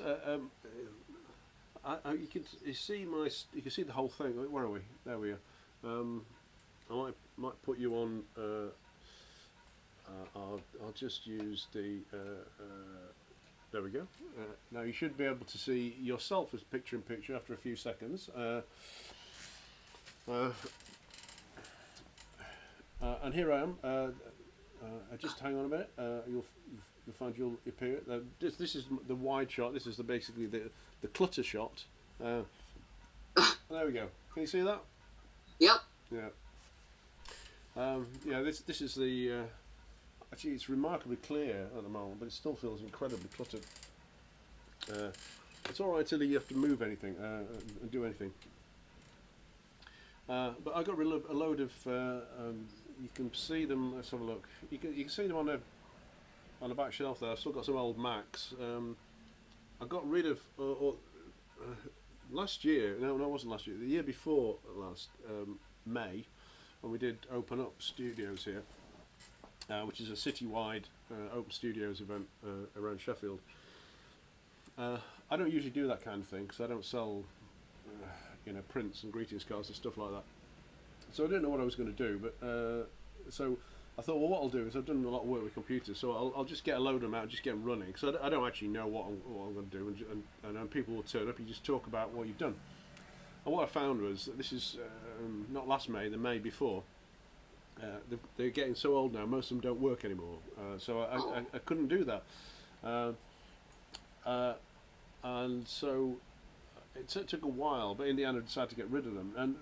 And so I've got those two that you can see there are actually still working. But I got rid of a load of the others, which I gave back to James Wallbank, and they're going to make them into some sort of light box. Because although these things were very expensive and very desirable items when they were new, and for quite a long time afterwards, they are no longer giving me any pleasure. It's got to be said. And I did think I could use the cases for something, but we had a brief flurry of ideas. Oh, that's right. Yeah, it's just that I realise I don't really do that kind of thing. I don't make that sort of thing. So it would be it'd be a lot of work, and it seemed not a very productive way of just using something that someone else could use far more productively. And as you know, James and Lisa Wallbank, they run a maker's shop which is on Aberdale Road, and they sell lots of beautiful things for around the £500 mark. Lots of lovely things. Yes. Yeah, lots of lovely things. So anyway, but strictly speaking, I had a lot of those on a kind of long-term loan from James anyway, from years ago, because they had a big pile of them and wanted them out of the house, and I was the only person at the time. This is a long time ago. I was the only person at the time that was doing anything with Macintosh computers in those days, and so he kind of gave them to, and obviously I think he wanted to keep a rein on them in case they did come in. They did become valuable as collector's items at one point, but they're not really. There's possibly one I've got here that a collector might want, because it's still working pretty well, and it was one of the more desirable ones at the time. But on the whole, they're not worth anything, and I'm about the only guy here who does anything with this kind of stuff, and I don't want them anymore. So no one really does want them. And of course they're very small, they're very slow, they're very heavy, and they burn a lot of electricity. So in the end I decided they have to go. There's still a lot more stuff that needs to go out of this space, but at least I have got rid of a load of it. The first bit's the worst. Yeah. I think it's that initial letting go of stuff, isn't it? And what I've found is it's gone in waves. I mean, I actually started in 2005. Sorry, 2015. I was going to say that's some clear out you've had. Yeah, 15-year clear out. But what keeps happening is I've noticed the more I've let go of, the more ruthless I'm starting to get. And I mean, again, you look at this backdrop, you think, well, what's the woman talking about? But there's all sort that the loft is empty now, and that kind. I mean, I used to have stuff under beds and in the loft. Yeah, it's a very disappointing thing, isn't it, to clear a loft, because it still looks like you haven't done anything. Yeah, exactly. It looks like I haven't done anything, but I've done a lot. And it's been going on for about 5 years in various. 15 years, yes. No, just the 5. Not quite 50. Yeah, I mean, but I was doing other stuff. You sort of realise that we moved up here in 2007, and in 2008, of course, there was the recession. So the plan had been for me to go back to work, but then I can get a job. Yeah. Go back And to then work all if you sorts can of get other a job. things happened. Family stuff happened, including elderly in-laws that needed. Yeah. And you just get distracted, and you suddenly realise you're sitting in this house full of stuff that really. Yeah, for Some of anybody. this stuff should have been dealt with much sooner than it was. Yeah, for anybody who's never been to Catherine's house, which is probably pretty much all of you watching this, that what you can see here only represents a very small portion of what is. You actually live in a Wunderkammer, really, don't you? That's the aim. It's constantly evolving. Yeah, that's a Wunderkammer within a Wunderkammer. That. Yes, yeah, that's kind of the aim. Somebody came into the house once and said it's like walking into a charity shop with wrong word, antique shop with books. Yeah. And I thought, I'll take that. That'll do. Yeah, that's okay. That's okay. Maybe that's what I'm looking for. I'm looking for the antique shop that I actually want to go in. That's what I've tried to do. Right, Catherine, I think we're going to leave it there because Yep. I want to try and see if I can make contact with Annette, who's up a mountain. Yes, in, of course, in say the hello Alps. to Annette. That'd be good. For a few minutes, just to see if it's possible, it's remotely possible. And then I've got Johnny Dawes coming at 2. So, Right. sorry, I'm cutting you a bit short, but No, it's fine. This has been a novel experience. yeah, it's so been a thank learning you. curve. I don't know what the hell was going on with the sound earlier, but it's it's like, have you ever seen those Oh No cartoons where the last one is Yep. Oh No? Like, I did think of doing my own where it's basically it's three boxes as usual. The first one is the pink blob. It says AV technician, testing gear, working. Right. The second box is retesting gear, working. And then the third one is using gear, not working. Oh no! And that's my experience of being an AV professional. Anyway, I'm going to try and thank you for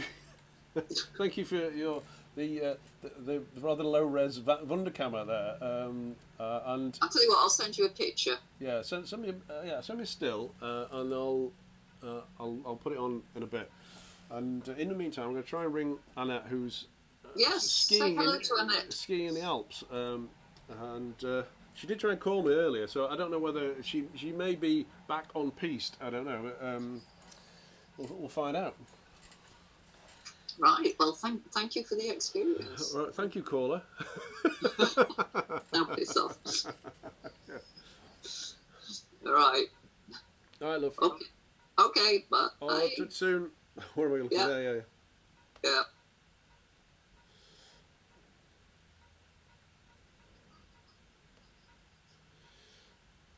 So, that was my sister Catherine. I keep forgetting, of course, this is live television. You need to keep talking, or else it just doesn't work. I'm going to try and video call my friend Annette, who is up a mountain in the Alps. I'm not sure whether this is going to work because she may well just have been. She may have gone skiing again. I don't know, but we'll see if this works. This is kind of random nonsense. We'll see what happens. It's trying to call. We'll see what happens. Hang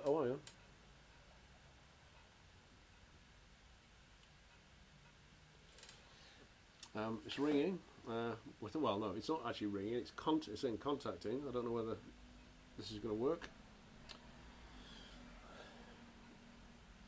If not, no, unreachable. It says. Let's try again.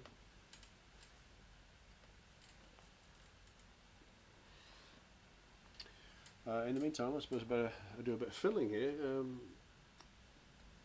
So I've got Johnny Dawes coming, I think about 2 o'clock. And later on, I've got Martyn Ware coming in at 4 o'clock. And Martyn was insistent on talking about the future rather than the past. So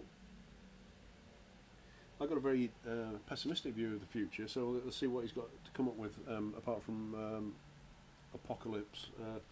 Now, I'm afraid Annette's not there. Let's see if she's probably skiing again. So good for her. That's what I say. So how are we doing? Sound. Right.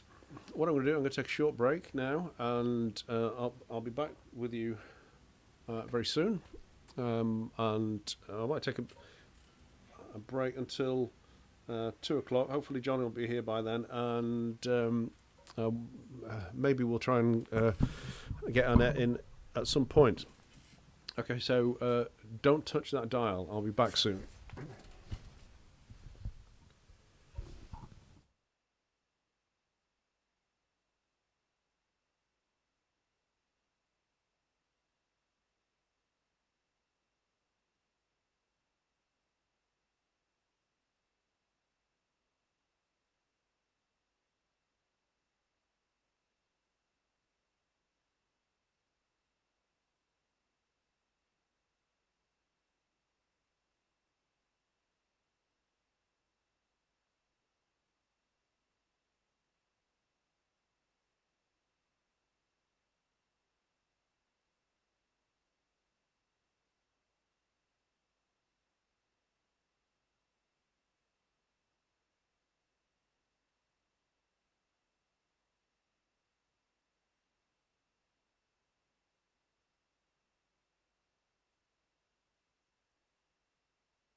And we're live, and we're back.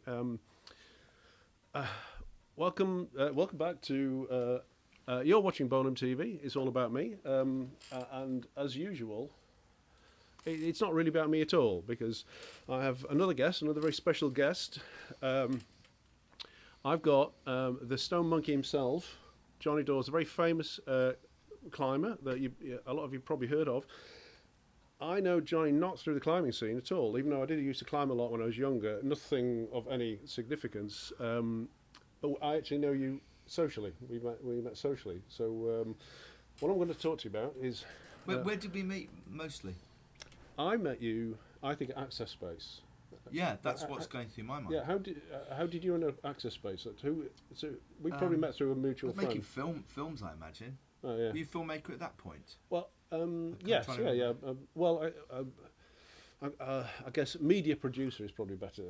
I don't make films as such. I think I was making Best Forgotten Art, a film about crack climbing in the early 90s. Yeah. With my friend Richard Heap and. Oh yeah, I know Richard. So it's probably basically just through the same scene that we know each other. Johnny Dawes, welcome to Bolam TV. That's what's going out there. I've got several shots. Oh, that's the. We're going to look at some stuff online, I guess. I was looking at you, and that's our wide shot, and then we've got snack cam over there, which there's no snacks on it at the moment. But we know each other kind of randomly. The reason why I asked you to go, I bumped into you. Was it one day last week? You were just on your way into the Cremorne, and me and Stella were on our way downtown to see the lighthouse, and the lighthouse, man. Yeah. Bit grim, isn't it? Yeah, Stella liked it a lot more than I did. But I've got to say, what's his name? Willem Dafoe was fantastic in it. I think these doctors probably advised him to stop taking amphetamine, so he's kind of porked up a bit. He's not got that kind of near death look about him anymore. But he looked fantastic. In fact, the performance was great. It just kind of there was too much rolling about and brawling. It just seemed to go on and on. I like the painting bit where they painted the lighthouse. Oh yeah. But I just like the painting bit. Just the painting. Watching the paint go on was the best bit for me. All right. It's the best bit. I'd say the best bit I thought was, where Willem Dafoe does this great long speech, and he uses all this kind of nautical language, and it's all really salty and whatever. It reminded me of the end speech of Roy in Blade Runner. I thought it was kind of an equivalent. So what I'm going to try and do is learn that one at some point, and so I can roll it out a bit like you can do the. I've seen things you people wouldn't believe, that kind of thing. Yeah. But the old salty dog kind of equivalent. I do like to use a lot of film quotes in all the time in lots of things I say. Most of them go unnoticed, but. What are you trying to achieve with your TV station? What I'm trying to achieve? That's a good question, right? It's a very searching question, and I'm so busy so far that I didn't actually do an introduction when I started, because my first guest arrived a lot earlier than they said they would, which is great. Richard, how long have you been doing this? Not very long. Okay, how many days? This is just a 1 day on it, but I did a 3-day one last year during Open Studios. When you're asking me how long I've been doing it... How long have you had a TV station that runs? Well, I did it as an experiment first, during Open Studios last year. I have been on the TV before. I've been on Sheffield Live TV. I've also actually been on daytime telly. I'd never do that again. Absolutely never. Were you a wheeling expert or something? Or what was a wheeling expert? No. I was... So the producer contacted me for Rip Off Britain because I wrote a rather saltily blog post about a cheese fest that I went to a couple of years ago. There was a complete rip-off. Basically, you had to pay to go in, and then all they were doing was selling you cheese. So you pay for it's like paying to go in Waitrose, So I posted a less than complimentary blog post about it. The people from Rip Off Britain saw this.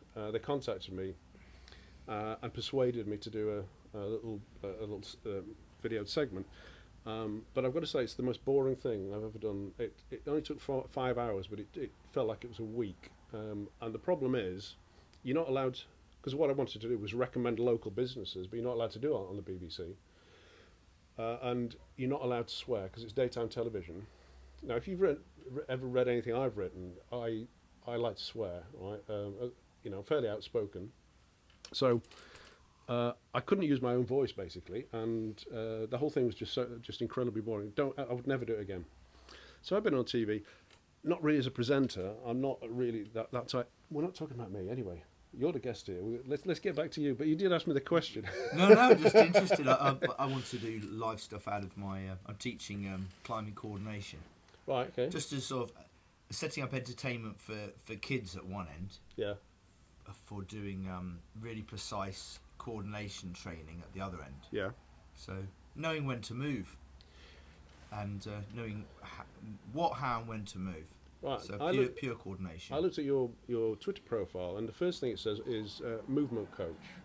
Is it movement tutor or movement coach? You don't put yourself first as a climber. Is that your main occupation these days? Yeah, because I'm not climbing. I mean, for one thing, I'm 55 years old, so you could still do a lot of interesting climbing. I think I enjoy climbing more than I've ever enjoyed it. But in terms of, I did a hard climb last year, managed an 8 plus. But I read about that because I was surprised because it said in that article you're 54. Obviously, that was last year. You're really quite unusual, aren't you? Because I mean, I'm the same age, right? I couldn't possibly do what you could do now, even when I was 25. Even when I used to train with weights, just couldn't do it. It wouldn't have mattered how much I trained, or how much weight I lost, or whatever. Would never have been able to do those things. Do you think you could have learnt to move in such a way that you'd be able to do those things? I don't think so. I think I could teach you if you tried what.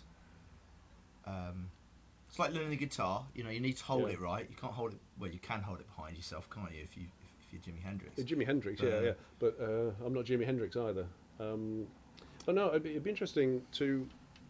I guess a lot of people know about the climbing anyway, because you've made quite a number of films, haven't you? About. Yeah, been in quite a few films and made about 2 really. Yeah.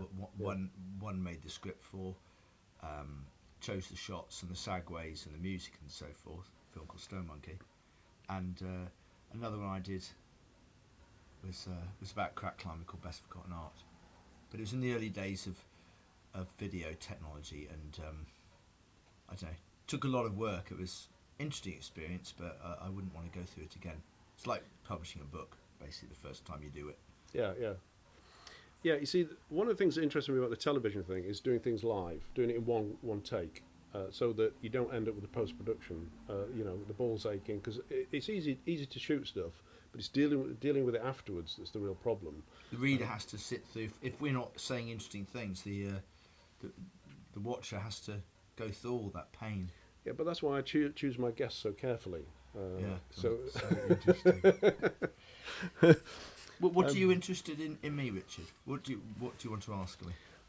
I'm interested in what you're doing now and what the future. Martyn Ware's coming later, and he was insistent that we don't talk about the past, we talk about the future, because he hasn't said this. I'm pleased he said that. He hasn't said this to me, but I'm guessing that basically he's fed up of, because I interviewed him last year. He's probably fed up of talking about what he did in 1978 and 1980, which is exactly what I asked him about when I interviewed him before. He's probably fed up of talking about what happened 40 years ago, because he's done a lot of stuff since. So he's insistent. So I thought maybe that's what we do. A lot of people know you anyway, because you're quite famous and you've done all that stuff. So maybe we talk about. I noticed that you didn't put climber first, but that's how most people will know you. You put the. I'm keen to coach. Because there's a company in North Wales that has its motto. It says, "Climb now, work later." And it's now later. Yeah. So I'm coaching, and I've been doing that off and on sporadically for about 30 years, and it's been successful, very successful in certain situations. And if people really want to learn and they try what I suggest, they will really improve really quickly, and their whole coordination will change. So that's what I've been routinizing since I started, into a simple system. And I've got a small unit in the Stag Works, near Go Outdoors, and the Arctic Monkeys practiced, I think, and there's always music going on, which is a strange place to practice coordination, where it's really noisy sometimes and completely quiet other times. But it's nice to have a space where I'll be able to experiment and use jeopardy to a certain extent. I'll be able to use looseness of holds. So if you grab a hold badly, and it comes off, it's shown you that you've moved wrong.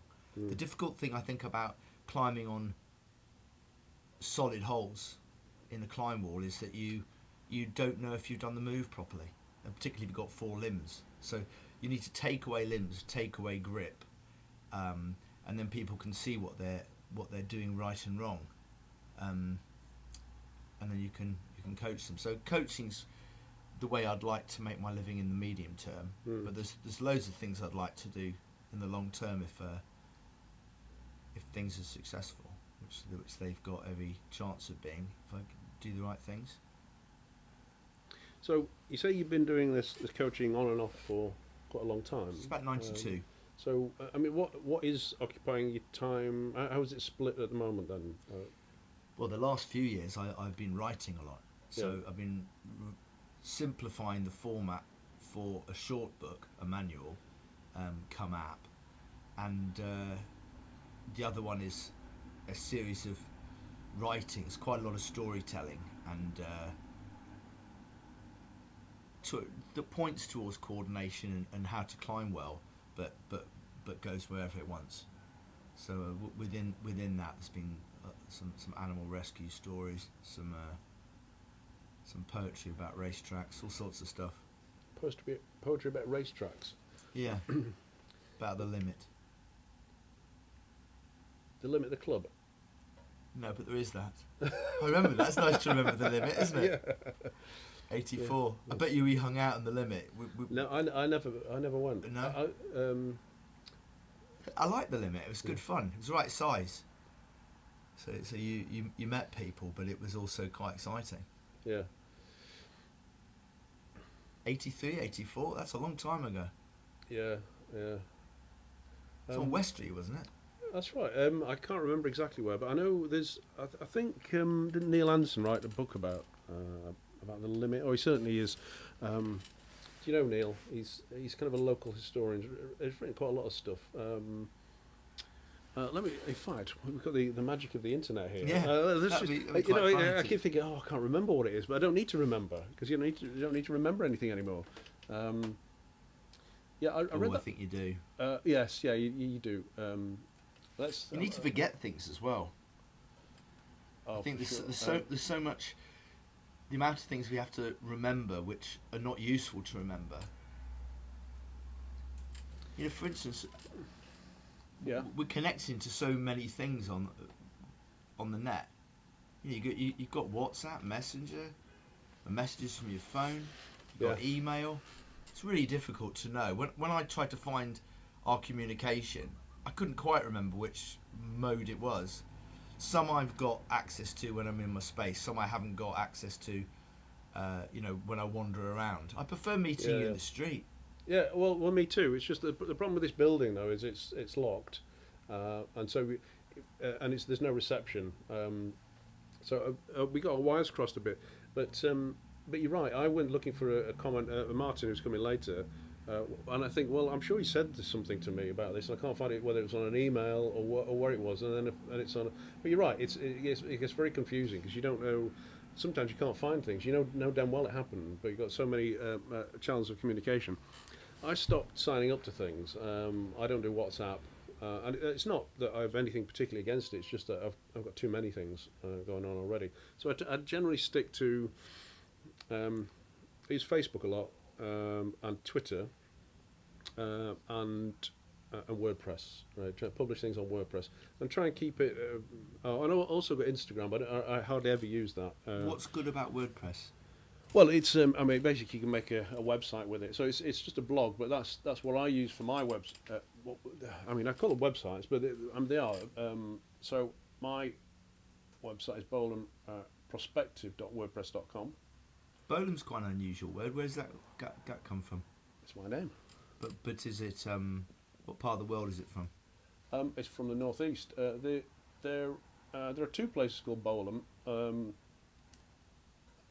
One's near Bishop Auckland, and one I can't remember what the other one is, but they're both up in the northeast.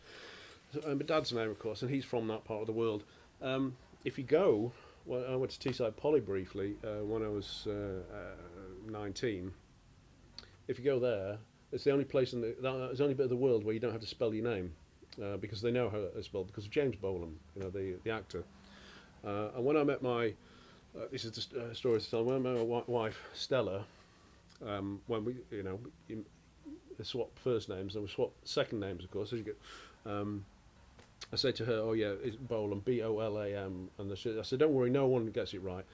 And so I said to her, "What's your second name?" She said, "Eleftheriades." And oh my God, that'd be a good double barrel, man. That'd get people. It's worth sending something to a private school just to get it. Oh, Bolam Eleftheriades. So it's fantastic. Yeah. But and when we got married, she decided to Greek. Yes, Greek. Yeah, well, Greek Cypriot. When we got married, of course, I had to explain to her that she decided to take my name and take her own family name as a middle name. Oh, there's no more. I'll make some more coffee though. That was the last, but I'll make some more. It's not a biggie actually. Oh, I did enjoy that. I've not managed to have one today. Well, I'm going to make some more. So what we'll do, we'll talk for a bit, and then we'll take a short break, and I'll get some more coffee on. So I said to her, you do realise you're going from 13 letters that no one can pronounce or spell to 5 letters that no one can pronounce or spell.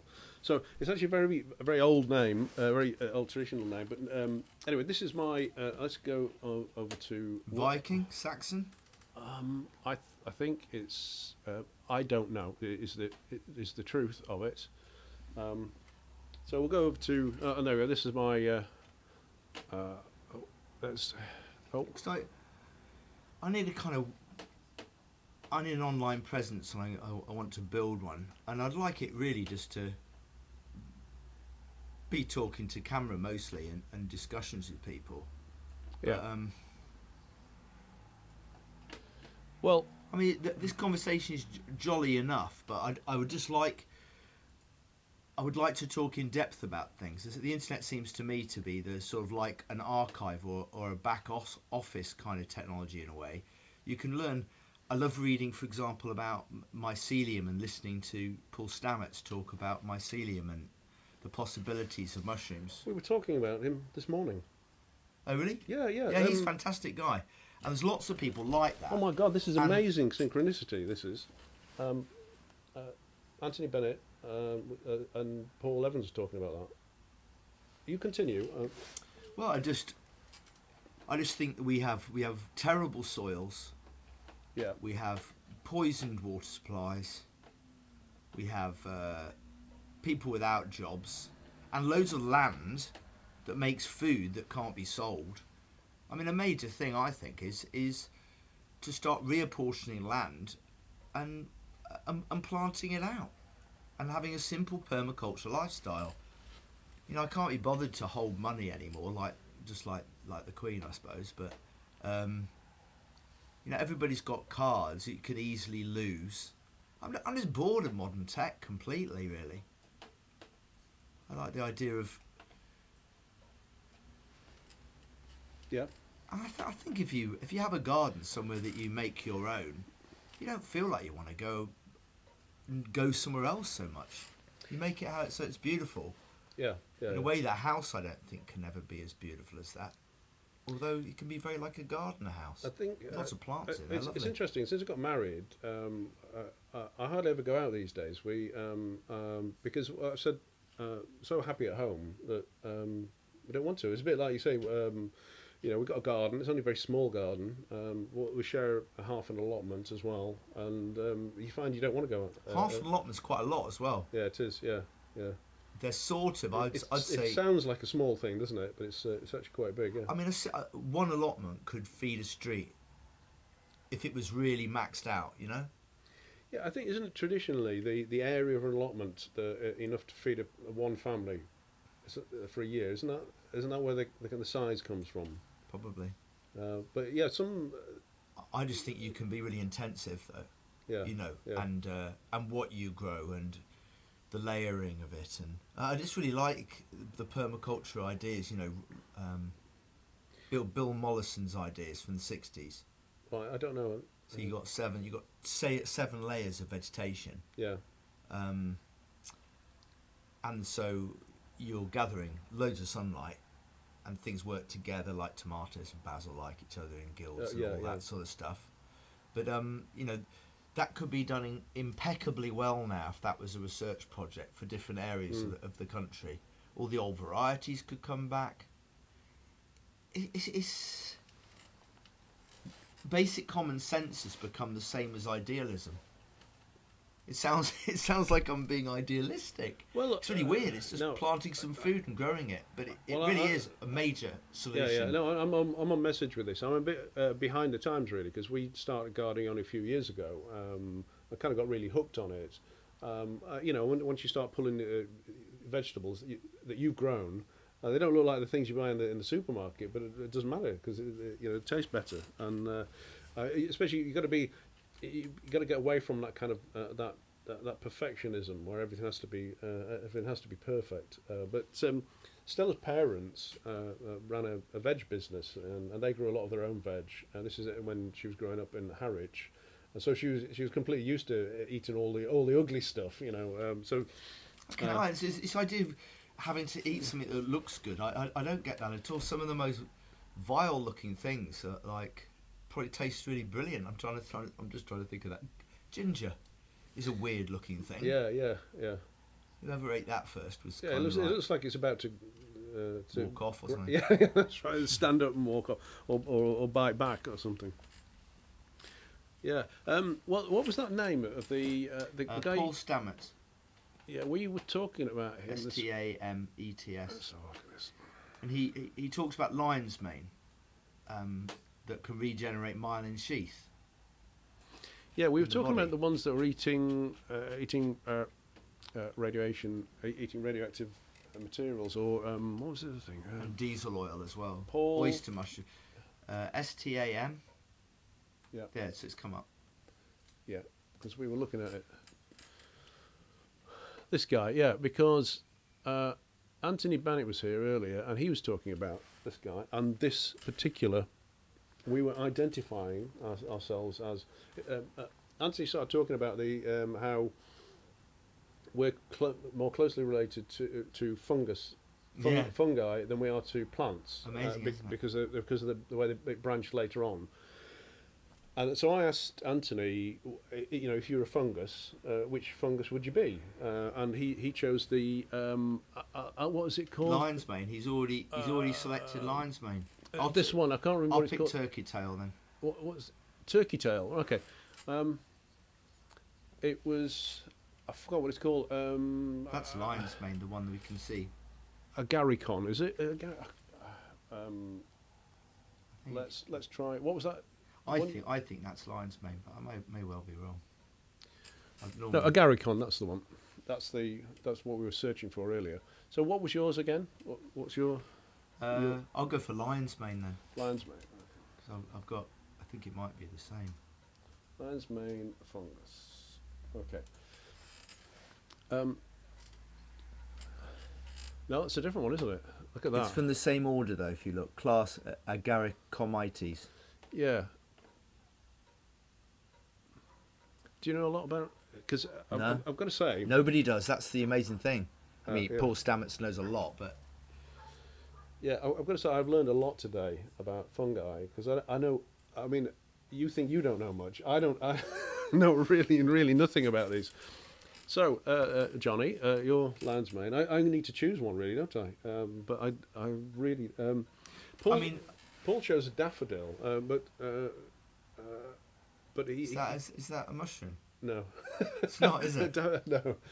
Daffodil. Well, we're talking about the split of plants, but Okay. maybe I've forgotten now. I don't know whether you did choose a fungus. I need to think about this. No, I was singing the praise of daffodils the other day when the wind blew down.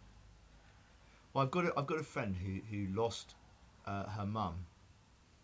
It's a private matter. This I gave 2 little daffodils that are broken down to this guy who really loved his wife, and his wife died, and he's not very well, and these 2 daffodils were in my car, and I thought it'd be nice to give something, and then I put the 2 and 2 together and gave him these, and I realised after I'd done it, there's something in me was giving one for him and one for his dead wife. Your deeper self is much more intelligent than you are. Yeah, if you can let it do the work. yeah. And I feel like fungi is that part of the forest. It's like the intuition part of the forest. Oh right, yeah. I like that idea. I think that's quite true. Honestly, it's been a real eye-opener today, because I've been reminded how little I know about anything. Both Paul and Anthony were talking about their relationship as artists with working with scientists, and there was a really interesting kind of crossover there. That idea that the 2 things aren't necessarily separate, and it's perhaps like Which that 2 intuition. things? Science and art, you see. Yeah. But it just reminded me when you're talking about that kind of intuition, the things you can't explain, that you can't necessarily reduce it down to a rational explanation, but you kind of understand it in a way. Yeah, it's not just. It's fuzzy, isn't it? Yeah, it's fuzzy but felt, and the Fuzzy felt. fuzzy felt. It's got like yeah. come across it. Yeah. Yeah, you see, it all makes sense when you think about it. I mean, for instance, Christmas.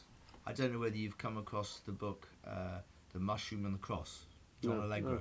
no. So, the logic goes. It's all based upon the cuneiform indentations in clay that they found in Sumeria, Tigris and Euphrates, kind of 6,000 years ago. But from different, there's some sheets there in the clay where the translation between different languages enabled them to know what different words meant in the past, and that studying of words and language suggests that the forbidden fruit was a mushroom, was fly agaric mushroom. Okay, I see. Yeah. And that Christmas, when it was taken as a rite, is red and white for a reason. Like Santa is red and white for a reason, and he's head of the elves, and the reindeer is what the Sami people kind of have. They drink the urine because it's a more regular amount of hallucinogen they'll take. Right, yeah. But the spirit travels they used to do, taking the mushrooms, they were, enable them to have this connection with everything, so that they were able to learn things. But that was, my point is that's what Christmas was a celebration of this mushroom. So we've come a long way from that to sort of Black Friday. Or whatever. No, that's great. Yeah. It's called Mushroom and the Cross by John Allegro. That's what I'm looking up. And it's pretty convincing, I must admit. Because Christmas doesn't make, and just the virgin birth and all the various elements of the Bible are kind of given a different angle. Because there's virgin births in all the different religions lots of different religions that came before Dionysian, and there's I'm just trying to think of how to put it. These video things that you want to talk quickly, but you also want to talk coherently. All I know is that's a very interesting thing if somebody's interested in where our belief systems have come from. Is that book? He pissed everyone off because he left college and then wrote this book that was like put a spanner right through Western history. But it's not very difficult to do that because Western history, doesn't even include Atlantis, which is underneath the sea there in Gibraltar and North Africa. Right. So it's not a myth then.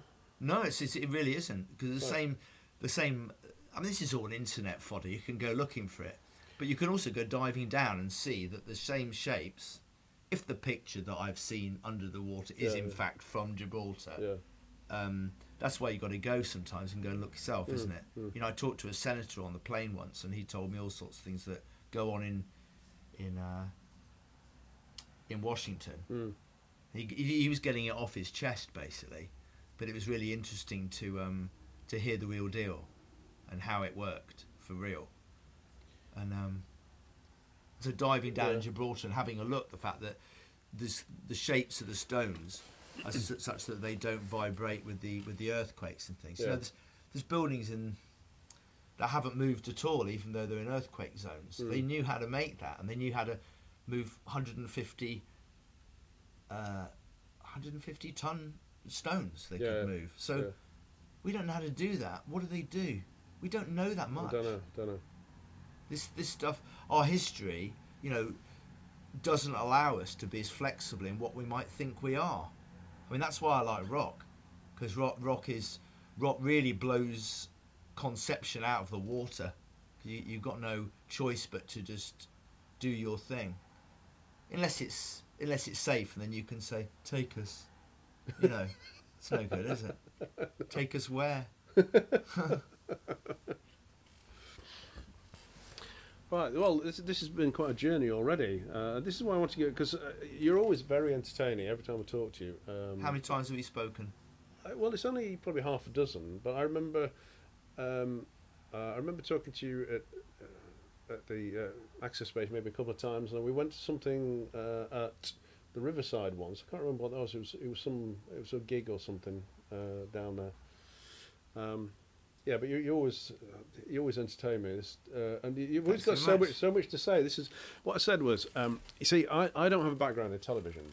I'm kind of interested in it as a medium, being a kind of an equivalent of what we were doing in the late 70s, early 80s, which is when technologies kind of moved on, so that they were kind of cheap, like things like photocopying and cassette tapes, and if you could raise a bit of money, you could even have short runs of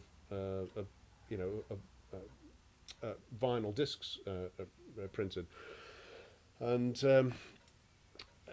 I kind of see this at the internet TV thing as being a kind of a modern equivalent of that. You know, it's you need a bit of technology. You don't need a lot though. You need an internet connection, or what have you, and you need some guests. You need some content for it, but it's kind of there. It's just there to be taken. You know, and it's.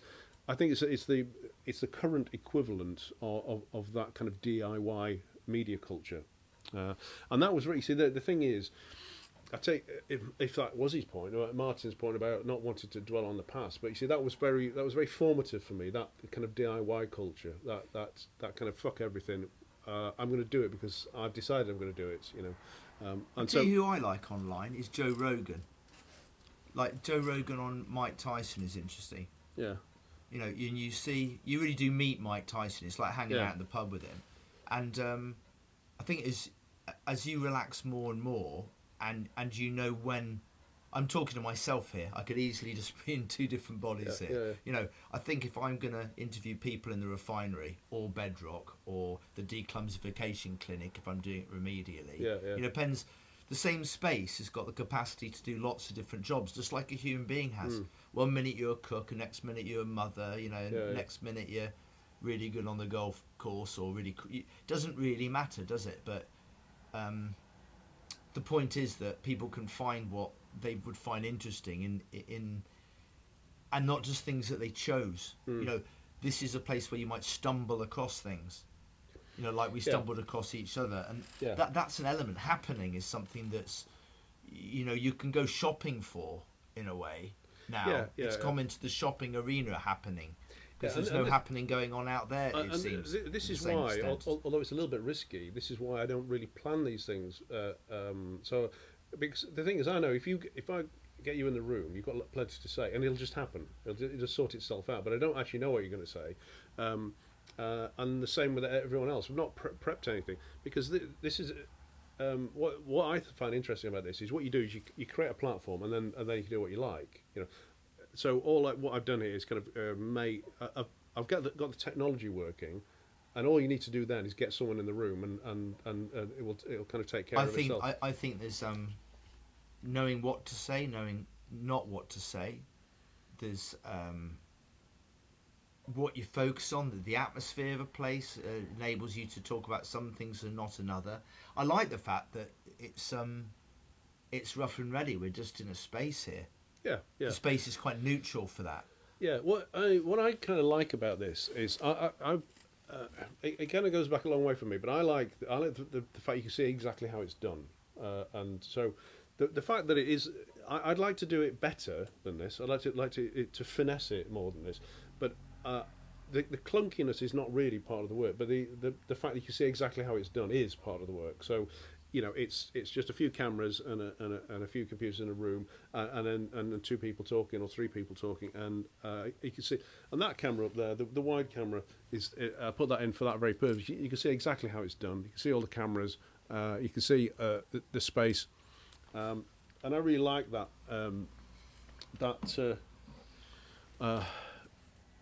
You after more coffee? I'll tell you what, if you are okay talking to yourself, I'll just go down and reload the coffee pot. Shall I talk to camera about something? Yeah, basically, you're on this mic. I'll put you back on, and I'll just switch off the. I'll switch off the picture-in-picture. That's you. I'm going to go disappear. I'm going to reload the coffee pot. It'll only take me 5 minutes, and then so maybe what you can do is. For people who don't know you, in all those places you just mentioned, the climbing places and the declumsification thing. I'll tell them what I'm going to do, shall I? Yeah, that's it. If you this is a good example of a time when I think you don't need to talk to me. Oh right. Just say, I think you're very direct, John, and that's no, I just thought I think it's really important for your TV station that the people are engaged as much as possible, and if there's clunkiness that doesn't need to be there, that's work that should be going on silently in your head. That's my point. Okay, so it's quite a stern point, really. Yeah. Well, what you always have to remember is people out there. There sometimes need to be a bit more exposition because people who don't know me, don't know you. Sometimes you just have to kind of. You've got to walk them through it. Yeah. But what I'm going to do is, anyway, you're watching Bolam TV. It's all about me, but it's not actually. I'm going to leave the room now. I'm going to reload the coffee pot. Johnny's given me a very subtle hint that he likes some more coffee. I'm going to let him talk to you briefly about his current work, and I'll be back very soon. So no idea who you are. But that's what's going out there. But I'll take this opportunity to explain to the mysterious midden. I've got a training place, and I'm using it to teach coordination in. It's quite variable. It's like a toy box, really, and when people come in, I can adjust that what we choose to do to help them either move quicker or to do more complex moves or to not have to look at the holds that they need to climb with. I'm stumbling a little bit because it's not really about climbing yet. It teaches using climbing movements, but mostly no hands and one-handed movements. But it's about correctly hitting shapes and knowing what those shapes are. And if you do know that, you can completely change the way your body knows how to move. And if you trip over going down some stairs, that kicks in. I've had situations where I've tripped up with glasses of champagne in my hands, and my body has just rolled down some metal steps, and I'm not spilled any drinks. I mean, I don't know whether or not that's me being skillful or just what my body can do if I'm just not too scared. But in order for it to do that, it's had to do a lot of other movements accurately, and not everyone may gain kind of complete control over their body. or rather allow their body to take complete control. But even a small amount of that makes a huge difference. So, and it's a good laugh as well. And it's in a music studio setup. It's in 80 John Street in Sheffield, near Harlan Cafe, which has got a big white sign that lights up. I'll be teaching people in 90-minute sessions and selling them in groups of 3. And I'm just asking for 50 quid for 3, or 25, 20 and 5 if you're buying them in single units. I can teach 6 in the space. I suppose it's about 10 metres by 7 metres. It's a nice asymmetrical room. It was used for polishing knives from about 1890 through to the 70s, I think. And it's got big, thick wooden floors, so you can screw things to it, so that you can have an assault course. So it's sort of halfway between parkour and normal climbing.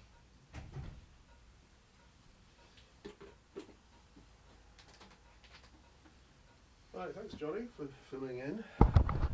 What did I miss? No, don't repeat it.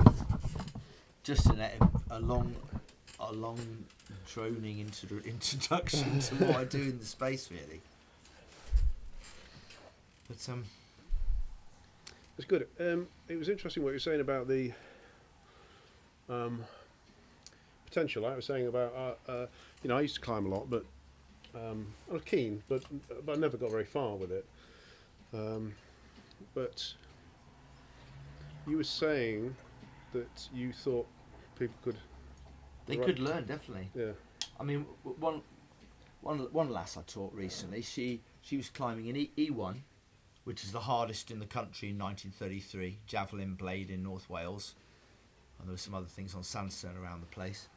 And after 3 months of, I coached her, had about 3 or 4 conversations and coached her 3 times, and she was climbing E7, which is the hardest standard in 1983.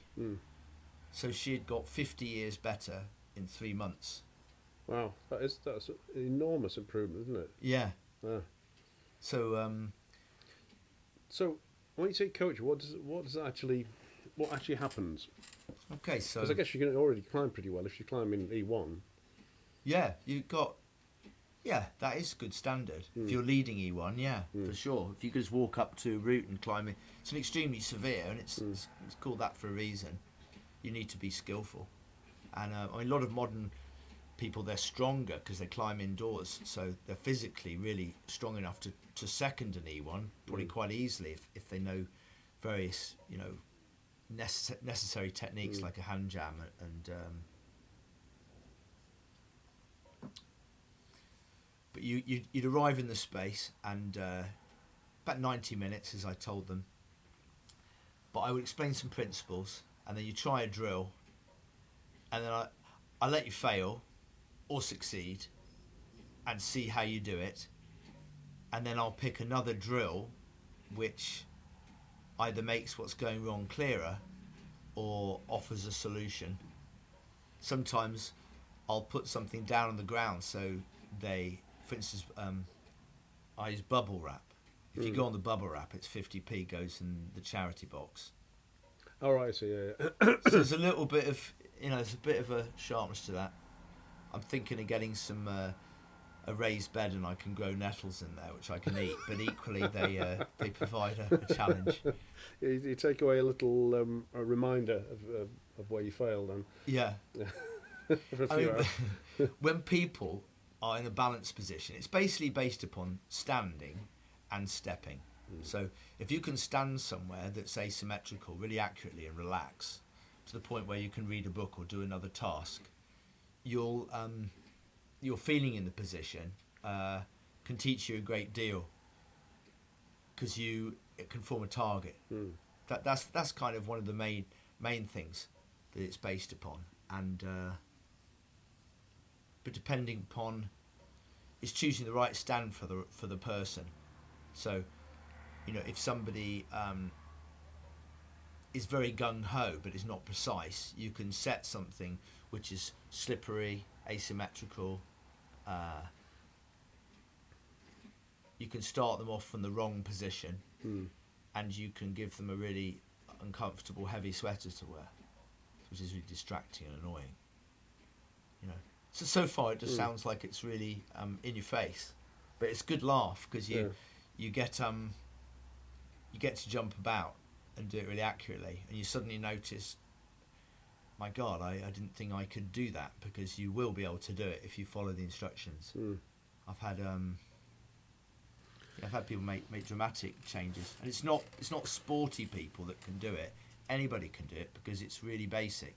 If you have a support from the roof, and they're in the corner on these two different heights, differently facing footholds, somebody who's 75 that can't really even stand up very well, if they're counterbalanced by something above them or protected so they can't fall back, they got full body harnesses, they could have them in the corners of old people's homes, and they could practice, you know, balancing really accurately, and potentially even holding counterbalances that make sound.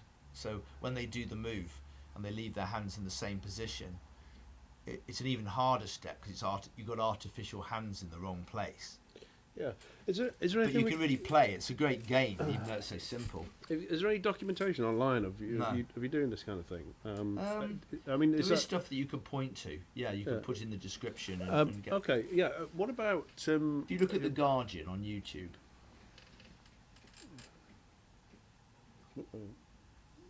there's a roundabout problem there, which is in the campsite in Apt, and you spin the roundabout round and you jump onto it. So, sorry, what am I looking for? The Guardian. If you would put Johnny Dawes, The Guardian, Johnny Dawes.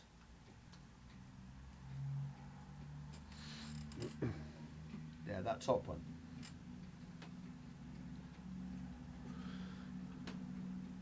Okay.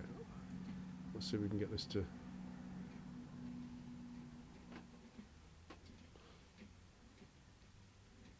I'm really impressed you got all this together.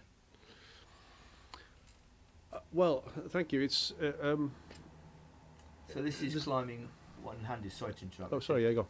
This is climbing one-handed at a crag called Froggatt Edge. This was only climbed on in 1949. I actually talked to Joe Brown about this. It was owned by an estate that didn't let people on, and then they used to go in and try and avoid the gamekeepers, and then it was opened up. This is a route called Down Harasa. It was originally climbed by Pete Livesey, and it's kind of controversial because it was scraped. The holds were improved by somebody with 6-inch nails, apparently, and was what was said. A brush with 6-inch nails is what it was cleaned with. But I climbed it with one hand, just to kind of. Well, it's just I know the crag so well. You know, you end up trying things in new ways, and the machine that's taking the photographs, the footage, is a pole cam. What they now use in the paddock at racetracks and stuff. That's the crux there where I moved my hand across. T46A, that route. So as hard as anything in, say, 72. But it's body position and using my foot at the right angle and standing the right way on holds and being clear where I'm going that enables me to be relaxed while I'm taking risk like that. Yeah. So so here I use a foothold on the slab that I have to press into to make it grip up. Yeah. It's like an ollie. You know, you stand on top of a skateboard, but yet you can lift it up. See, that jumps okay over the top of that boulder, but you've got to know what you're doing. But if you can feel that it's working, then it's not dangerous. And that's the fun, because when it's dangerous, you actually get to see whether or not you really know. Like jumping into a crack would cut your hands if you didn't get it right.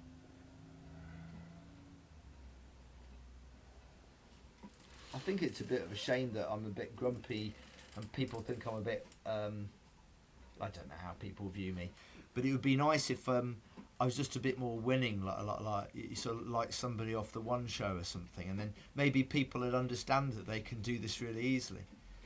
I mean, this running problem here, for example, you've got to know where you're going. That's less difficult. It's built more for the camera, that one. But when I run around, I'm clear what position I'm hitting at the end. So I'm not even looking really. I'm just feeling where the shape is in space. And these are skills that everyone can use and gain access to.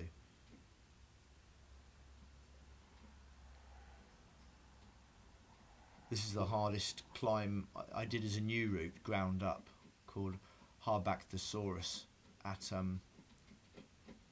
it's right to T-Rex, which fell down actually. There's a big flake on a route called Tyrannosaurus Rex, and that wall is basically falling apart slowly. So that's the jump, the roundabout I'm talking about. See where my leg's not touching that, but I can picture myself leaning in on that angle. So I choose the moment where the shape I envisage is leaning at the right angle to hold the speed of the roundabout. So the roundabout chooses when I move when I'm thinking in that way. But that gives me a way of practicing, noticing when I should move. So somebody like Johnny Wilkinson, when he's kicking, he knows where, and that one there. You see the big gap, the drop below me? If I swing, I can fall 100 foot. But I know it's not going to happen because I'm aware of what I'm doing. But that's why I chose those shots to depict this, because to be in command of your body, is about letting your body take the clear information you give it and do what you're doing with emotion and verve and enthusiasm. And anything has that capacity. Cooking does, giving somebody a hug, shaking hands, waving at someone.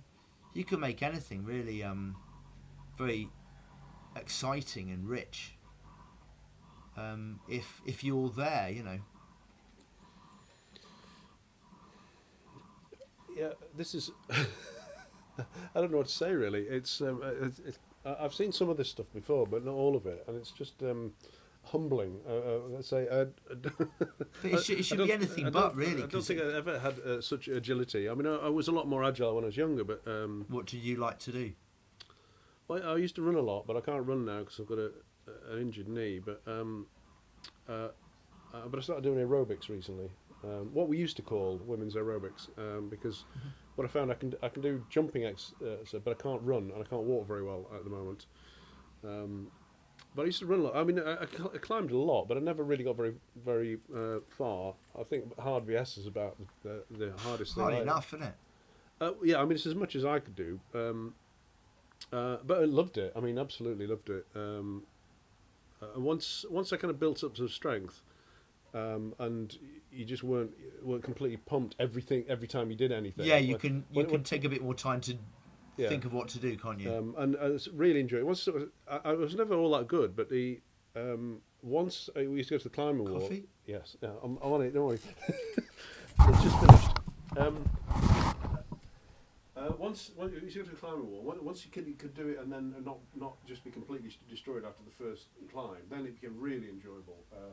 Even though I didn't get coffee. There you go. So these guys have been listening to the audio from this, or have you split the video and the audio? The audio's not on. So the audio's not on us, or not on the program? It's on you speaking. So it's on the audio from here and the video from the screen. Yeah. Okay.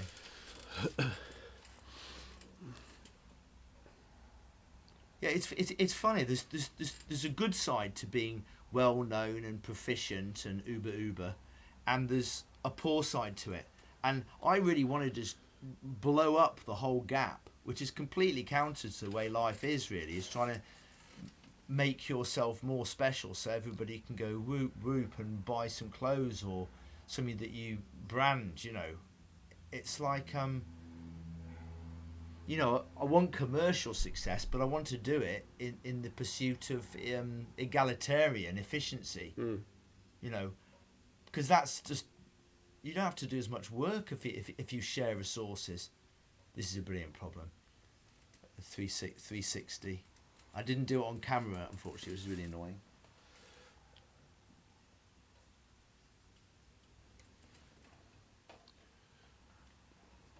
Yeah, thanks for showing that. Yeah, I just hope I don't get blocked for copyright violation. So you can't broadcast to broadcast. Well, you can.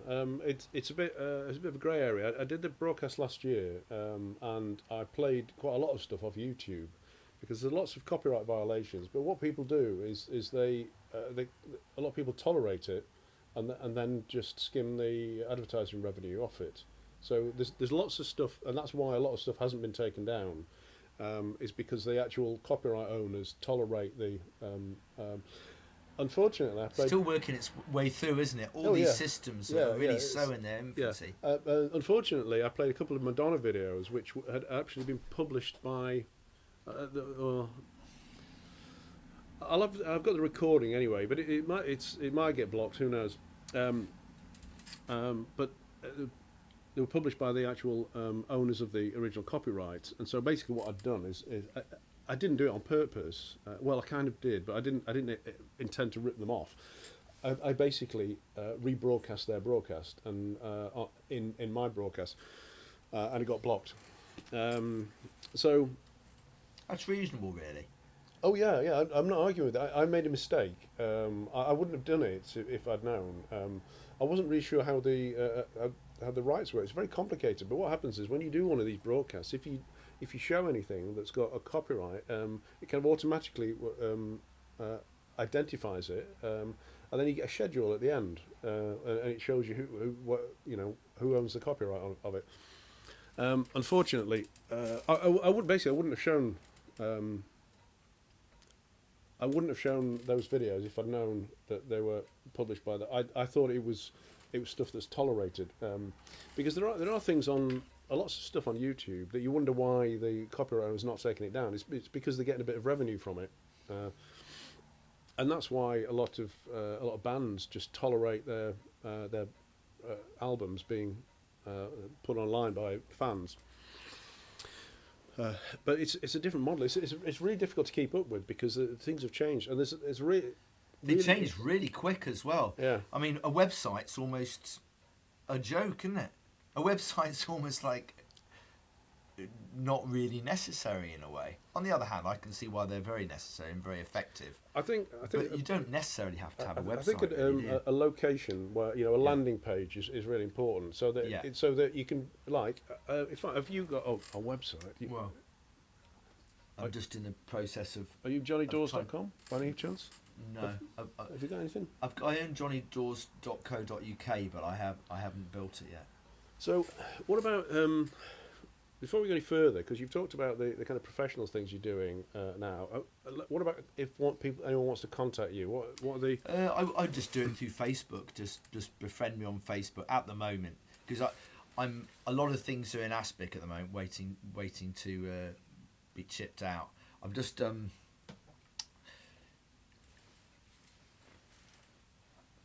I do need a web page, and I do need a booking scenario. So it's just how to go about that. I'm just learning how Bookio works, or if anybody's got good information as to how to go about these things, or indeed if they think they want to get involved, and it's worth talking about. If there's a fit that seems to work, then. So for anybody who's not on Facebook, are there any of the venues they can contact you through? They could contact me. What about you say you've got a space at? They could send it to John Street, I suppose. They could send it to I'm not sure how the. I don't know what address my room has actually, but it's 80 John Street, and it would be Johnny Dawes. I'll put this when this finishes. We'll put something specific. Annotate it with Yeah. So if anyone wants to get in contact with you who's not on Facebook, I don't know why I've suffered from inertia so much. You know, like actually doing things that are really difficult to do. I managed to do, but simple things. The world is too complicated. There are too many things to do now. That's the problem. Too many, and part of the problem, I think, part of the problem I have is that there are too many opportunities, and it's the tyranny of choice business. You know, like, climbing and running and then doing all the other things and playing around with technology. There aren't enough hours in the day to do it all, so you do have to kind of doing this is really frustrating for me. Yeah, because I would love to be finished with my logo. My logo's almost there, but I almost really love my logo, but I'm not going to finish it for the sake of finishing it. And you know, and people say, you know, great is the enemy of good, and they're kind of right. You know, an artist's work is never done. I get all those things, and they're really valid.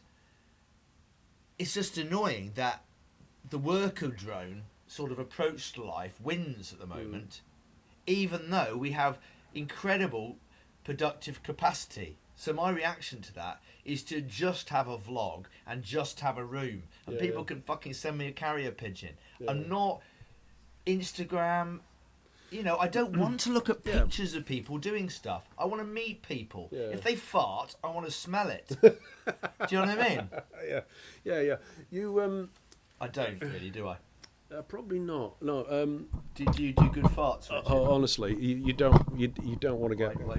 You It's not good that I thought that you fart badly. and you certainly don't. So it's really... just shut the door and we'll see what happens. Okay. No, I'm joking. Let's Leave it. prepare ourselves. The thing is, I think it's very difficult to exist without some sort of online presence now, because that's how so many people expect to contact you. But It's a good method, isn't it? I do agree. Like I say, I try and limit what I'm doing now. Although it's not all that limited, because you can't keep up with it. You can spend all day. You know, you can spend an hour a day just doing the social media for that day, and that's every day. And this is one of the reasons why I basically I'm in an experimental phase with this television thing, because what I'm interested in doing is trying to remove the post production of. And so what I'm doing here, this is like I say, I see this platform, which is an a modern equivalent of that kind of self-publishing that we did years ago. But also, I think I really like the idea that that it's improvised, but also that you don't have any work afterwards. You know, you start it, you end it. Yeah, that's appealing, isn't it? And it's done. And what you see is a lot of people who are doing stuff on YouTube, and they're doing a lot better than me. But what my intention is to do it better and better. What you'll see is they will, if they're umming and ahhing, you'll see just little jumps. So all they do is go through it and cut little bits out, and it doesn't really matter. You know what I mean? You can see the cuts. Well, people are familiar with it now, aren't they? They know they're much more into the quality of content than they are into the production values. Yeah, well, I would say I am. Are you? But I think those two things can go hand in hand now, because you're right. People are used to that way of editing, and it isn't actually that intrusive. When you first see it, you might think so, but we're all kind of media savvy. So this is what I'm planning to do is do this on a kind of a number of different levels. And one of them will be a very basic level where it's just a laptop, the camera that's built in, and an external screen. So you can but you can composite all together, and so you just get one channel, and you show a slide to an intro slide to start, and then you just do something on screen, and you've got a little camera of yourself. It's looking at you. And then you put a slide at the end, and then you start recording and you stop recording, and then that's it. It's done. And you might go through and trim out if you had to take a comfort break, or you might just trim that bit out, and but that's it, so you don't have to do it. And this is what I'm experimenting with. You see the what's going out has the you can see I can switch it on and off. You see the watermark. Switch it on and off. The black mark, the red mark that's going off and on. No, on top of my head. No, the see the lettering on What am I looking at? on that screen there. You see the big screen. the watermarked lettering, Bolam TV HD, Yeah, and then I see Bolam that. Perspective. So the idea is the whole thing is branded, or Sorry, if you got if you're contacted, so basically it's just. But what you could do is you go for one channel, just one social media channel, and do everything on that. And maybe if it's movement, it would be one of the video channels like YouTube or Vimeo or something like that. And you could do it like that. And then of course you've got your account on YouTube. You don't need to sign in or anything. You don't need to have an account to be able to view anything. You do on Facebook. You have to log in, of course. So if people want to contact you, maybe just do that, and in each blurb, each little video has some contact details attached to it. So maybe you could do it, and that keep it to an absolute minimum. So have a web page on YouTube. Yeah, and your web page could just be literally one page with a little bit of information, just basically how to get in touch with you. I think so. I mean, I would like to do a proper site. It's just before I do that, I've got so many procedural things that I need to get right. The booking system and yeah, if you're taking bookings, the account, the instant accounting, all that sort of stuff. Yeah. If you're doing e-commerce, I guess it's that bit more complicated, isn't it? Yeah, it is an e-commerce. Yeah. I mean, booking's not the only thing. There'll be product as well. Like my book and my DVDs. Yeah. Are there. So at the moment, then, before you got your website sorted, how do people, if people want to read your book and buy the DVDs, is it just a question of to be honest, Googling I've you? just been really unreachable because I've been trying to work. So but now I would like to be as reachable as I need to further the clarification of what I'm doing, and then eventually I'd like to be limitedly contactable, for periods of time. Because I'm just not climbing as much as I'd like. I'd love to be climbing all the time, but it's just... you can hear the frustration yawning in my voice. But it would be nice if I could just climb and do what I do well, but travel around. For example, I can travel to a climb wall and coach more on spec that I'm going to be there at a certain time and I just like the tip up and see how it goes approach rather than the booking and then people coming along and trying to wrench £30 worth of value out of you. They don't concentrate properly. There's something about when I've met people out and I've been doing some what I call frictioneerings, like doing step ups on boulders on bits of rock that nobody climbs on because they're not at crags, they're somewhere else. Some of them in car parks, for example. I did a session today that was on the 4 boulders when you come out of Ringing Glow on the left.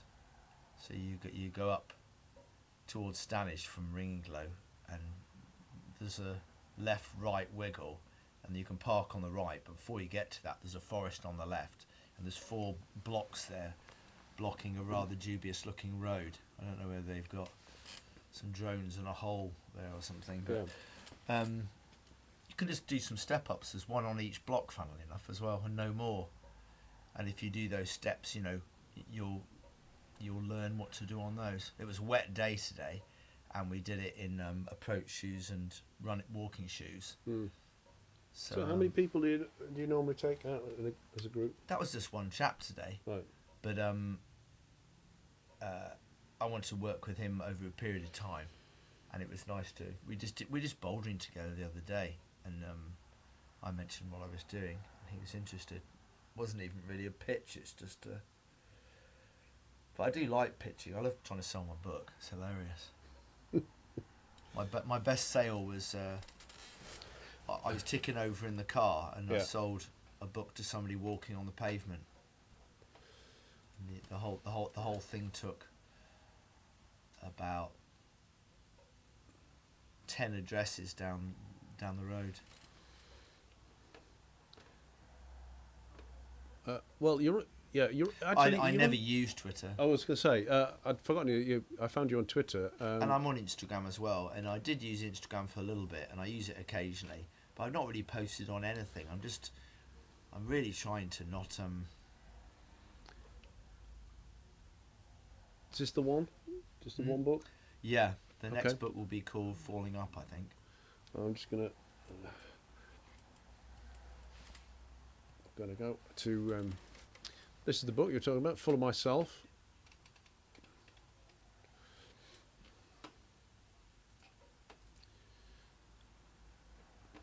It's in the Gorge du Verdon back in 1982.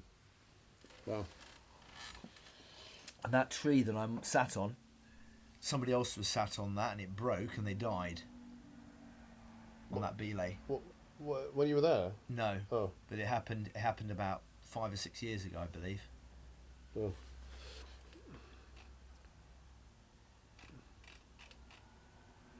They're your doodles? Yes, and my drawings. Because I will bring out clothes as well, but it's just you need a place to store them. Yeah. You know, you need to invest. Clothes are a funny thing to, you know, the more you make, the cheaper the individual one is, obviously. So, you know, you've got different sizes, and you've got. Are you going to use those as designs for the clothes then? To be honest, that's the dust cover inside the book. Yeah.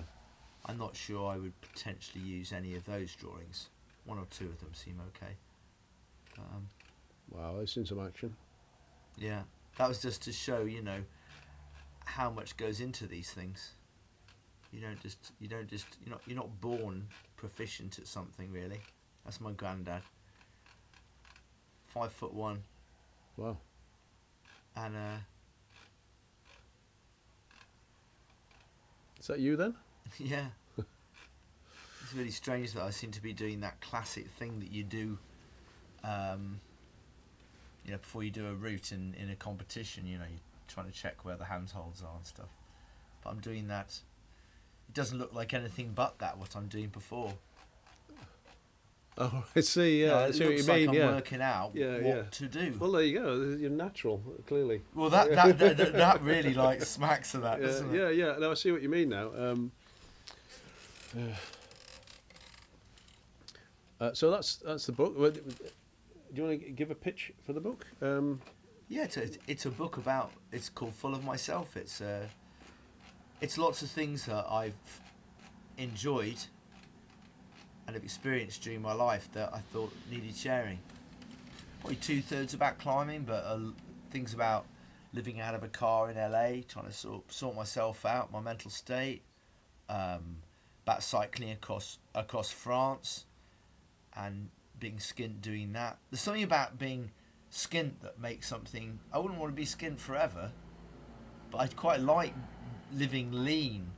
I don't really like the comfort of wealth, but I do love really well made things. So, you know, Yeah, it's almost like I've been skint and I don't like it. So. No, I get that, and I'm not hyper skint. Still got a place to stay usually. You know. Yeah, yeah. No, There's I a mean, big difference. Yeah. Once you fall off, once you fall properly off, that's a different thing. Yeah, yeah. Yeah, it's. I mean, I've been. Well, you know, I've never been in danger of missing a meal or not having a place to sleep or anything. But I've been, you know, had no disposable income on occasion, and because you can't do anything, and you forget that everything costs whatever you do. God, I don't agree with that. Well, Why don't I go for a walk? Sure. But a friend of mine is living on. Well, it was job seekers allowance, and now it's whatever it's universal credit. Living on 40 quid a week, but you can't afford to get a bus anywhere. That's not much, is it? No, the problem is, you see, if you want to go for a job, so you want to go to Barnsley for an interview. I don't know what it costs because I don't travel to Barnsley on the bus, but where we live in Healy, it's £2 to go 2 miles. You know, It's really weird, isn't it? Yeah. I thought there's all these cyclists that go around the peak. Why don't they just get? I mean, this is like, you know, I can't think of the right phrase. But if I was in charge, you know, I'd have all the cyclists like carry tandems and they'd take people around. Yeah, yeah. There's loads of wasted energy, I guess, isn't it? But it's organisation that's the problem, isn't it? Well, I think I think they probably quite enjoy it. Have something to you, talk you to. need a manager, I think. I would love somebody Because who really. you Yeah. can just do the bit you're good at. It's never worked though. Because there's all that other stuff, and this is the problem with being a one-man band kind of thing. Yeah. Is I mean, I have the same problem. There's tons and tons of other stuff that you still need to do, but actually isn't the bit of the job that you actually do. You know, and I was in business years ago, running a business, and what you find is if you're not careful, that's all you're doing is running a business, and you know it's no longer a job. It's just it completely takes over your whole life. You've got to be very careful with social media, I think, because it's very easy to end up doing. I think it's nigh on impossible in living in urban environments to ignore it, because so many people rely on it to contact you. But it's keep it to a minimum, you know, the number of channels, because what you find is it's incredibly time consuming, keeping up with all. I hardly ever use Instagram. I mean, a lot of people really like it, but I don't. I find there's practically no interaction on it. So it's good for broadcasting, but I don't find it's you know, as people say, pissing in the wind. You know. I tell you what it is. It's like some stuff I do that I think is really interesting happens because I'm not projecting. And I would love then to retrospectively go back and film that. But if I was filming things, I've become I'm dislocated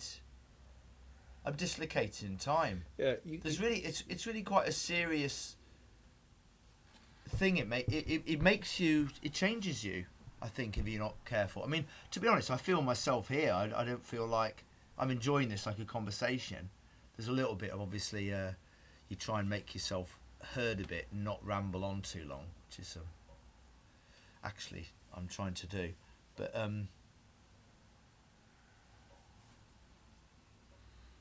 you know, I would like it if when I do a really brilliant problem that I really enjoy, that what I mean is I've done a problem correctly, so it's got that ring of, it's chiming, you know. You can see it chime with the physical structure, and you can see how it makes me feel, because you know one expresses yourself, and you can see that.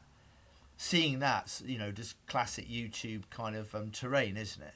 And that's interesting to watch. But there's other stuff like, you know, I really like chopping onions. I would love to do, you know, onion of the week or something. Onion of the week.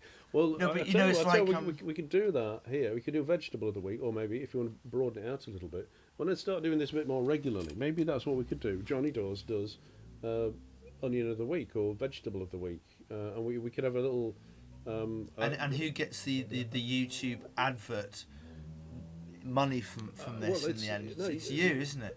Well, not necessarily. This is a democratization of this. Okay. I'm not trying to make my channels are not monetized, so I don't make anything out of it. Basically I'm doing it for its own sake. I'm doing it for the world, basically. And it's another reason why I'm doing it like this, because anybody can see it. It's not in a gallery. It's not in a it's not in an invited audience. Anybody can watch this, right? And it's not monetized. So basically, everybody gets the benefit of it. And that goes back to that. You see, I was a bit too young for punk, just a little bit. But that post-punk DIY thing, you know, where everything seemed possible. Anybody could be in a band, and because you've got things like synthesizers coming along, anybody could be. Anybody can be, and you didn't have to play an instrument. I mean, you might have needed an instrument, but you didn't have to be a good musician to do it. You could do it with machines, and we've got the same thing here. But it's that kind of, that sort of for me. You can have it. I'm not trying to make money out of. Yeah, sure. I use your name to promote this because I just want people to watch it. But it's not about me. I want them to hear what you have to say. Sure, I get some benefit, of course.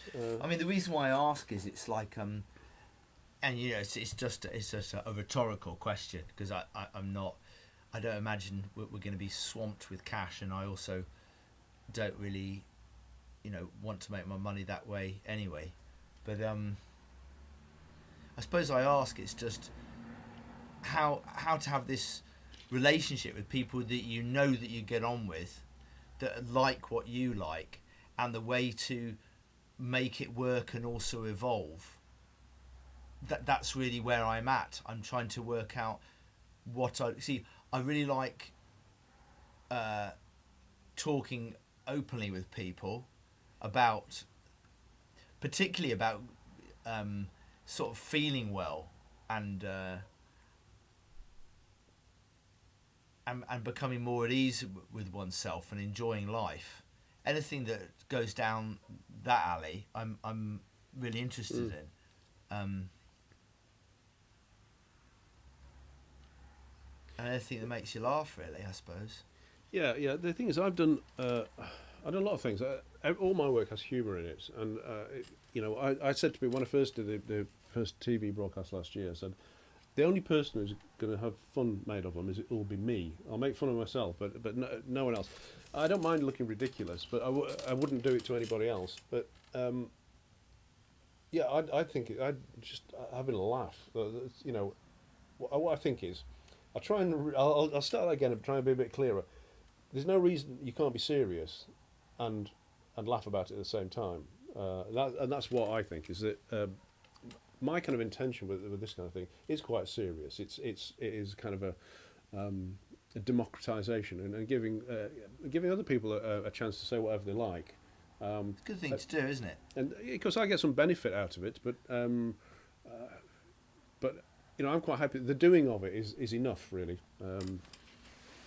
I mean, the tendency to sort of, because you watch certain things on the net, and there's norms in your mind.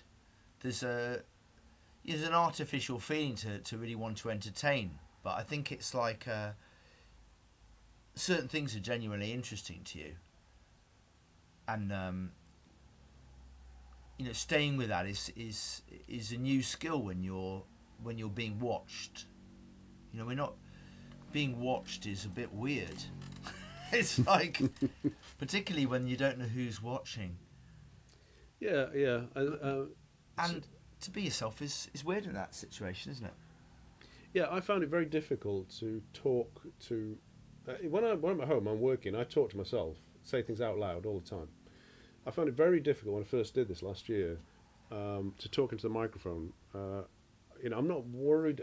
I found it before that. I would have found it easier to stand up in front of 500 people and do it than to do it into a microphone. But it's one of those things you have to get over, because you have to kind of dislocate yourself from the. It's an abstract experience. So you either don't do it or you get used to it. I guess that's the only way of dealing with it. But you see, when I've been in here on my own, which I have hardly been today, but I did have a bit of it when I did the broadcast last year. You've got to try and make yourself talk, but also be aware of it. What you're saying is not necessarily the kind of things I would say to myself at home, because some of those things are not for publication, you know. So it's an interesting. I think I don't know what. I don't have a short answer about what I'm doing with it. What I'm not trying to. I tell you what I'm not trying to do. It's not commercial. Basically, it's just what it is. And what I'm trying to do here is do it better and better. What I'm kind of thinking out loud about what might work for you, which would be to do it a lot simpler than this. But you can actually do that. All you need is a laptop. And at some point, I'm going to do a little workshop, put it online. Well, so I say a little workshop. It's very, very simple. A few techniques of how you do it just with a laptop and the external screen. Because what you can do is you can get a video feed from your camera and just put everything on one screen. And so basically, you could just make your videos very, very quickly. I'm thinking about. That sounds great. I'm thinking about doing things that are screen-based things where it's me. Doing things on screen, but you can do a similar thing with I don't know. I don't know what I'm thinking really. I mean, in my room, practical. If I would like to have, you know, sessions where people come in, I interview them, and then we do some bouldering, and then there's a section where the audience can talk to the guest, ask them questions, and give us challenges. So it's sort of, I think the phrase I used when I first thought of it was stop the wad, you know. Stop A the wad's wad. somebody that climbs really well. Right. And the idea is I would set them a problem that was designed to sort of, you know, shoot them in the foot. Stop the wad. I've never heard that before. The wad. Where does that word come from? I think waddage is an expression that waddage. was used by 90s climbers that I knew. Oh right, I've never heard that before. Sam Whitaker, Right. and Harry Pennells, that looks like Prince Harry. You know him? No. You've never met him? It's quite funny sometimes. People think he's Prince Harry. Right. He gets employed, I think, to do that. All right. Yeah. But you know, it's you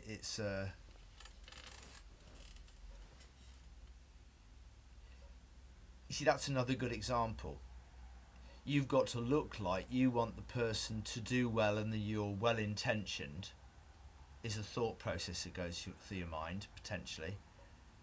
There's picking a problem that draws out the good side and insufficiencies of the person that you're filming. It's quite an incendiary scenario, and I don't want to have to behave an unusual way. I just want to be myself and let them be themselves. So, you know, the more you sort of decide how you're going to do that, potentially the worse it's going to be. You want it to happen. So I'm trying to think where this works well, where you've got an amount of routine and then you've got an amount of something happening. You know, Ninja Warrior is like that. Right. Yeah. It's good TV. Yeah. Or you know, not to be Who Wants to Be a Millionaire has got enough of it that changes, enough that's fixed. You know, it's getting the right amount of fixity and the right amount of natural adaptability. So it's sort of, it edits itself. That's what I'm trying to develop. So I can just go into this contrived theatre space that's filmed a certain way, from different angles, so that you don't miss the action. You've always got the action, and then you can cut between one and the other. And you know, it's friendly while it's probing as well. So people get comfortably out of their comfort zone. You know what I mean?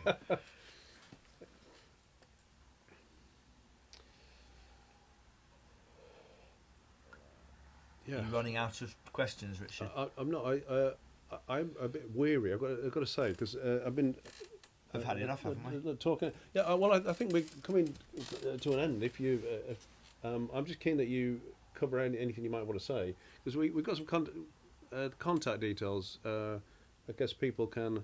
Honestly, just if it's absolutely ridiculous. I don't have a web page. I was trying to do that today. Just get a web page up somewhere. Yeah, I think you really do need a landing page. So just so that if anyone wants to contact you, it doesn't. I guess you've still got your booking system to work out. Yeah, but I can always do that. Yeah. You know, I can do that in a clunky manner using pen and paper. Yeah. And a wall chart. Old school. Yeah. I mean, it seems to be. I'd be interested to see how modern I can become. You don't have to be. It's like I say, the only problem thing you really can't avoid is a lot of people assume that they can contact you through social media or through electronic means. So I need to have that available and it be known in as many places as possible. Yeah. I think you need a manager though. I think we ought to put a pitch out for Johnny Dawes manager, because you need somebody to do all this stuff for you, and you can just get on with the bit that you're good at. I mean, I've put inordinate amount of time and effort into teaching coordination precisely. I'm not just bullying on. What I've developed's really powerful and good fun. So I'm just ready to grow that with the people that would like to grow that with me. That's basically it. And the sooner the better. So and the first thing I need to do to that is to give somebody the ability to talk to me. Yeah, there's not much point in saying talk to me and then not having a place. Yeah, that's right. So if there's anybody out there who wants to be Johnny Dawes' manager, contact me, and I'll put you in contact. That sounds possible. Yeah, it's ridiculous. But Yeah, there you go. yeah. Do it through Bolam TV. It's all about me. That's really good. It's you're very entertaining, Johnny, and very your brain is just going all over the place all the time. It's really interesting listening to you. Thanks very much, Richard. Has it been good for you? Yeah, it's good to air these things. I've Yeah, been very yeah. intrigued to see this going on. Yeah. Because this is, to meet you at this time is really useful. I mean, when I met you, I was with two folk, and we went across the road because they didn't have enough time to have a beer before they had to go and see some friends. So we walked across the road to Ted Williams, which is the last kind of old school shop on Abbeydale Road. Yeah, no, yeah. You know, in between, and there was a jacket there, which is exactly the jacket that I imagine the sort of the circus big top. I wouldn't do a circus, you see. That's the long term thing, is to develop the movements in this space, Right. and then teach people, and then them be involved with a circus. And, Right, and I okay. travel around, and it's a circus and parties afterwards and competition. So Right, it's I like see. it's like sort of Olympic fringe is the idea. Right. Yeah. So because I think I'd enjoy that. Yeah. And Yeah, I can see you in the. Are you going to be the? Yeah. The the Ted suit? Williams jacket is there, and it was down from £6.50 to £5.50. You know, and I was thinking of. It's just perfect, and it will stay clean on me for about 10 minutes. You know, I just know what I'm like. But it's the perfect jacket. It's and the timing was right because that was the first night that I sort of showed the space to these friends when I thought this was definitely going to work. You know. Yeah. Because people have gifted The me Johnny most of Dawes this big stuff. top. Yeah. Yeah, the little top. Yeah. Yeah. That's right. Yeah. Well, thanks a lot, Richard. Right, It was Johnny. an interesting experience. Yeah, thanks for coming. Thanks for giving me your time. It's been a pleasure. Okay. It's been a pleasure, and I particularly enjoyed the synchronicity of the fungi. That is going to be the. Oh yeah, you chose your fungi. I've yet to choose mine because I'm not as knowledgeable as anybody who's been here today about fungi. So I'll think about that. I'll decide before the end of the day. I've got some more guests coming at about 4:00, and I think I'm going to take a break now. So, if you'd like to take some more treats with you. No, it's okay. I'm treated up. Thank you. Anyway, yes, thank you, Johnny Dawes. I'm going to just turn the mics off and take Thanks for a watching. short break. Right.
Anyway.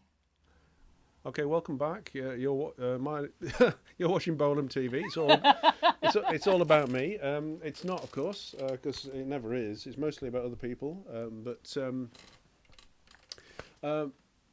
Just passing, showing around one of our new tenants here, Jennifer Booth, who runs the. We're at Replicast Art Studios in Sheffield, off East Bank Road. It's opposite the Texaco garage, behind B&Q. Excuse me. Jennifer basically manages the building, don't you? And manages the relationship with the owners of the site. Between Replicast, the fabricators, so they're big ceramic and metal fabricators, and they've been really kind enough to wanting to support the arts. And one way of them doing that is giving us really heavily reduced studio space that we can use. And at the minute, I'm just showing a new artist around who's joined us, a lovely gentleman called James. He's a filmmaker and is interested in working in VR. So to work down with another artist downstairs as well. Welcome, James. What was I going to say? Oh yeah, do help yourself. I've brought treats in, but these aren't just any old treats. Are these ones you baked? These are Waitrose. No, unfortunately, I was going to, but I ran out of time. I'm afraid. I'm going to have a mini Fat Jack, because I need to keep my weight on to keep me warm. Would you care for a? Oh, go on then. I will do. I'll have one of the chocolatey ones. There we go. Oh yeah, we need to tell everyone about Open Studios. Okay, I'm going to have to cut this short, I'm afraid, because Martyn Ware's here, and I'm going to have to. All right. Open Studios, May Bank Holiday. Hello. Bye. Hi, Martyn. I'm on the way down. All right.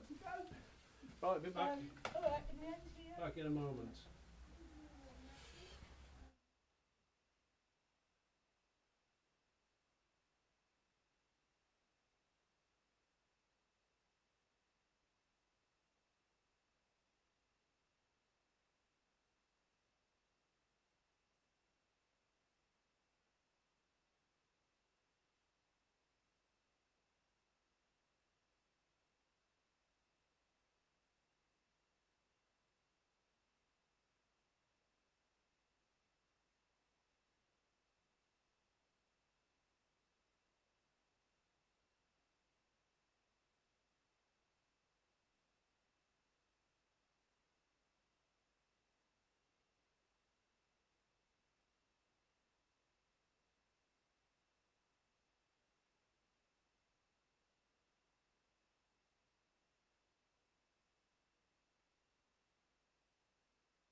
Okay, welcome back. This is Bolam TV. It's all about me.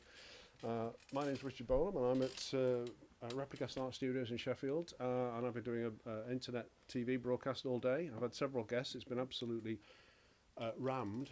Guests arrived earlier than expected and have stayed longer, which is I'm not complaining. It's all been great. Anyway, I have my very first guest from last year, and again, Martyn Ware of how many things?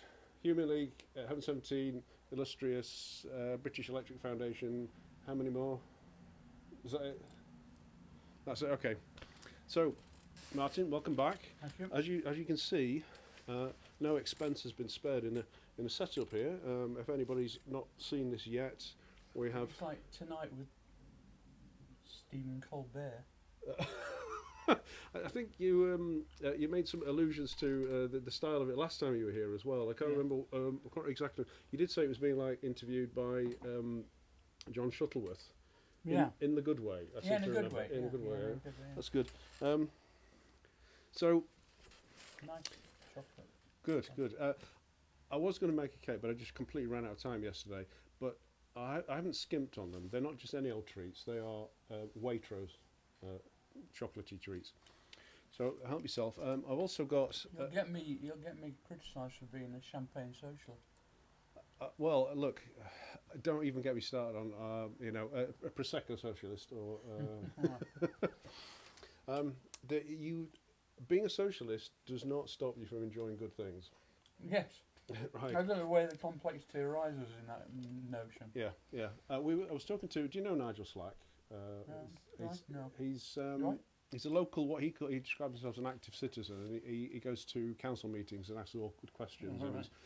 he's involved in the promotion of local democracy. Mm-hmm. Anyway, I was talking to him earlier. We got onto politics very, very quickly. Yes. And what I was saying is a lot of people don't understand what socialism is. And, No. and something I saw on the internet only recently is the best summary I've seen, although I have a slightly different one. Is so this wasn't mine. But it says capitalism means anybody can be rich. Communism means nobody can be rich. And socialism means anybody can be rich, but nobody can be poor. Yes. And, I've seen that. Yeah. yeah. And my own version of that is no one gets left behind. Yes. So that's what I think. Eh?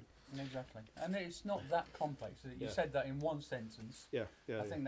I think a 6-year-old could understand. Yeah, but a lot of people still don't understand. Well, I think it's willful misunderstanding. They are fearful of losing what they perceive to be their petty primacy in economic terms and sociological terms, oftentimes associated with a degree of racism or a supremacy of white culture anyway. Yeah. I'm not being rude while I'm just checking this message because just in case someone tells me that they can't hear anything. All right. That's Viv Owen. She's on her way as well. Oh. Just so happens that she was at this conference today, and I've never met her in real life. She comes to a lot of our Heaven 17 gigs. We know really well. Right, We're so- friends. Yeah. So she's. I have one of her works in my studio, in fact. Yeah, I really like her work. Yeah. I don't think I've ever met her, but I see quite a lot of activity online. She posts a drawing every day. Yeah, that's right. We'll talk to her. We'll talk to her about work when she gets here. Now, Okay. you were very, very specific that you wanted to talk about futurology. Is what you Well, said. no, not well-ish. More to do with. I got so bored with people kind of looking at the immediate past and the 20th century and basing all their views on this. I thought it'd be quite refreshing, not to just be banal and optimistic about everything, but to try and just look through this impenetrable gloom at the moment and see if we can find some kind of positive aspects to look forward to. Okay, so you weren't thinking. I kind of assumed what you meant from that, and like last time, neither of us have prepped anything, which is I think is a really good way to go into it. I never do for these things. I'm lazy. I'm not just lazy. I'm also think it's a better way to do it. But when you're talking about your own work, it's easy though, isn't it? Because you know it all. You know everything about. Yeah, but I don't know about where it. it's going. That's Yeah, why I'm saying yeah. it's more interesting to look into the future. Yeah. Well, I kind of assumed. I said to one or two people already today this is pure conjecture on my part. Maybe it's because you got fed up of people talking about what you did 40 years ago, which is exactly what I did when you were here last year. Oh, that's fair. No, I don't have a problem talking about it. I just thought it'd be nice to, not just my work, but just society or, positivity. Where it's in short supply. I agree. I'm quite a pessimist. I'm afraid about the future, but I did think about what I do think, and what I think is it's kind of crept up on me that we're actually living in the future now. Mm-hmm. Those things that we imagine, some of them have happened, some of them haven't. It's quite an interesting. It's quite an interesting thing to think about the things that were envisaged, because we've lived through a lot of those times. We've lived through 1984, we've lived through 2001, and now we've lived through 2019, which is when Blade Runner's set. And it's kind of interesting to look at the things that were predicted and things that have happened and things that haven't happened. And the things that were predicted that kind of became self-fulfilling prophecies. It's like somebody in H.G. Wells thinks about the idea of having a telephone with where you can see people, and at some point in the future, somebody goes, "I quite like that idea. I think I'll try and invent it." So that's a very simple idea of it. But I think there's an awful lot of one of my friends is a production designer in Hollywood called Alex McDowell. And he was the production designer on Minority Report. All right. And so the way that he works is very much like he's got he often works, he's not like a normal office person. He's got like a studio, and from ceiling to floor, a bit like this room, he would have post-it notes and ideas, and it's like looking inside his mind. And when he's doing research for a particular project. And Minority Report was really a whole bunch of research about different science fiction writers and futurologists, kind of manifesting it into a physical state. In those days, there wasn't that much CGI around. There was a bit of graphic CGI, but not to the extent it is now. And it's I think it's quite interesting and frankly amazing how many of the ideas that were manifest in that particular film have come to pass. The idea of haptic and touch interfaces. Oh yeah. Lots and lots of stuff that are in films around about that period and the 70s and 80s. So I'm very interested in how that's come about and how people with imagination, even if they're not actual technologists, kind of act as a reservoir of ideas for actual technologists to develop ideas in the future. Yeah, that gestural interface thing is when I first saw an iPad, because I'd heard about this and I just thought, well, whatever. When I first saw somebody using one with this business, I thought, oh yeah, that's it. That's a real killer thing on it, and that was a massive step forward. And I'm using this. This is a customised thing. Was it like a lemur? Yeah. Yeah, so I can change the. I've designed the interface, but it's the software is. It's cheap. It's a few quid. Called Touch OSC. Touch OSC, yeah. But Lemur's a similar thing, isn't it? Right, I don't know. Lemur and Touch OSC are almost identical, except that's kind of cheap, if not free. Whereas Lemur was the kind of pro one that came out first. Yeah, it's practically free. I think it's £5, something ridiculous. But and it's modifiable and configurable. Yeah. So I built an experiment. Basically, I bought this Blackmagic 8M Mini for doing actual proper switching. So you've lost me now. I don't know what the hell you're talking about. Right, okay, this that thing on the desk. Right. That's it's a video switcher, and that's what's actually doing the switching. This is just remote controlling it, and so that's going from to the computer. That's going to the wide shot, which is that little zoom camera I've got up there, and that is going to. This was Snack Cam, which I set up. I'm probably going to run out of time, but I was thinking of doing some origami. So I set up this overhead camera here. Origami, right? Okay. Yeah, but I doubt we're going to get to that. So that's Owen's army cam, or snack cam, because I was putting all my snacks under there as well. So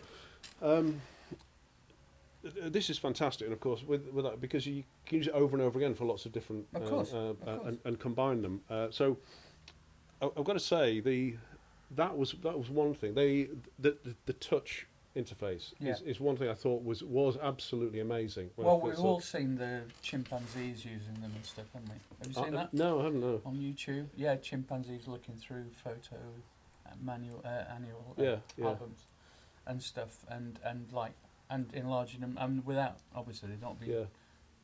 You know, they picked up the gestures without having to be taught. Yeah. It's a good few years ago when I was drawing one time and did the thing undo because I'd made a mistake. Yeah. That's quite a long time since that first happened. But I have found myself doing that on a magazine. Oh no, I frequently get mixed up between my MacBook Pro and my phone, and I don't use the iPad so much for some reason. It's because I've got a big phone, but yeah, and magazines and photos. You know, it's just like, oh, your brain can't cope with all this. You know, it's like Anyway, yeah, but interesting. I've got a list of subjects that I thought if we were short of things to talk about. I doubt it, but honestly, I'm really interested in whatever you've got to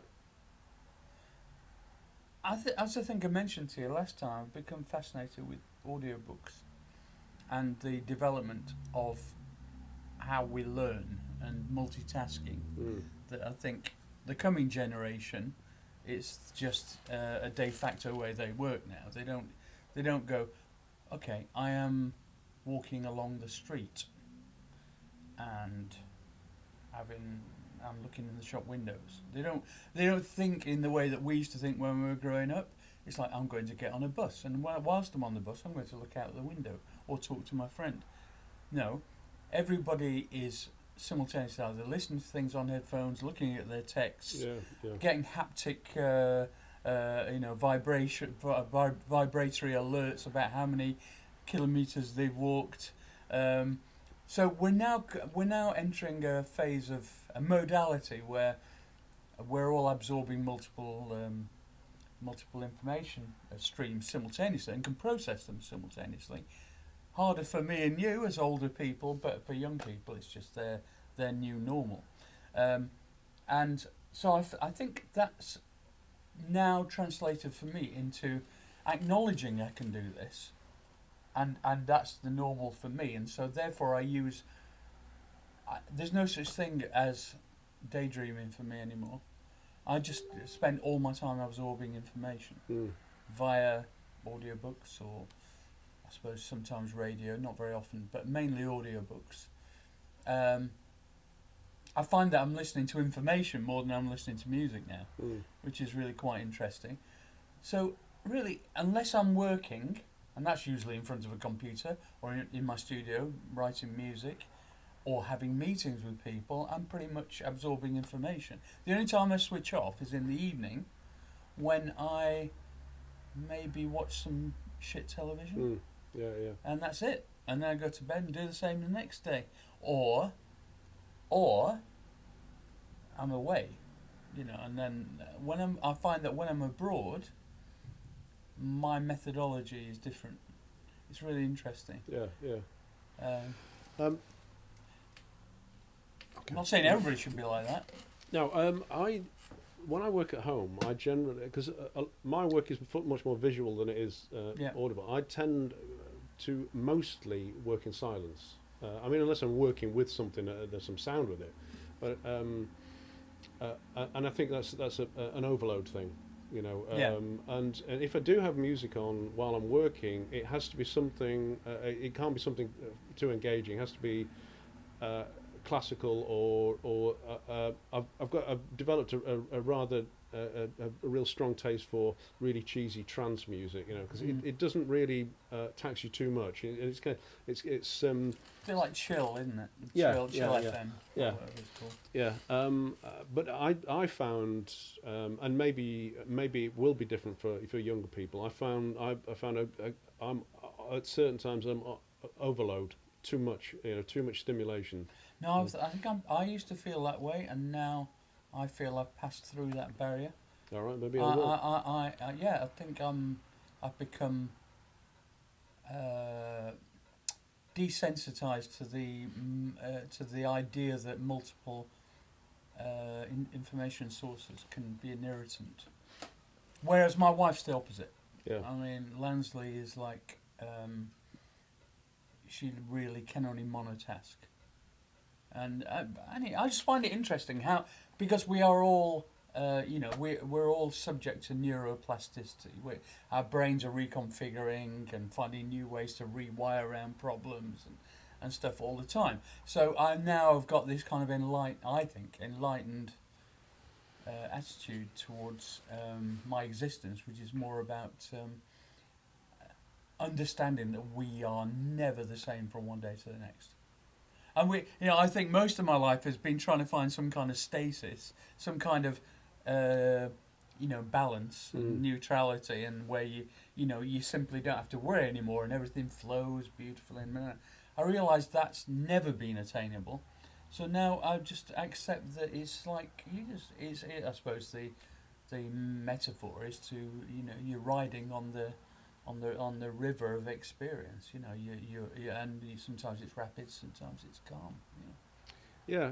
Do you think your ability to do that, as opposed to Lansley's inability, is because you've been so immersed in media and for your whole working life, I suppose? I think it's got something to do with the fact that I've always been interested in new technologies, not just because of the technology, but because of the capabilities, the new capabilities. Having said that, my wife always says, I don't want, going back to when I first met, she said, I don't want a mobile phone. What do I want a mobile phone for? Oh, that gimmicky stuff. Next thing you know, she's got a mobile phone, as does everyone else, of course, and so on and so forth. I don't need an iPad. What do I need? I've got an iPad. I don't need a computer. First thing she does in the morning is pick up the computer and start looking at ASOS or something. I don't know. That's a bit naughty. The news, but it's too late. It's gone out, mate. It's I too know. late. It's all there forever. She'll never watch it though. That's all right. But the reason, and how does this relate to futurology? Well, I think it's better to understand the way that your brain is being reconfigured, and not regard it as some kind of threat. Right. Yeah. I think. I think it's a big problem for young people. They feel quite justifiably overwhelmed because they have a greater capacity for absorbing information, but that information isn't always contextualised. I realise this because I'm doing a lot of mentoring for master students in commercial music production and songwriting, and a lot of the problems are not to do with them learning or their learning outcomes. It's to do with their mental health. Right.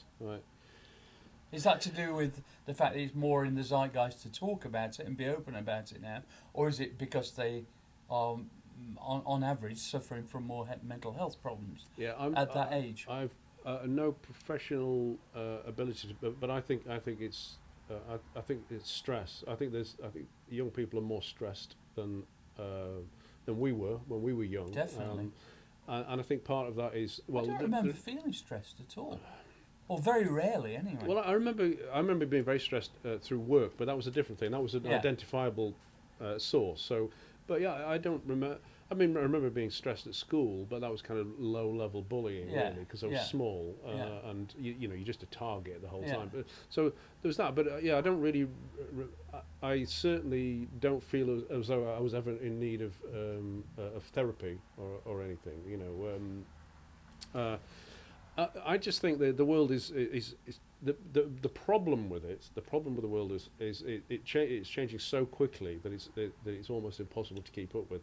A lot of that is due to technology, but it's also societal things, and of course this whole tidal wave of fake news business means you don't know what on earth is going on any of the time, and I mean, how do you deal with that? That's a kind of an open rhetorical question. I went, like everybody else, went into a bit of a meltdown over the election, but I don't have all the answers. But I do think that acknowledging that it's very hard to accept that there is no definitive truth anymore is a conceptual mindfuck. Excuse the language, but it is. There's been plenty of swearing already, so don't worry about that. But it really is. I mean, it's like something that's hard to discuss with your mate down the pub. Now then, what's to think about existentialism? You know, it's not like that. Never mind that. Get us a pint. You know, but it is an existential thing. It's like, how can we've been brought up to believe that there is a version of the truth which is pretty close to what we believe everybody believes. Now there are so many multiple versions of the truth that we don't even know if we meet somebody in the street. It's a bit like whether we're likely to agree with them or not. So it's a bit like those late 1950s, early 1960s American films during the Cold War, you know, coming up to the Cold War, like loads of aliens films, and, you know, Night of the Living Dead, the original one. So, you know, where you go to a small town in America, and it's like, hey, conveniently, because they couldn't afford any special effects, the aliens look like humans, right?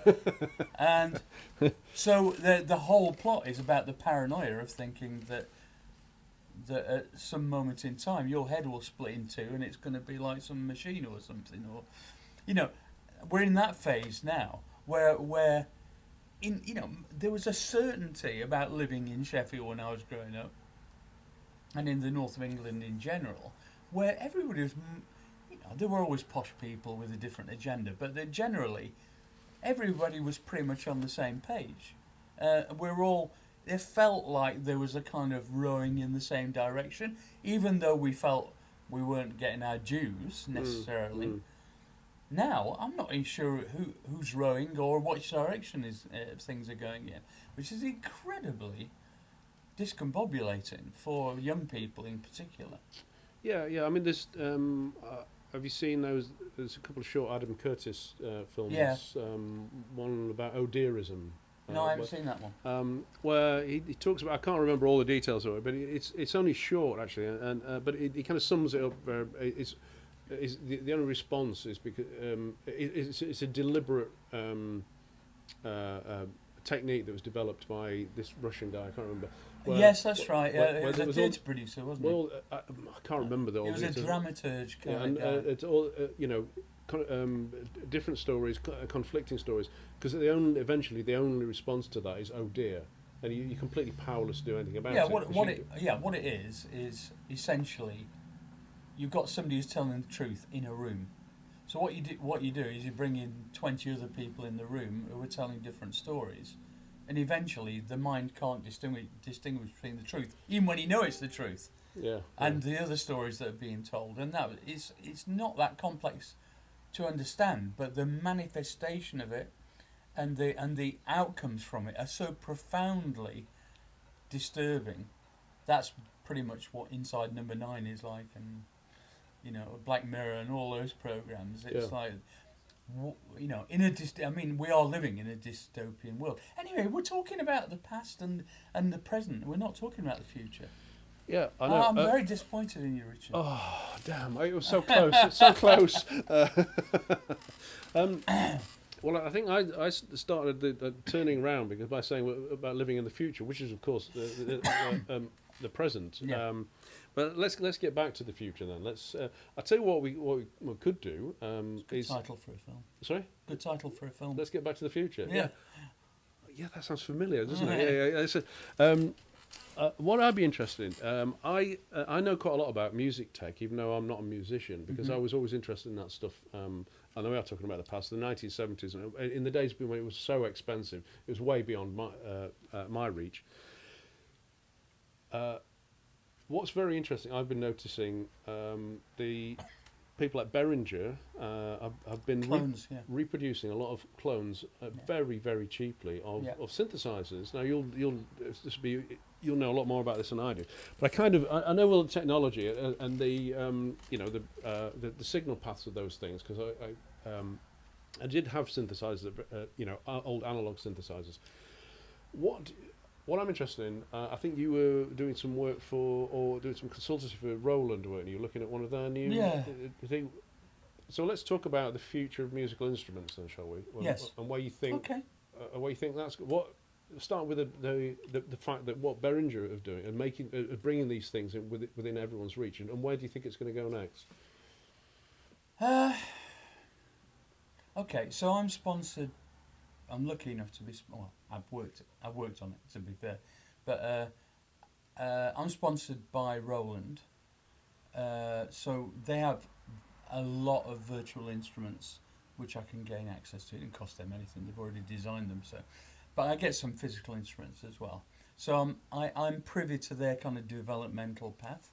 I'm also sponsored by Arturia. I get free stuff from them, who do virtual synths. I don't have any connection with Behringer, although I know all about them. This idea of cloning, right? I think one of the futurology trends, getting back on message again, is physical stuff in the future will be preferable to just digital stuff, because digital stuff is the new banal. We grew up with TV. The current generation are growing up with easy access to masses of information and software. So that doesn't make it any less impressive. It's just a bit more ubiquitous and banal for them. It's like the norm. So what I've seen happening amongst the 20-something age group in particular is they are very much engaged with the idea of physical stuff. So in other words, creating a clone of an old synth, for instance, a physical thing that you can tweak the knobs and connect it together, synchronize it with something else, a drum machine or something, has intrinsically more appeal than buying a software version of it. So that is a clear commercial trend, and it's being successful for Behringer. The downside to it is because the way they create these things is not in the same manner in which they created them originally. They are cutting back. They have cut dramatically back, and the reason why it's feasible to do it is because the costs of doing it are so cheap now because of mass production in China or whatever, that the components they use in it are basically not very good, are not very reliable. They are the lowest quality they can get away with to keep the cost down as low as possible. So they are like toys, essentially, good fun toys and well-meaning toys, but they won't. They're designed to, or rather, they're not designed to fail. They don't have built-in obsolescence, but they are not built to last. Not as rugged as the. Well, not even rugged. Yeah. I mean, literally, a lot of the components will fail after a couple of years. So then this just adds to this gigantic mountain of trash, which isn't really recyclable. This is the problem I have with mass-produced small items, physical items. The creativity involved in that, and the kind of efficiency of how to make these things at a price point where A, people will buy them, and B, there's a significant profit on them, is all down to kind of an increase in processing power, and probably AI, which is another great futurological trend. Neural networks, building artificial brains really is what we're talking about, which forces networked computing, high-powered network computers, which are getting cheaper and cheaper, into replicating real-life events millions and billions of times, so that they can more accurately predict how they can normally make money. Stuff like that. This is the problem. If we can take the focus on profit out of not out of the equation, or make it less dominant in the equation, then there is the amount of intelligence and processing power and techniques that we're developing now, without a shadow of a doubt, are capable of making the average experience of humans on Earth much less painful. And that's this is the superset of socialism, in my view. I'm a great believer in. I mean, it's a very kind of like Brave New World type concept, but I really believe that's the case. The problem is human greed. Yeah. Which is stopping us getting to the point where a lot of these techniques and technologies can be used for the general good of people on Earth. Yeah. So, where do we go from here, though? I mean, where do we go from here? The problem is me and you. I was thinking in broad terms, but well, yeah. No, I'm saying it starts with me and you. Here, yeah. It starts with me and you and people like us, because we have to. I mean, one would not be an activist unless you believed you can make a tiny difference in some way, and that you believe that you plus other activists, it's not even plus, it's multiplied by other activists, can create a movement that will ultimately change things for the better. So that's what I believe in. I believe my duty, given the resources and minor notoriety that I have, is to help in any way I can for the short period that I'm on Earth, to try and make things a bit better for other people. So that's why I thought it'd be nice to talk about the future, because we're not going to be around that much longer. But our children are going to be around. Their children are. Hopefully. We come back to those socialist ideals. It's not about us individually. It's about everybody and all the exactly all the other generations. And how many yachts do you need? Well, clearly not. You don't need any. Yeah, that's right. It's a load of old bollocks. Yeah. It's nice. But one is plenty. No, but you can rent one for a day, can't you? Yeah. You don't need to buy one. No. Why do you need to buy one? I don't get the yacht thing. I've got a story for you. So our front of house engineer, Dick Rebell, who's a bit of a legend in the front of house mixing gigs, he's worked with everyone. He used to own the biggest PA company in Britain, and a fantastic guy. In fact, the only Tory that I'm friends with, seriously. An absolutely lovely guy. Don't like his politics, but anyway, he's retired recently, and he's the sweetest man. He collects luxury watches, and he's got like a couple of £1 million worth of watches in the bank. Yeah. His big passion is sailing, and boats. He recently bought an 80-foot boat, a seagoing Class A. He could go across the Atlantic in it. It's a cabin cruiser type thing. He said, I had a bit of a problem with the engine the other day on the boat. It was like, it's just cost me £50,000 to get it sorted out. For the engine. Just for the repairs. Yes, just for the repairs. Right? And I'm going, you do realise there are people starving in the world, don't you?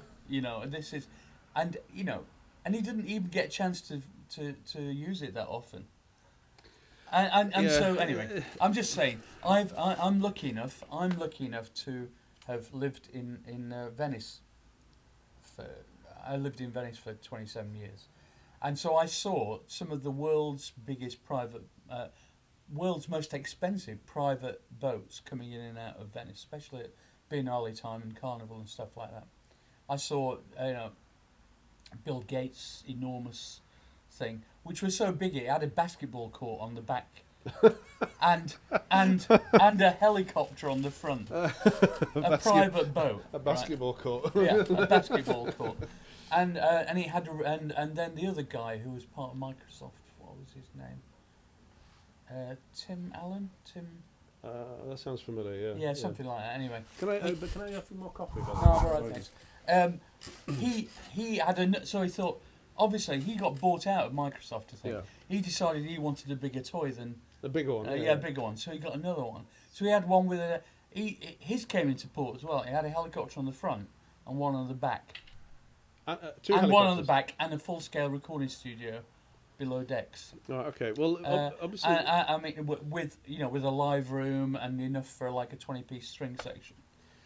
And he invited Mick Jagger onto the. It's like how obscene. This it's obscene, but this happens on a smaller scale.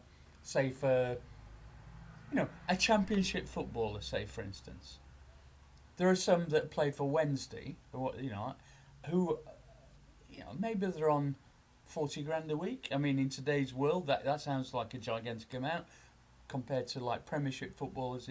It's peanuts. But anyway, 40 grand a week, you can afford to have anything. I mean, that we could probably want. I mean, you could buy a car a week. I could live on that for 4 years. Let's not go too far. But you know what I'm saying. So it's a matter of proportion. Nobody's saying people can't have luxuries. Nobody's saying you can't have nice things. And this is where the misunderstanding about socialism is. Your average member of Sheffield Chamber of Commerce probably would go in their little thought bubble. Would go, oh, they're coming to take away my lovely house in Drumfield or whatever. That's right.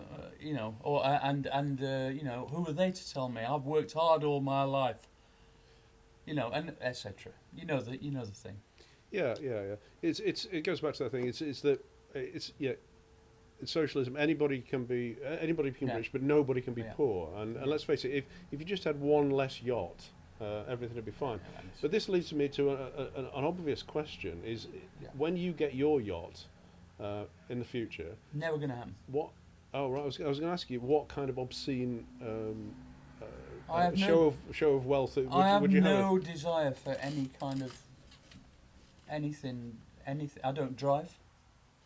I don't want any boat or any large-scale technology at all. I don't want a mainframe computer. Mainframe computer? That's showing your age. Yeah. No, they still exist. All right. I don't want a server. I don't want a server farm then. You don't want a Bitcoin farm. I couldn't be less interested. I mean, wealth is a problem. I think I've got a few friends who have got a lot of money, and I don't see them being any happier. To be honest, I just see them having different kind of problems. There's only so much. There's only so much misery you can buy yourself out of, isn't there? Yeah. There is a bottom level where a certain amount of money. I do think me and Stella are kind of above that now, because we don't have we don't spend much on holidays, and we've got a tiny car. Don't spend money on stuff like that. We actually live on a fairly very low cost, because you've got everything you need. What do you need? All you need is love. Got a house. Well, yeah, that's true. And it is Valentine's Day. How appropriate and how slick was that link? I know, absolutely. This is genius. Can we throw to an advert? Unfortunately, for Valentine's Day. I'm intending to do some fake adverts for Bolam TV, so I can do the whole thing. And now the words from our sponsors. But anyway, don't forget to go to the local garage and get those really gnarly bunches of flowers. Now I've already done my. We've already exchanged Valentine's Day this morning. Tell us.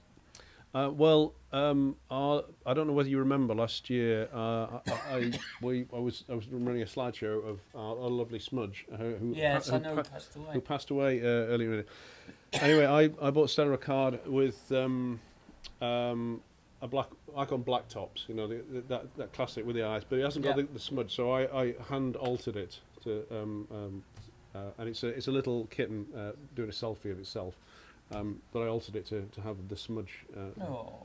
I know. That's so cute. Poor old Smudge. We loved him. But pets, they always die, don't they?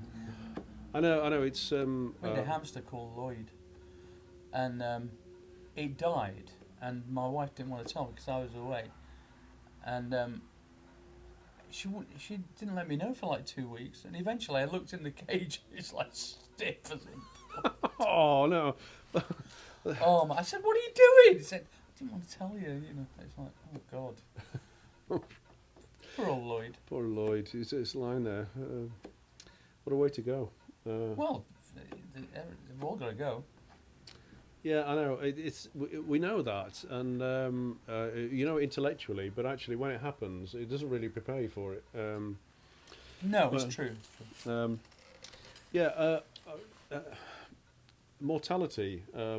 What I found is around. I'm 55 now, and suddenly mortality is all around me. You know, and it's my experience of kind of growing up is between about 25 and 45. Nothing changes. You kind of look the same, and then suddenly you approach 50. This was my experience of it, and I've got a bad knee now, and I've got a crunchy back, and then relatives start dying, and kind of it comes on you very suddenly. You think you're indestructible. My revelation came earlier than that, because I had quite a few friends when I was growing up in Sheffield who were involved in, shall we say, the dark side of drugs, and not just drugs, but I mean just lifestyle in general, actually. And so throughout my life, there's been people who've been dropping off. To be honest. Yeah. But I mean, yes, you're right. The whole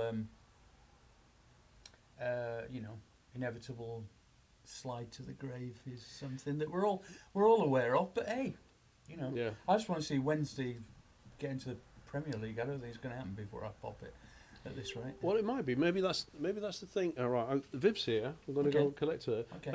What we'll do? Let's get away from the morbid and get back to and possibly. Seeing as I touched on the fact I've got a bad knee, maybe we'll talk about prosthetics next and enhancements. Future. I've worked with two physical people, enhancements. I've worked with two people that we can talk about who are at the forefront of this. That's great. I'm going to have to ask you to fill for a moment while I go and get Viv. All right. So, I shall fill. You're watching Bolam TV. Now, you're watching Martyn Ware TV. It's all about me, and we're now talking. I've actually got some things to talk about here while Richard's gone away. I wanted to talk about the coming sensory age. I've been involved in three-dimensional sound for the last 20 years, and I have seen, and I teach a lot of this stuff as well at various universities. I have seen a growing tendency towards all the art forms: theatre, film, sound, fine art, all kind of all games, all converging into one kind of. I can see it all converging into one kind of form, which is going to be like this Star Trek holodeck, I think, and I think that's quite exciting. I'm less personally convinced by stuff like AR and VR. AR I'm a bit more convinced about. VR, who wants to walk around or be in a padded room doing stupid things with a giant brick strapped to your head? It makes no sense to me. I can't see it until we get to neural implants. I'm not really interested. It's a bit like when they brought out 3D televisions. And my immediate reaction was, nobody in their right mind is going to buy one of these and sit in their front room with stupid glasses on. And I was completely correct. So sometimes I do think there's a lot of, frankly, bollocks talked about what's possible with technology, and how often the technology is invented and then they try and find a use for it without it really being needed or desired. I can hear them coming back now, so shh, I didn't say anything, alright? Shh, shh, shh. I'm back, and I've got another guest here. Hi Viv. Hello. How are you? What I'm going to do... Okay, You following me around? Martyn, can I Yes, ask you of course. to shimmy up a little bit that way? Which way? That way. Sorry, that way. Yeah. Yeah. And I'm going to... You do what you want. Here's a hug. You're right, darling. Good. Keeping well? Right. Yeah. Should be in our way if I'm not. Right, and I'm going to squeeze in the corner here. And Viv, if you'd like to... do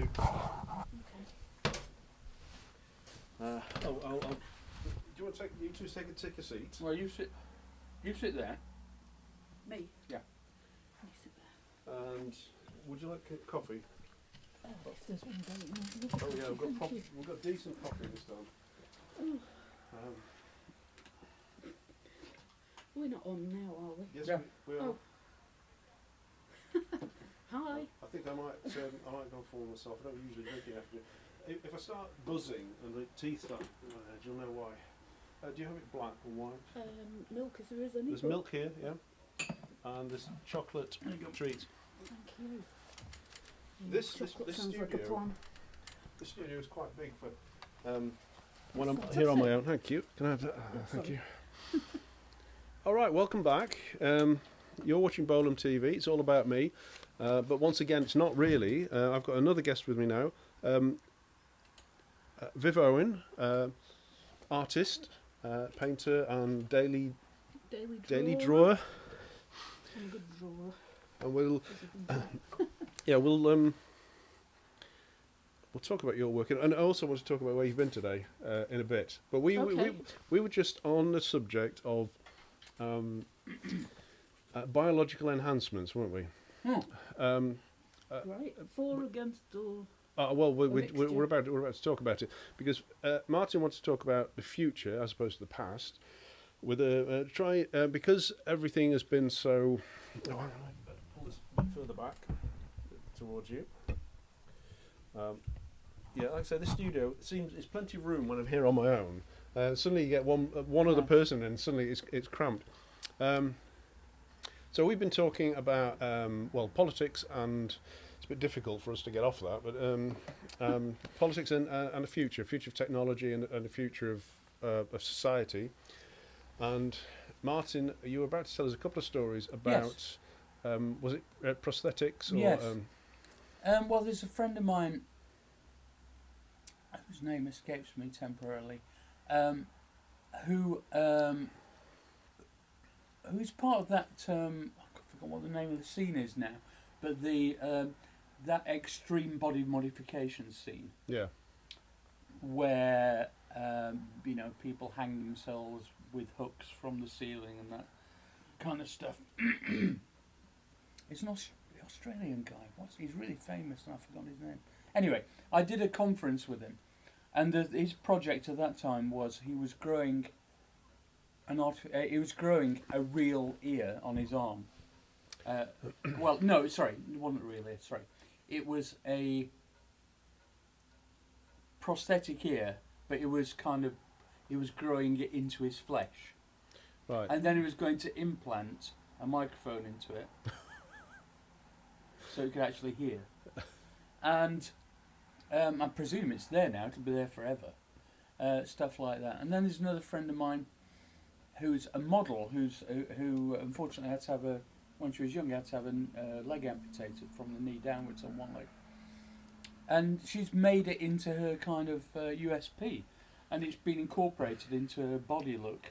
So she has special prosthetics. I think I've ever seen her on an advert. Yeah, she does loads of stuff. She does cabaret now as well. Right. Okay. And her special thing is this prosthetic, which is like a long point in chrome. It's so beautiful and stuff like that. So body modification in the future is a definite future trend. I mean, it's all grown from the massive popularity of body art and tattooing and scarification and stuff like that. People are looking for more extreme versions of that. Mm. Scarification, of course, is a very old tradition. None of it's new. Yeah. I suppose the technology makes new things possible, like the growing of the prosthetic. It's pretty weird. There's a short story by Harlan Ellison. I can't remember which one it is, but where he describes how very rich people, the kind of people who would be driving those yachts. When he's driving those yachts, clearly I'm not a sailor, am I? Very obscenely wealthy people who've had additional vaginas inserted into their armpits to get extra stimulation. I don't think that's appropriate, do you? We have a lady in the room. Well, it's an adult It program. could be like a #MeToo thing. Surely going on. one's Well, it's a story. No, take it with Harlan Ellison. Well, it's too late, but Harlan Ellison is a great guy. Do you ever read any I stuff? read all his stuff when I was growing up. Amazing. Have you ever watched any of his interviews? I have. Have you seen this thing about Pay the artist. writer. Yeah, pay yeah. the fucking artist? Yeah, that's right. Pay the writer. No. Yeah. I love that honestly, stuff. that's a classic. He's a very funny guy. I mean, well, funny and kind of angular. It reminds me of a Clive Barker short story in the Books of Blood where it's called The Body Politic, and it's a comedy. But this guy's hand decides that he doesn't agree with what the guy's doing, so his hand goes off and has a life of its own, and then various other bits decide to disappear. We've got a little sprite here. Look at it. Yeah. I saw your Twitter that you were here. Oh, She said, I'm here too. How dare they? Yeah. I was late, I'm afraid. That's all right. But the all right. Speak to you later. Yeah. Some of those that kind of thing though is I'm not suggesting. Well, look, if you don't like that idea, take it up with Harlan Ellison's estate. Not with him anymore, but also reminds me of a little bit of William Gibson. Have you ever read the story Johnny Mnemonic? They made an appalling film. I've never read it. No. It's I've a seen the terrible dreadful film, yes. but it's only a short story. It's and it's absolutely brilliant. And he talks about body modification as well, and this a pair of twins that he talks. There was well not twins, but one's male, one's female, but they've rather like Genesis P. Orridge, they've altered themselves. You can't tell which one's which. Or I might be remembering that wrong, but you know about Genesis P. Orridge. Oh yes. I met him a few times. Yeah. Okay. Well, I nice guy, sweet. I'm sure. I spent a lot of my youth listening to Throbbing Gristle, and good luck with that one.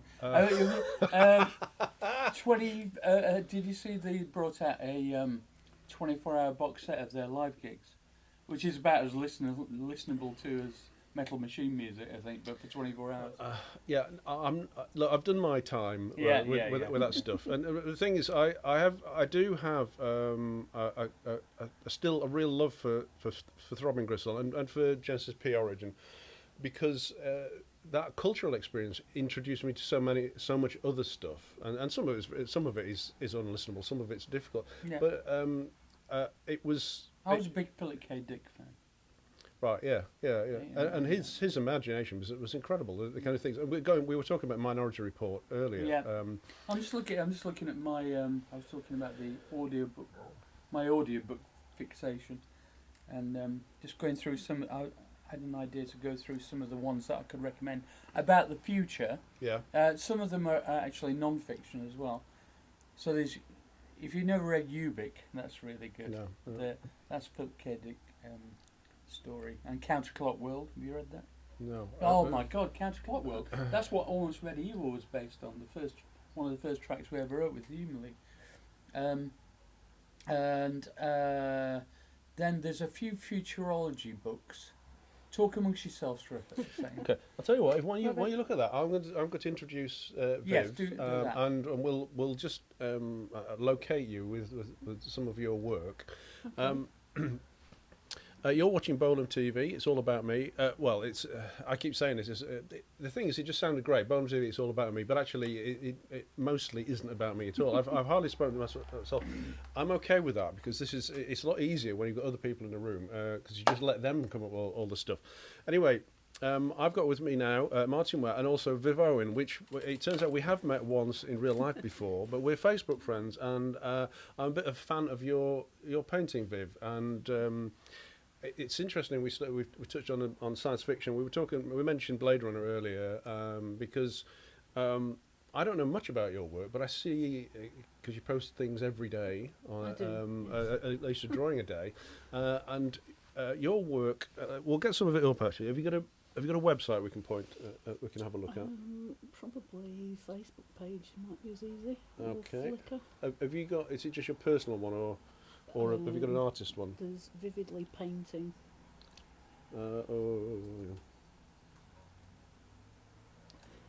Yeah. So Viv's. Did you get a message I sent you with some videos on it? Oh yes. I did say you could ignore it, but.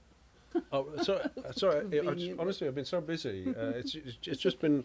But I'm not complaining. You understand? My first guest arrived half an hour earlier than I was supposed to, and stayed longer than I was expecting. But it's all good. I'm not complaining. So it's been. Here we go. It was basically a snippet from. Let's see if I can find this video. The problem with doing everything yourself simultaneously is. If I start doing something like that, it looks like I'm being really ignorant to the guest in the room. But I have to do everything myself, you see. So, here we go. Let's see if we can get. What are we looking at here? So, here we go. Can I just mention something that, going back to what Martyn was talking about, having an artificial ear? Mm-hmm. You must know about David Eagleman, I would imagine, the American neuroscientist. Rings a bell. Yeah, he's been on TV. He's invented a new sense. Has he? Which is? Because, he decided that we don't have enough senses, and also that there's always space on your back. So he's invented a vest that gives you feedback based on what's going on. Right. I won't pretend to understand how it works. So it's a new haptic. But haptic is exactly the word. Device. Yeah. And it looks kind of like a set of wings almost. Okay. That's very interesting. So I managed to find these. Here we are. Right, and of course that is. So these are probably appalling quality, not broadcastable, from my phone, from my last exhibition, which was called. It seems to be. Pause Play. It seems to be struggling. It did say video not found. Let's just go back. They're extremely short. Apart from so that doesn't seem to be working. Let's just go to your Facebook page here. There's one of your daily drawings. Yeah, that's the one from last night. There's something back in the past. Here we are. That's. Oh, that's more like now it. this is a bit different because this was an actual video project, which doesn't have any sound. There is sound. No, it doesn't. It doesn't have sound. It's not supposed to have any sound. Okay. Oh, that's good. That's good. So that's what's going out now. We've got ours, the three of us in a little picture-in-picture up there. And what I found fascinating about your work is, because I recognise that immediately from Blade Runner because I'm so familiar with that film. Yes. And there's another Blade Runner. It's funny. I don't do deliberately obscure films, but the only ones that people ever go, that's Blade Runner, and get it correct. Yeah, because some people say, oh, well, that one's obviously from. Yeah, this is Pris and Rachel, and there's Rachel again, and there's Rachel again, and Deckard, and that's Deckard, and that's Roy, of course. I don't recognise all of them. No, what about this one? Same. That's from The Devil's Backbone, which is. Oh right, yes, Guillermo del Toro. Yes, I've seen that. Yeah. But what's interesting about your is the it's got a kind of video still look about it. Yes, that's exactly what I work from. Yeah, so it's got that kind of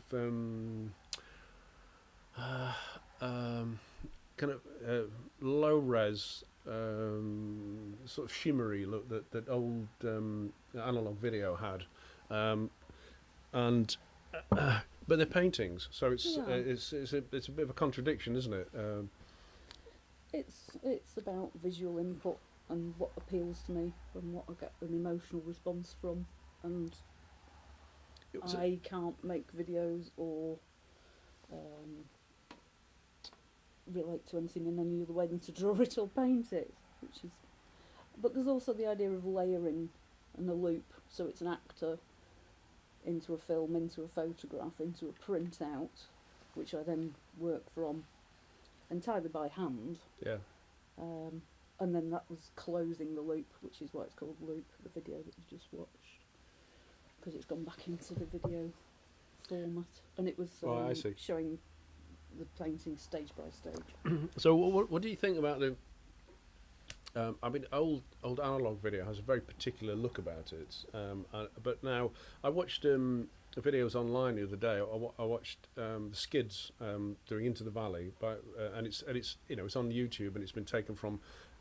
I'm pretty certain it's been taken from a VHS at some point. Yes. And then I watched them do Into the Valley in HD. From I don't know, very recently, and it's just like pin sharp, and you can see not much fun. It's too clean. But it's so jarring that that the difference in image quality between those two things.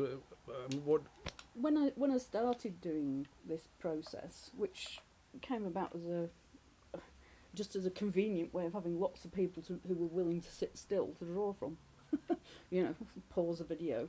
Although actually at the time I didn't have my own video, it was one of my housemates. So that was VHS, and then it was film in a camera, and then you had to wait and see what you got back as a result. Yeah.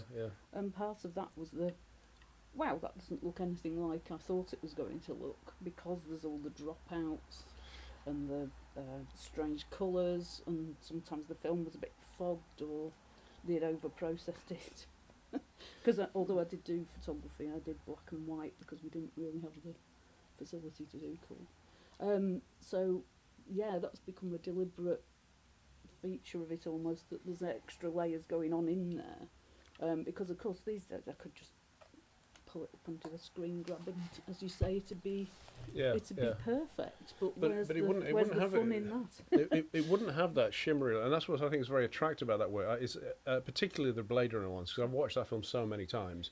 I instantly recognised them, even though they're actually quite blurry, aren't they? And, yes. Yeah. It's always a scene where there's something dramatic happened, hopefully, or something dramatic about to happen, or just a nice expression. Oh, hello. And this is daily drawings. When I say do it at random, it's not entirely random. Although that might be an interesting intellectual exercise to sit and just press pause every, 2 minutes 55 or whatever. I've never actually tried that to see what I end up with. Those totally random things can occasionally work out, and then occasionally you think, well, oh no, I've got to paint that now. Yeah. If I get bored and decide I've run out of material, I might use that as my challenge. Yeah, so let's get back to this futurology idea. You see, because I used to work in the showroom cinema. I was the technical manager there, and so it was my job to run the screenings and the team of technicians. And what that taught me is to be very critical about what I was looking at, because it's your job basically as a projection is to look at this and think, what's wrong with this? Is there anything that's wrong with this that I need to do something about? It's upside down. That has happened. I've done it. Everybody's done it. Right? All the monumental fuck ups. Everybody's done it at some point, because sometimes the films don't come. Sometimes you can't tell what you're looking at. Have you ever been in a cinema? I have, in London. It's quite common now, where it's kind of semi-automatic now, and they have one projectionist for several screens, and because a lot of the cinemas are quite small now, you often sit quite close to the screen to make it fill your field of vision, and it's out of focus. Yeah, and not massively out of focus, but it's out of focus. You know for a fact that it can be more in focus. And then your options are, you sit there and tolerate it. There's nobody actually up there. So you'd have to go out, find somebody, talk to somebody, probably who doesn't know where the projectionist is, and you've ruined the experience anyway. So I hate all that stuff. Right. A lot of it's automatic, I know, yeah. but sometimes it doesn't work. I always go to the Media Museum in Bradford. Right, yeah. Because that's the best one. Although having said that, we went there recently, and still a fantastic cinema space, but it is, when we sat front row, but it's digitally projected now. Yeah. So you don't get that.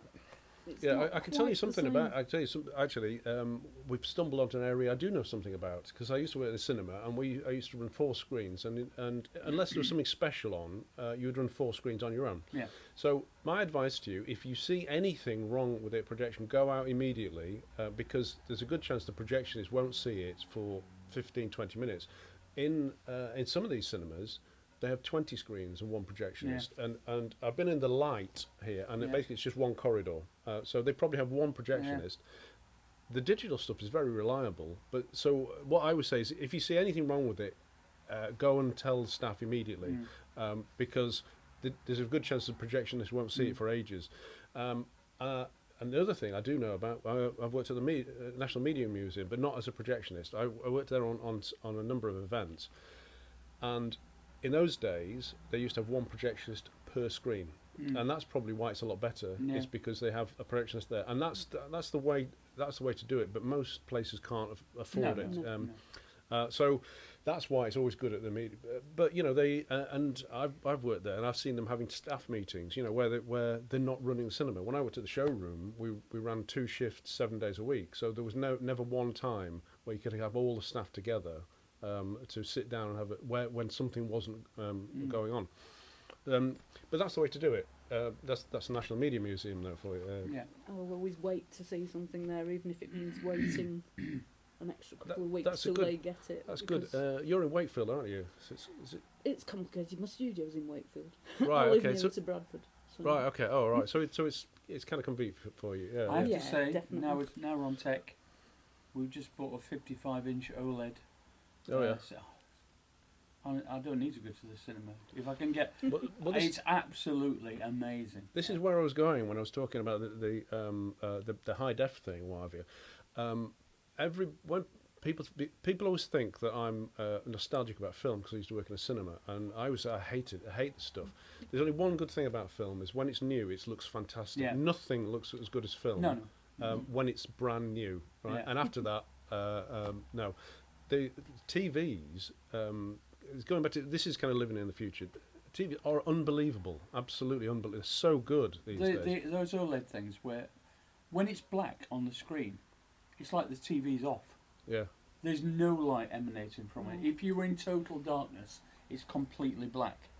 So it doesn't look like artificial contrast. It's just like looks more real. It looks more real because if things don't emanate or reflect light, then they don't. You don't see anything from them. This is one of the things that's fundamental: is the perception of black between the brightest point and the darkest point. That is one of the things that increases the quality of the experience. Well, I can honestly say, and I've watched things like 2001 recently on the new OLED thing. It's like watching a new print. Because obviously it's from an original 70mm print, it doesn't have that kind of it's digital kind of deflated kind of. It looks completely authentically reproducing whatever the original medium. Okay, was. this is what I'm going to have on my yacht then. Now I know Martyn's already poo-pooed the idea of having a yacht, and I'm entirely in agreement. But you understand this is a setup. We were talking about the obscenity of conspicuous wells, and having how many yachts do you need? And of course the answer is obvious, none. Right. Yes. So I was asking Martyn earlier, but although he just dismissed it, what would you have on your luxury yacht rather than a basketball pitch on the back? I'd have one of those, even bigger one. But why on a yacht? I know it's just a completely fake idea. Martyn, I've interviewed you before. Can I have a big OLED TV on a fucking space station then? Because that's more like it. That's. You know. I mean, that's about as realistic for me anyway. No, honestly, going back to what you were saying about watching a bit of shite TV in the evening. So me and Stella do the same thing. Yes. We haven't got an OLED TV. We've got a 42. Honestly, it's just so good. TVs, that technology, cathode ray tubes. This is one of the things I go on about quite regularly. Technologies you're not going to miss. Cathode ray tubes. No. That's one of the magnetic tape. Right, I'm not going to miss that. I kind of like it as a part of the process. Well, maybe for audio recording. For audio, I mean. But I was really thinking of. You see that video camera there is an old HDV, which are those little tiny DV tapes. Yeah. I'm not going to miss those. No. No.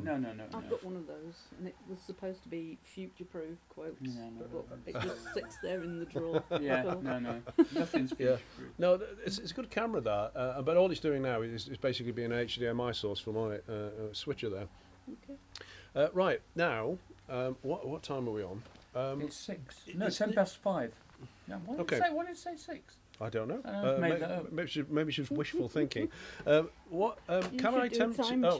Viv, have you partaken in the have you partaken in the goodies here? I have. I've had a chocolate Swiss roll thingy. I'm not having any more goodies because I'm going to eat this evening. And I had a Valentine lunch this lunchtime. And I'm full. All right. What did you have? Oh, it's delicious. A place called Darjeeling Express in Soho in London. And it's an amazing place. It's run completely by women.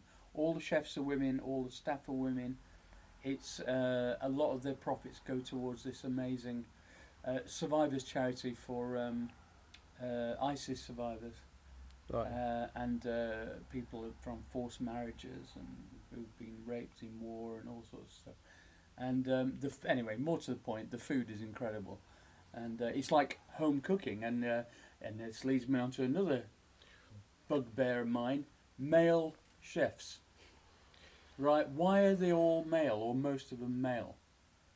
What is this macho thing about cooking? Why is television, when we were growing up, was for children on Saturday mornings? Now it's for blokes going, oh, what you're going to do is fry it down. I'm not interested in men cooking at all. I think women cook better than men. Is it that reclaiming the fire? I think you're grossly biased, because don't forget, I've seen a lot of your photographs. I think you're spoiled at home. I'm definitely spoiled, but I do believe that women generally, throughout history and throughout many cultures of the world, their natural primacy is in providing for their families. It's become a competitive sport, hasn't it? Yeah, it's like ridiculous. everything else, which feeds back to why I was so cross when I came in. It's patronising thing. I was watching this cookery programme. Yeah, we'll talk about that in a second. I was watching this cookery programme on the telly last night, and what is it? It's like Best Home Cook or something. So, and I thought, I know what's going to happen here. As soon as I start watching this, it'll all be women, because like the idea is like home cooks. Place for the women is in the home. You can do homely stuff, love, but leave the fancy stuff for the men. Yeah. Right. Yeah, so like if you then we move on to professional master chef, you get one woman in 10. It's all bollocks. Okay, we've hit a nerve here, haven't we? Oh, definitely. I'll tell you, both me and Stella like a bit of chewing gum television. And I don't like Gordon Ramsay. We both like cooking programs. Now, Stella, I find the competitive ones irritating. So she likes to watch MasterChef a bit. The one I really like, though, and you'll like this, is you ever seen Pioneer Woman? No. Ree Drummond. She lives on a ranch in the middle of nowhere in God knows where, in the prairie somewhere in the US. And which station is it on? It's on Food Network, which it's on Freeview. Food Network. Food Network's great, but if you like a bit of that kind of switch off television, because you can watch it for a bit and what I like about the Americans, they're just enthused about it. Over here, we seem to have to turn it into a competition, and I can't be bothered with that. But no, she's great because she just kind of has a great time the whole time. She makes fantastic comfort food all the time. That's really good. And her husband is is a rancher. And she makes these amazing things all the time, sweet and savoury, all amazing stuff. And he always comes and goes, "Yeah, that's real great, honey." And he just that's about all he ever says, No, what I'd like to do is do a programme like that, and then actually have Jay Rayner there or somebody like that, and try and watch them struggle to communicate. I think that'd be funny. Watch Jay Rayner struggle to communicate. No. The idea of people who just are treating food like something that's great that they have to eat, compared to people who have to pontificate about it at great length. I once had an idea for a TV programme when video cameras first came out. I mean, home video cameras first came out, domestic ones, in the kind of late 70s, and we used to make up. I got one of the first ones, and we used to make these daft shows and whatever. I mean, everybody does it now on the phones, but then it was quite unusual, and we'd make things like we did a program called Pink Peter, which is like a kind of quasi-gay version of Blue Peter, for instance. And one of the programs that we always wanted to make, never got around to it, was Clever versus Stupid, which was like a political program. Where you'd have like somebody from the BNP, really, I suppose, trying to articulate what Sharia law means. For instance, they do now. Are you talking about Neil deGrasse Tyson. Are you talking about question time now? Yeah, now it's question time, precisely. It's not UK. It's our Brexit Party conference. Yeah, I don't know what happened there. I seem to. Oh, I know what's happened. It's just my. I forgot to switch the power saving off on my monitor. Everyone can relax. Everything's fine. Sorry, where were we? Oh yeah. I was having a good old moan about. You were having a good old moan about too many male chefs on. Too many male chefs. Too many male Ridiculous chefs. Okay, so the future is going to be more women. Yeah, women. Yeah. Women. Women's rights have been eroded all the time. This is another bugbear of mine. I feel that the gains that have been made over the last 100 years are starting to be clawed back now. Well, I think human rights are actually, for that matter. I think women in particular, and people who and should disabled know people. better. People who should know better. Yeah. Unfortunately, we had the chance to have a new progressive government last year, and it didn't happen. Yeah. Well, that's propaganda for you. It is. Yeah. I also think it's a fix. I think there was a large amount of electoral rigging. Yeah. At my polling station, I actually reported them to Crime Stoppers, which is what they were supposed to do. Is that right? Because there was a guy in there, I've no idea who he was, wearing a Conservative rosette. In the actual polling station? In the polling station, next to the booths. You're not even allowed as a voter to go in with any thing like that. And some pensioners were being dropped off, so I let them go in first, so that someone had obviously arranged for them to have a lift. And they're like, "Oh, hello, are you our candidate?" And he sort of laughed and smiled and said hello. And I thought, I don't think you are our candidate. And he wasn't. That sounds dodgy. Because there isn't a polite way to say this, because the Conservative candidate for our area was a man of Asian heritage. So they got... So they got a white person thought to pretend to be the candidate. Oh. Well, he didn't actually say that he was, but he shouldn't have been in there in the first place. No, he should have been in there anyway. Oh, no, that is dodgy. That I'm glad you reported it. And then later on probably on the BBC, because they seem to get the information first. We got our Labour candidate returned, right? They said, "Oh, and we were expecting this to have been a Conservative landslide." Well, in this. why were they expecting? Well, it makes you wonder, doesn't anyway, it? Can we please not talk about politics? okay, It's okay. so depressing. Right. Okay. Let's get back to. I think what I'll do is I'll do what I didn't have time to do this morning, which is to actually introduce why I'm broadcasting this day. It's not because it's Valentine's Day. That's just a coincidence. It's because I submitted a paper for the conference that you've been at today. Wow. Okay. And if you want to read it, it's basically. Yes, please. I saw a call for papers on the idea of improfessionals and the artist journey in professionals, and I said to Stella, they're talking about people like me, people who choose not to be part of the mainstream of the kind of orthodoxy. Maybe I should, if they're opening this out, maybe I should actually submit something. But I said, I'm not going to write an academic paper because I don't do that. And that's one of the things I refuse to do. Because I'm not an academic. It doesn't mean I don't read books. It means I just don't choose to be an academic in terms of the art world. So I said, what I'll do is I'll write a long blog post and submit that. Say, look, this could be a presentation.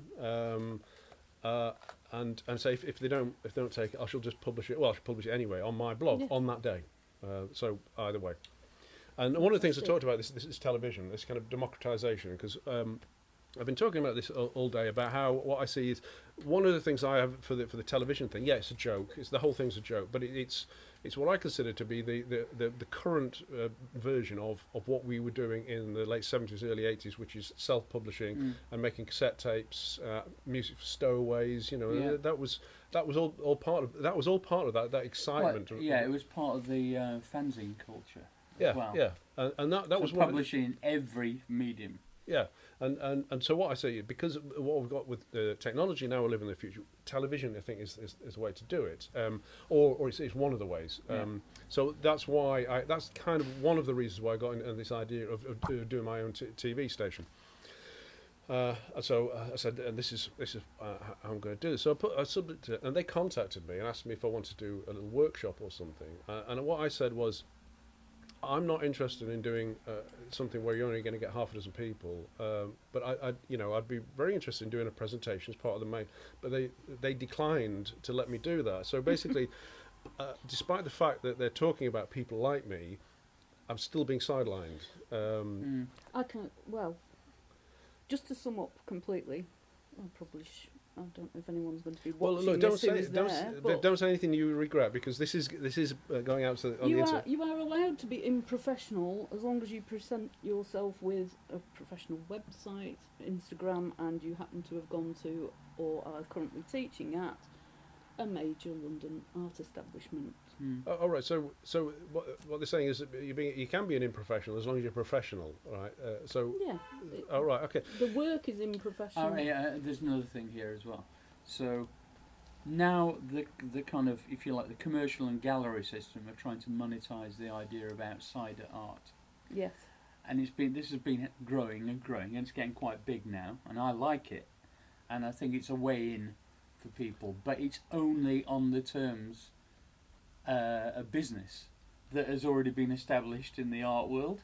So they don't like genuine outsider art. Yeah.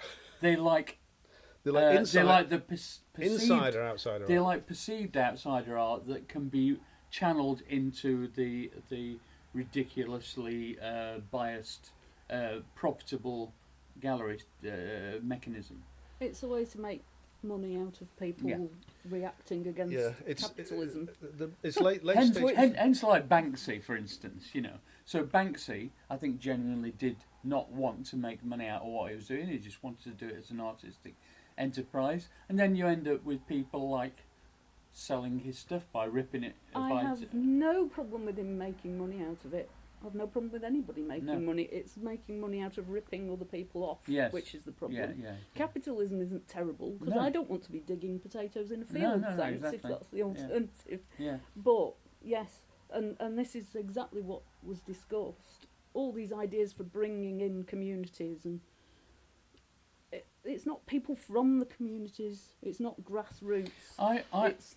Yeah. The problem we've got, you've just been to a conference where you've got a lot of professionals talking about this idea of the outsider and or being professional, but they're just talking to themselves. I was talking about this earlier about I went to, back in 2012 it was, I went to one exhibition it had a load of things attached to it, and there were 2 workshops and 5 discussions. The workshops were fine.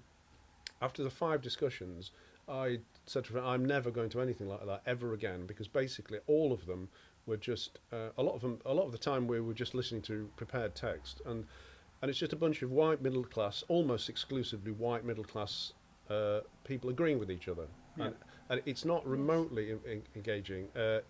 And I am one of those people, of course. I am that demographic.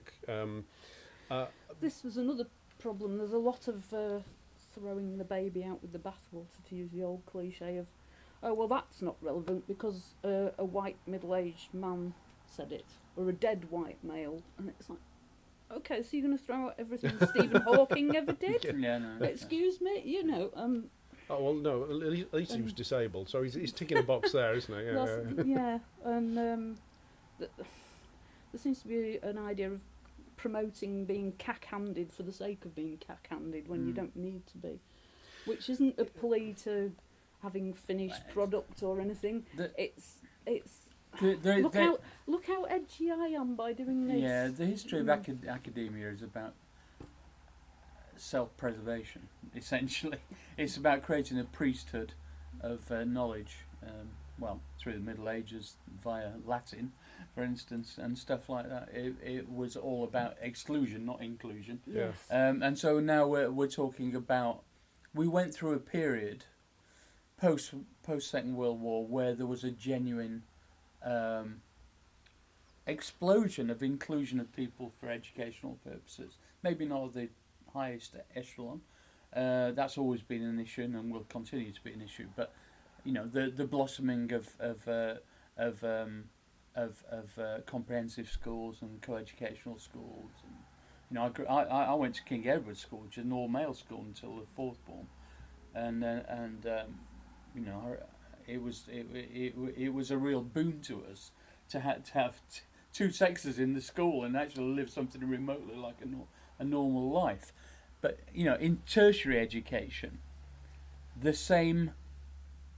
In fact, I'd go as far as to say it's in reverse now, because I'll give you an example. Leeds College of Music. I had a meeting with them recently. Very nice people. They've got a great setup there. Loads of technology. Historically, they were a kind of hybridisation of a conservatoire kind of mechanism, and then they've moved into new technology and electronic composition. And they were kind of sounding me out because I do a lot of education and stuff. Would it be interesting? Blah, blah, blah. Anyway, I've just heard that they are now changing their names to the Leeds Conservatoire of Music, and I'm going, that's a retrograde step. It's like conservatoire is all about exclusivity. It's about rich people being able to afford to pay for lessons for their children from the age of 5, you know, until whenever, in the hope that they will be concert pianists or concert oboe players or whatever. That doesn't exist for electronic music, so it's not a populist thing. And I think we're moving, populist in the old sense of the word. So I think we're moving into a more, shall we say, exclusively focused education system now, again, which is really sad. It's rolling back the advances that have been made. I agree with what you say about the... I've occasionally attended academic conferences, sometimes because I've worked on them, very occasionally because I've chosen to. And what you find is that I remember going to one with a friend, and my only connection with it is I provided the image that went on the poster, right. and I kind of got a free place to go to this. And I went as I was quite happy to go. I went because I'd never been to an academic conference like that. And what you realise is it's basically dick swinging in a room, and everybody's trying to establish their order in a pecking order, and really it's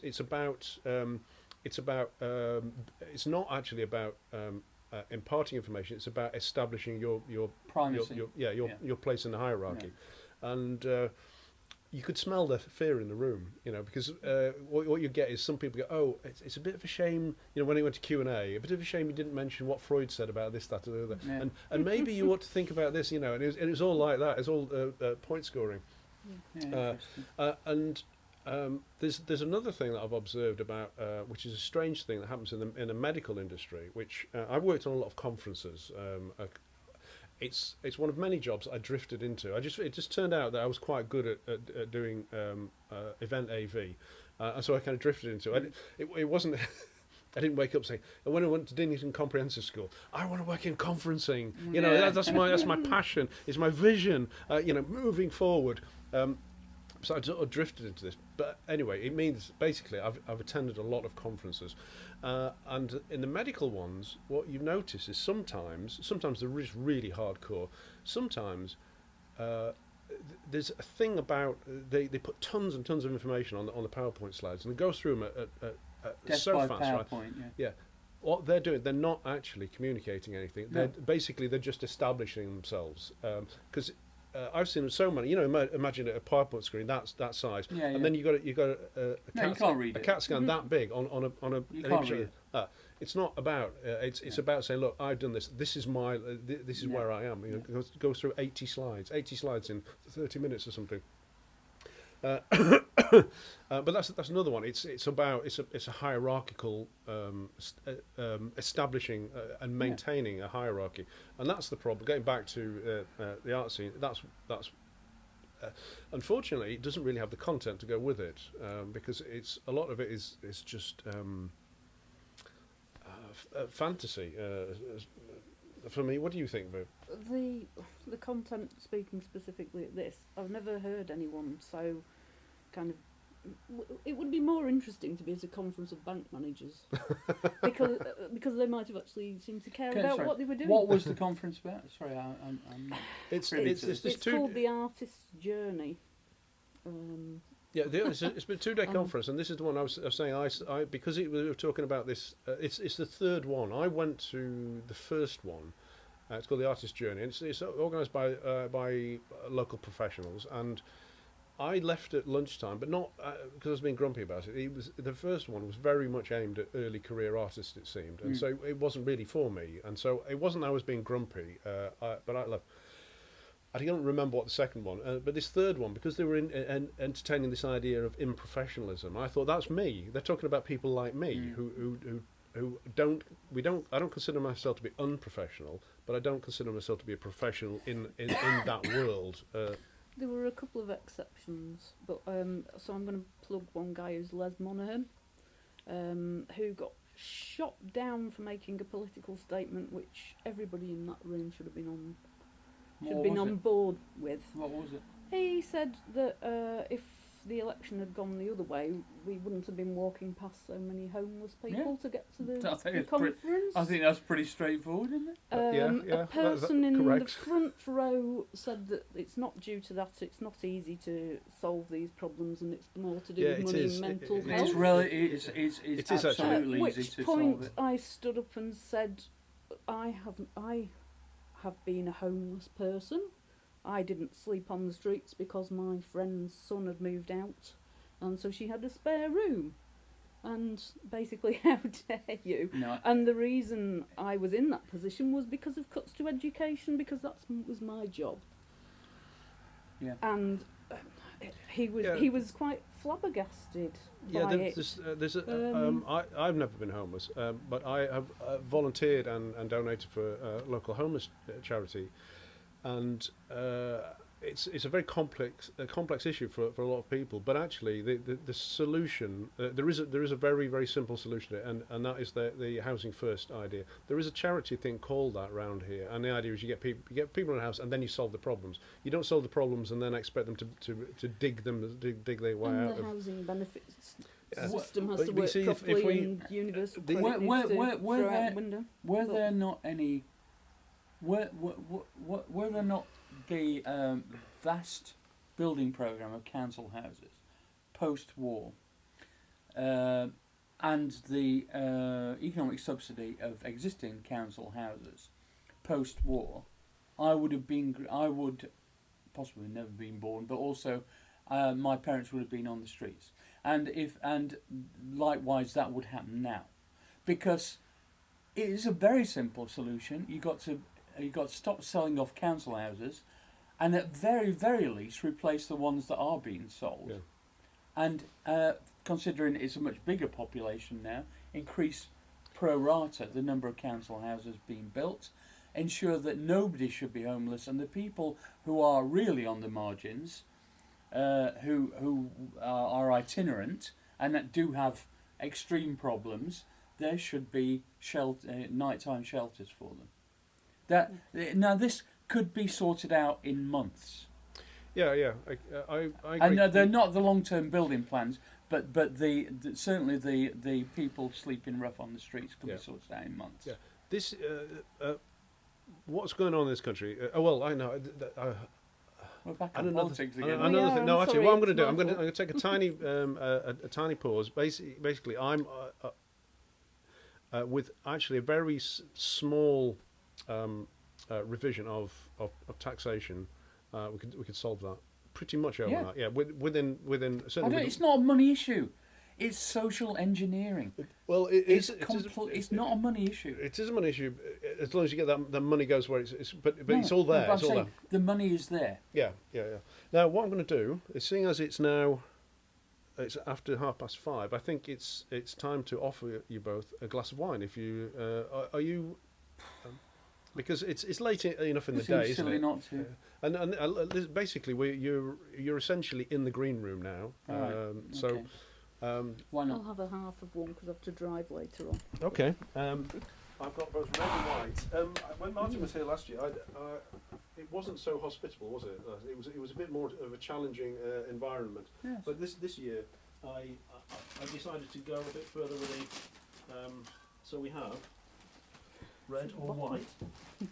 I'll just have to nip down. I'm presuming it is Petrus 78, no? Absolutely. I sent Stella out for it. Because I am a champagne socialist, after all. Well, today you're either going to be a red or white socialist. Co-op. But cooperative, that's good. Co-op is good. Yeah. What I'm going to do is I'm going to ask you to fill a little bit while I go down to the kitchen and get some wine glasses. Okay, cool. I'll take that. Would you like it? Do you want some more coffee, Viv? Or No, I'll just finish this. Okay, I'll interview Viv. Yeah, you do that. Yeah. This Sorry is for possibly the most surreal situation I've ever found myself in. It's very odd, isn't it? It feels like there's somebody missing there. Yes. Anyway, I've done this before. Me and Glenn used to interview each other when the interviewers were so boring. We just said, "Let us do it. We'll do it. We know the questions you're going to ask, and we'll make it more interesting." So yes, Viv, when's your next show? My next show will probably be the next confirmed one, Art Walk Wakefield, which will be in March. Oh, that's good. I had to guess then because it's every other month.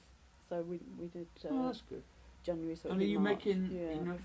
Are you selling enough to justify this? No, come buy everything. People come buy. Yeah, buy Viv's work. It's good. The problem I'm having now, of course, is that I've decided that I like to have my work displayed all as one huge installation. Oh, right, then that's so if I start kind of to, more difficult. yeah, Why don't you more, start making kind of mosaic works and sell them as an entity? and do that as a one? Yeah. So That's some what I would mosaic suggest. prints perhaps Yeah. will be the next. Actually, that's a good idea. will be the I've next always been thing. very fond of the vernacular of kind of postage stamp type stuff. I think people are used to that now because, like, you look at mobile phones and it's like we're all used to looking at little images of stuff to Yes. buy and stuff. So it's not. I've always been very fond of that kind of miniaturized thing.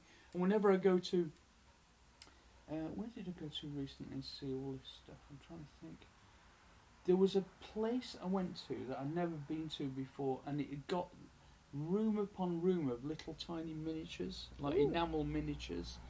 And I just thought, oh God, it was a Victorian thing. Yes. And I thought, I'd have probably loved that if I was living at that point. I'm always very fond of You know those things that you have in quite big frames, and you've got a tiny little Lots of picture in the tiny middle. ones. Yeah. Anyway, so yeah. Anyway, I was just saying that I should be in Los Angeles now. You should be. Yes. Yes, why what not you? happened?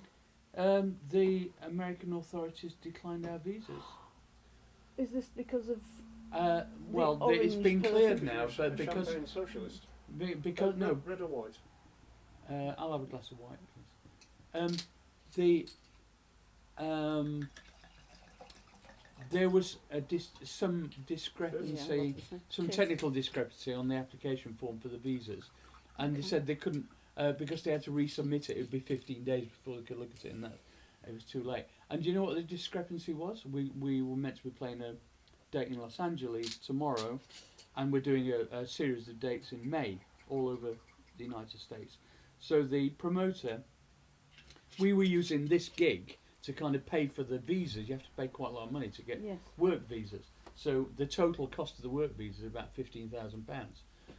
It's a lot of money. It's a lot of tickets. So we thought if we do that, we can do these dates later in the year, and then we don't have to worry about the visas. So we applied for a year's visa, and they came back to us. The technical discrepancy was, it looks like there's big gaps in your working year here. And what are they implying, that we're going to like open a pizza store on Broadway or something, and be illegal workers during that? It's like, we decide when we work. You know, do you want? You know, you either grant us a visa or not. You can't say you can't have a visa because you're not working enough. That doesn't make any sense. Was it the DWP that were issuing the? No, it's the American Embassy.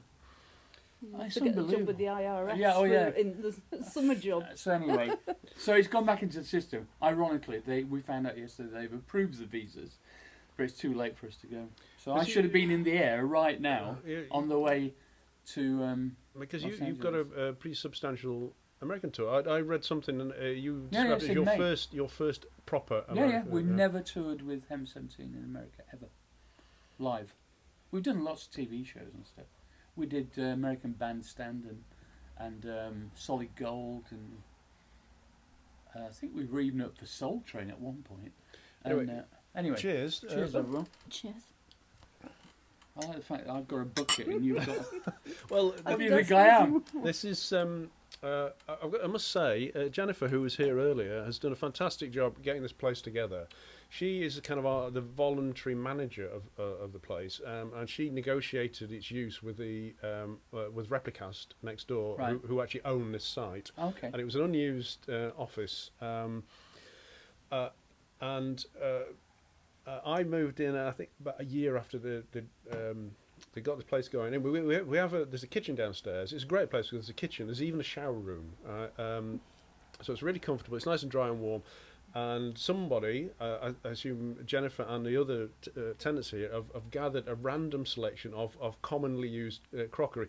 Hence, hence a bucket versus. See, as Viv says, she wants a half one. You got the little. I think they normally serve beer in these. Yeah. I didn't get the washing liquid ball with a sort of alum. Well, I got the tumbler.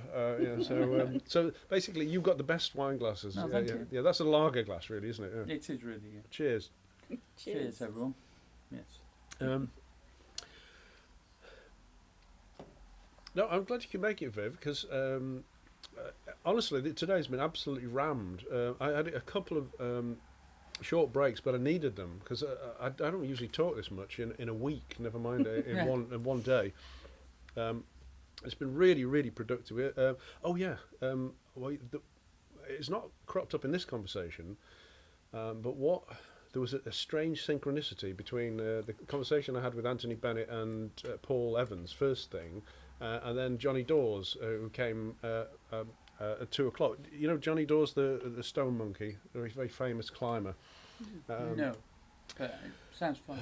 It's amazing, absolutely amazing. You should Google him and look at some of the videos of him climbing. It's just unreal. And he does movement coaching now. Same age as me. He's still climbing 8B plus, which is. I used to climb a lot when I was younger. I I could not have got anywhere close to that, even when I was in my 20s. You know, so he's just an amazing natural talent, and he does coaching and. Really interesting guy. Anyway, he starts talking about fungi as well, and mentions the same person. I said, "This is incredible." How now, Anthony? Talking fungi. Yeah, fungi, yeah. So, how do we get onto this subject? Anthony Bennett. Well, it's the synchronicity thing. Well, I'm getting to the punchline. I'm getting read the punchline. I thought I'd fallen asleep. Honestly, Martyn, you've been here before. You should know where this is going. I don't know where it's going. Anyway, what's in this? Anyway, he mentioned the same fungi expert as Anthony had mentioned this morning. And those two haven't had any contact, and Johnny hadn't seen this. It's amazing. Anyway, Anthony was talking about how billions of years ago, plants and animals separated in their evolution, but fungi went separated first. So we've got more in common in terms of DNA with fungi than we have with plants. This is getting to the point. Okay. So I was inviting people to, if you were a fungus, which fungus would you be? And Anthony Bennett didn't hesitate. He said, I forgot what it's called now. It's called a agaricon, I think. Fly agaric. No, not fly agaric. It's what was it? Anyway, so I asked Johnny, which, if you were a fungus, which fungus you would be, and he said lion's mane. I thought it was a jellyfish. No, it's a lion's mane. Let me see if we can find this fungus again. So you can see where this is going, can't you? What I'm going to be asking you is it's one of the things me and Stella find hilarious about popular radio, where they go, well, yeah, right, I want you to call in. What's your favourite sandwich filling? And it's just filler, basically. It's just filler. Literally filler. Yeah, literally filler. And what I'm doing here is I'm inviting people to choose. If you were a fungus, which fungus would you be? Now, if I could just find this. Well, I'll do a call back to this conference. One of the more interesting things. You were saying about people citing the sources. Yeah. Can't remember the name of the author. There's a book called The Mushroom at the End of the World, which I assumed was going to be like, mushroom cloud. Yeah. Atomic. No, apparently it's a sort of fungus that thrives on previously destroyed, for want of a better word, sites. So where people have gone in and strip mined or irradiated or whatever, this is the first thing to come back in. I think we were talking about this. Apparently, there's some research they're using some fungus in Fukushima to try and clean up the contaminated soil. Yes. Honestly, this has been a real eye-opener for. I don't know anything about, and I realise just how little I know about them. Anyway, here we go. Let's just go to this is. There we go. That's Anthony Bennett chose that one, which is the agaricon. He's just agaricon. I know, yeah. That one, it looks like he's got a burger. You're not going to see that down in Waitrose, are you? It's a fantastic thing, though, isn't it? And I can't remember whether I asked Paul what he would choose, but lion's mane is what Johnny chose.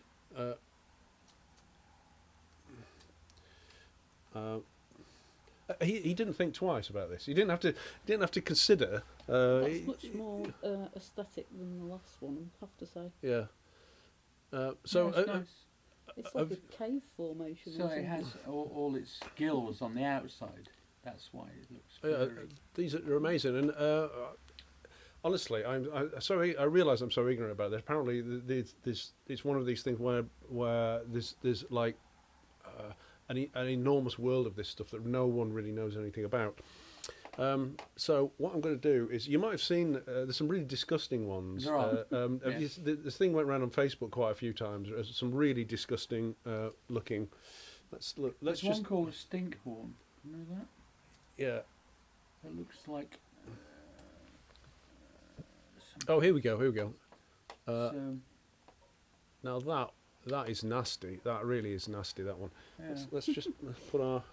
I just a bit of local colour. Yeah. Myself and Glenn and Ian and all my friends when I was growing up in the 70s used to, in October, every year go out for a couple of weeks to Fox House on the bus and go and collect giant numbers of bags of magic mushrooms.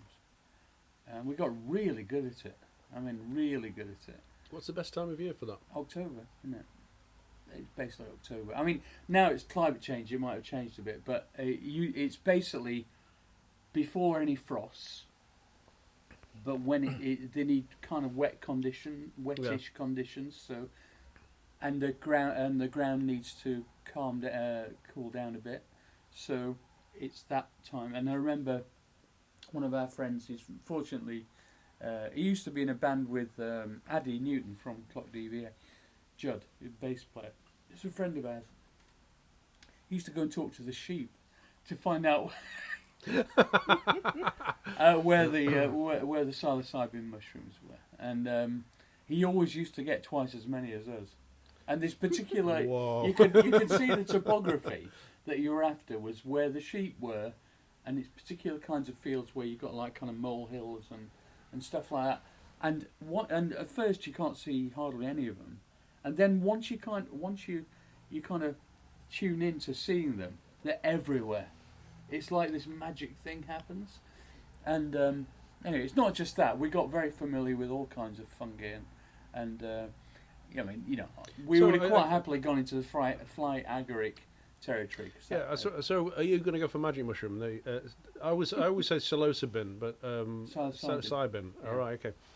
Are you going to go for that? Because they're really small, Yeah. really Tiny. small, They're- kind of. They're that tall and that wide. Yeah. So. But they grow in large numbers at that particular time of year. Now, is it? There's another one I'm very fond of. Is that right? Which Is that how you spell it? PSY. Yeah. Right. Psilocybin. Oh yeah, no, that was. Just put magic mushrooms in. They come up. There we go. Yeah. There's different types that contain the same compound, but the famous one is those. Yeah. Yeah, these little. Yeah, the pointy nipples on the end. Yeah. Okay, so that's good. We've got a. If you're a fungus, that's a fungus. I mean, you've got skin in the game, haven't you? Yeah, I've got most relation. Yeah, to that, yeah. Viv, you knew it was coming, didn't you? Yeah, I'll go for the one that can thrive no matter what the conditions are, even irradiated. Oh yeah. That can be my superpower. Oh, okay. Let's see. Fungi that eat radiation. There are some of those, I think. I'm quite fond of some of the what they call the things that grow on walls. Lichen and all that stuff. That's kind of fungus, isn't it? Is it? Oh, they're plants. I think they're yet another thing on their own. Are they're they? kind of a bit of each. Okay. Here we go. Radiotrophic fungi, or fungi which appear to perform radiosynthesis. Radiotrophic. Yeah, that should be a podcast. Convert shouldn't it? gamma radiation into chemical energy for growth. There you go, Viv. That's you. That can be me. Yeah. What's it called? I can't read it. Cryptococcus. Oh my god. Neoformans. I like that it's got crypto in Cryptococcus, the name as well. Yeah, That's great. Yeah. I'm happy with that. Oh, that's good. That's good. I think this has been very, very successful. I've yet to choose one for myself. Not being an expert, I might just have to go for the kind of supermarket button mushrooms, because the thing is, I probably have the closest relationship with those than anything else. I have had magic mushrooms in the past. I only did it once. I'm not much of a drug fiend apart from drinking. I like drinking. It was an experience I would definitely do again, because it's just a really, really nice experience. But it's a clean experience as well. You don't.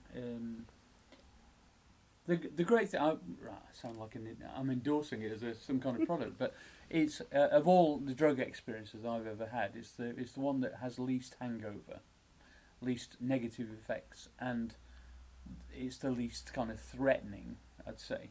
of those kind of things. I remember there was me and Glenn and Ian Reddington took some. Used to put it in tea because then you can control the dose. It's like how strong you want it. And we took some on a bonfire night one night, and there was they used to have big. I don't know if they still do big bonfires in Endcliffe Park. This was in the mid-70s, and I don't think I've ever laughed so much in my life because he kind of conflates all the senses into one thing, and the heat of the fire and the colour of the fire was just making us all laugh so much.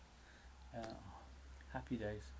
Okay, so without I'm actually, but I'm just worrying about your visa, your American visa. What? Don't worry about it. If you were a psychotropic drug, which we've covered this really, haven't we? Psilocybin would be my favourite. Yeah. Should we do drugs? Shall we cover? Probably not. No. No. You have, no. When I say do drugs, I don't mean crack out a line now. On my self-healing cutting board. That's what's in the pill box. Oh, that's what that was for. That camera, right? It's a snort cam. No, let's not do that. Just in case. Just in case we. Just in case we get arrested. Well, it's a bit late, really. Never mind. It's if it's okay for Conservative MPs. It's okay for the rest of us, isn't it? It's all right for them actually in Parliament. Unless, of course, you're black. Did you see Corbyn? He absolutely. Talk about. Oh my God, that was the best burn of all time. I think possibly. That was so funny because there's no comeback to that. He knows the truth. Yeah, it's unfortunately they're bulletproof, aren't they? These. They're not really bulletproof. They're actually just not. They're protected by the media. So they in that sense they're bulletproof, but not in reality. I mean, it's not acceptable, is it? I don't think even not, no. Traditional Conservative ex-ministers loathe them. Heseltine and. They need to do something about it. Yeah, it's a bit like... There must be some people, there must be Conservative MPs who are willing to sacrifice their career in order to... when Sajid Javid, whatever his name is, resigns on a matter of principle, we're in deep. Jesus Christ. It's when John Major sounds like the voice of reason and you're agreeing with him, which I found myself at the oh my Brexit God thing. It's like... Anyway, we're back on, but everything is back to politics. But unfortunately, it's like Nigel was saying, if you don't do politics, politics will do you. So it's a bit difficult, and basically we're all a bit left of centre here. I'm not left of anything. They're all right of me. Oh. Yeah. I don't believe in this. I'm a lefty. You're a lefty. Left, right are not helpful in this sense. There's either right or wrong, as far as I'm concerned. Right. Okay. Looking at a future thing from the past, as it were. Was a big fan of James Burke back in the day. Yeah, get James Burke on the case. Precisely. And I've been re-watching some of them on YouTube because you can find everything on YouTube. Can you? Right, okay. More or less. And at the end of the connections, the very last thing he said was that the reason that government evolved was because not everybody could have a vote. Because how would you do that? And then he was talking about the last thing that he actually said was a close-up of a microchip, which of course is about huge. And he said, but with this, in the future, it may be possible. I don't know why I did that voice. That sounds nothing like it. No. But you know who James Burke was? Yes, Oh, I grew up on that stuff, yeah, exactly. So now it is possible. Why have we still got more or less a two-party system? We've got two houses of parliament. Well, all right.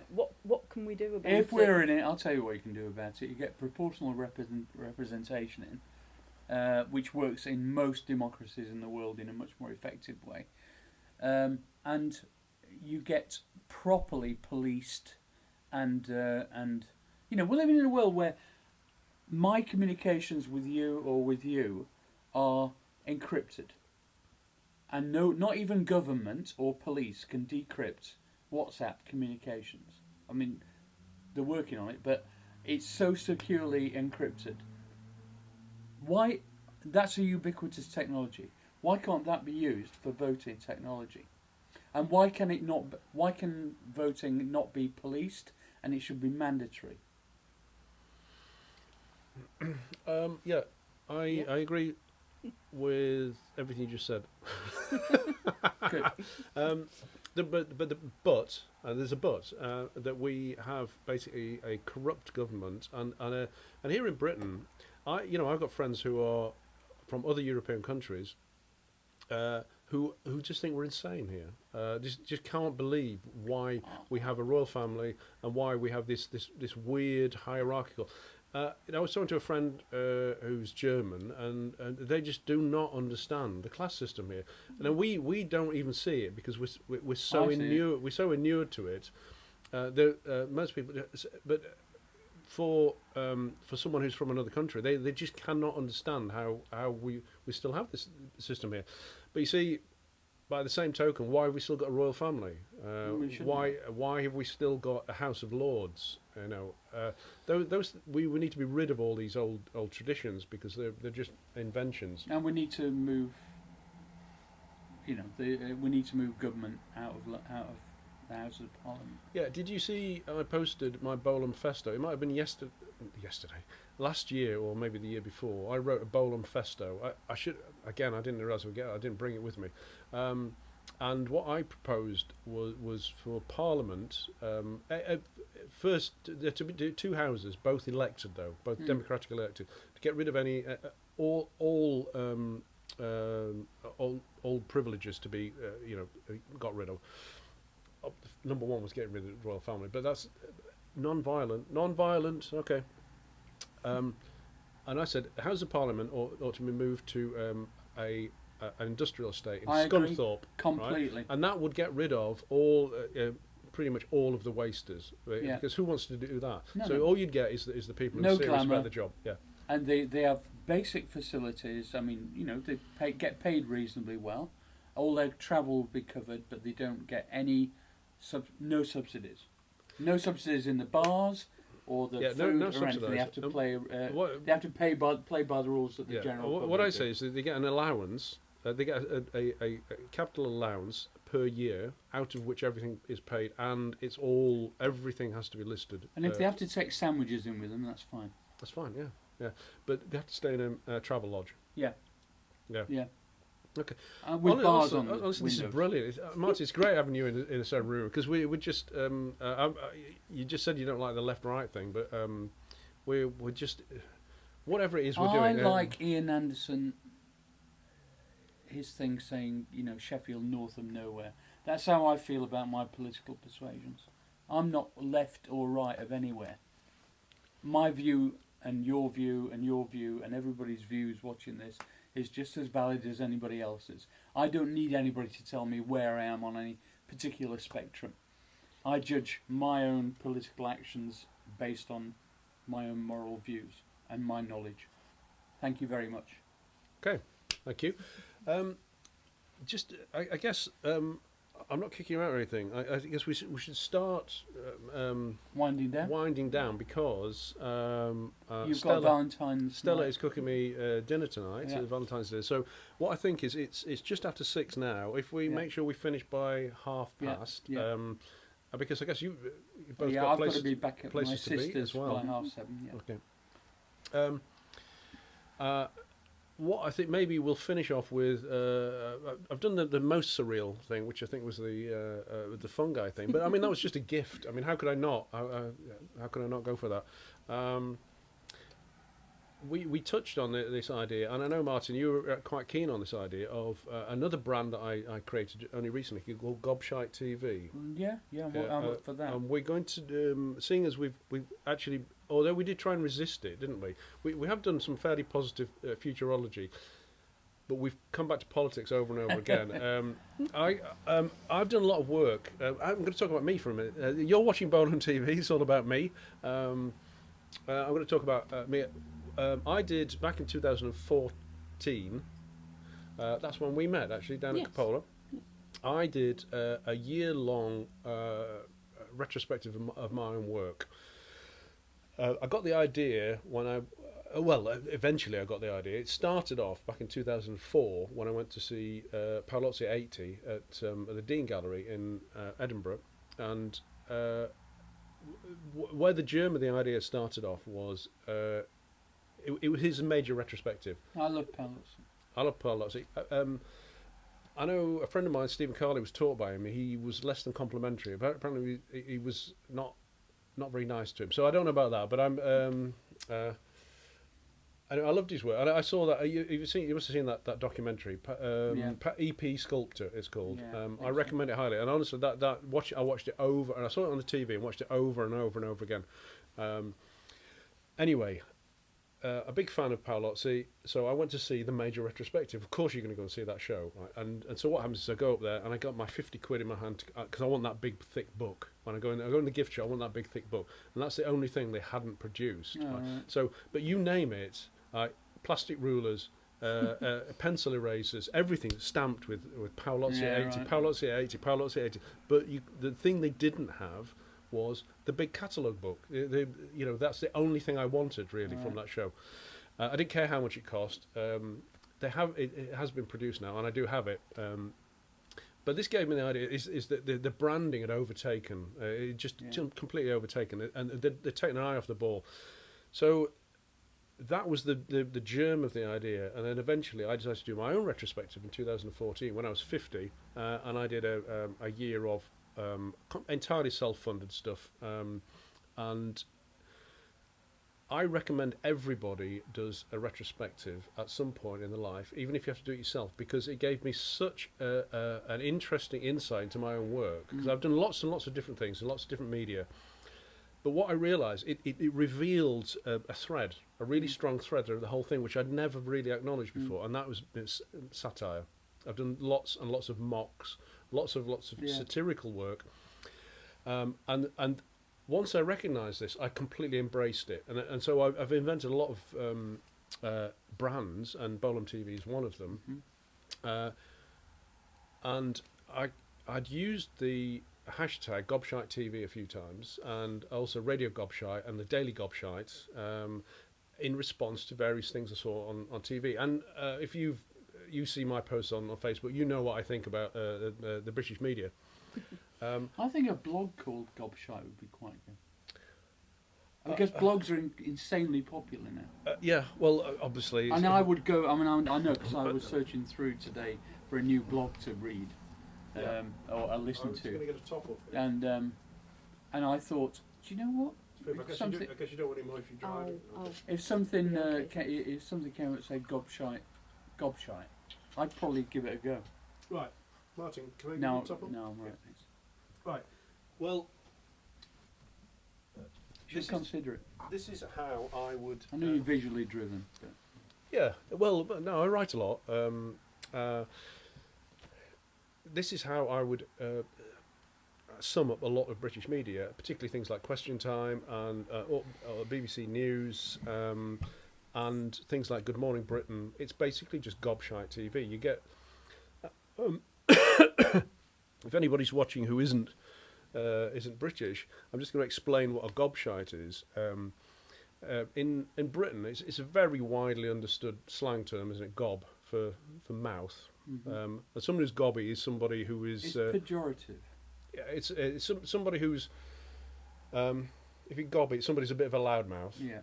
And this is where I find it's interesting. Shite it means shit basically, but it's like saying shit with a cherry on top, isn't it? It's like an improved version of it. Yeah, onomatorpoeically, it's more emphatic. Yeah. It's somehow it's like a royal version of, isn't it? And a gobshite, for anybody who's not familiar with that term, is basically somebody who's a loudmouth and talks shit as well. Yeah. So that's what a gobshite is. Now, what I realised is that most British media, I'm talking about current affairs and news, is rolling news is basically gobshite TV. Yeah. You get some loudmouth on, and obviously for anybody who's not still a lot not of pundits are gobshites. Yeah, absolutely. Yeah. They say things that are provocative. It doesn't necessarily matter whether it's true or not. It's just provoking It's just filling the response. airwaves. For anybody who's not familiar with what a gobshite is, royalty, A-class royalty, would be Piers Morgan. Oh yeah, top of the tree. He is the non-pareil of gobshites. He's royalty, isn't he? I mean, and for American viewers, I would say Alex Jones. Yeah. He's kind of gone beyond gobshite into just asshole. Beyond. Beyond gobshite should be your mission statement. That's quite good. Beyond gobshite. Yeah. Honestly, this has been brilliant. This is how I get all my ideas. What I do is I lure people into my studio, and then I just suck all the Beyond ideas. Gobshite.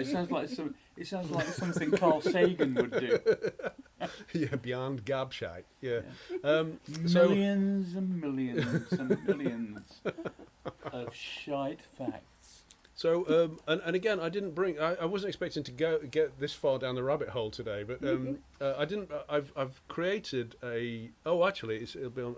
Well, I'll never find it, but it'll be on my Facebook feed. I created a fake brand called GSTV, and it's intentionally reminiscent of LBC, because that is basically Radio Gobshite, and. Martyn, we'll do this another time. I live in London, so I have to tolerate that shit.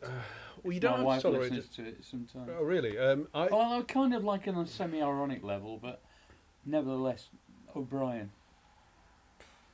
Well, I've listened to a lot of James O'Brien because he's been so good on the Brexit thing, but he's gone absolutely poisonous on the Corbyn thing. So he's just a shock jock, but he likes to think he's an intellectual. Yeah. Well, they all are though.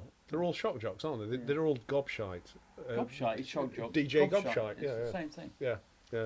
So, but you expressed an interest in doing it, and that's what we'll do. Another time, we'll do a really where we will just swear a lot and. I'd like to get like that drunken history thing. I think we should do that. Oh yeah. That sounds good. I mean, I think it'd be more gobshitey. You guys would just spout. Yeah. Rubbish. Well, what we'll do another time, we'll do it in the evening, so we can have a few drinks. Yeah. In fact, what we should do, if you're invited too, we'll go down the pub. We'll go down to the Rutland Arms or the Cremorne. We'll get a skinful, and then we'll come back here and do a. I thought you were going to say we'll do a vox pop in the pub. Oh no, that could lead to fighting. No, the great thing about having your own studio like this in a building that has two locked doors is that you're kind of safe. Only let people in that I know. Anyway, it's a bit like the BBC in London, where there's like about 4 or 5 security doors you have to go through to get into the newsroom, and once you're in there, it's just full of gobshites. Gobshites, no, literally gobshites. I mean, they're all full of shit, all of them, all, no exceptions. There are no good journalists there anymore. They're all gobshites. Martyn, I'm the really opinionated guy about BBC News. You're just trying to top me now. Yeah. I have been on those programmes. I have talked to these people. They have briefed me beforehand. I've talked to them afterwards. They've all been absorbed into the system, and they are all gobshites. Right. They will do anything because they've been paid plenty of money. Okay, so anything. Right. Say anything. Give me your because you've lived in Sheffield, you've lived in Venice, and you've lived in London, right? Yeah. Now, do you think it's a London problem? I think a lot of it is to do with it's London, but it's the centre of power, isn't it? It's like we used to say the same thing about Paris in France. It's like. Well, there's Parisians and then there's the rest of France. I think London's becoming that now. London and its hinterland are a country apart. It's like a city-state, So, but conceptually, it's where the media lives. That's why they, for whatever reason, they tried to, divest some of this to Salford, Media City and up north, and Channel 4 moving to Leeds and all that stuff. It's weird. Have you been to Media City? I have. I've done lots of programmes from there. Yeah. And the irony is they've just turned into Northern Gobshites because they're being paid lots of money. Well, they're not Northern Gobshites because I worked. Do you want to fight? Yeah, I suppose so. Obviously, well, I think we need a few more drinks, really, don't we? You know. I'm not a fighter. I'm a lover. You know. I don't mean physical fight. No. It's interesting that because I was sitting in a cafe not a million miles from here, listening to two students talking, and they were saying about how wonderful Salford was, and it's nothing.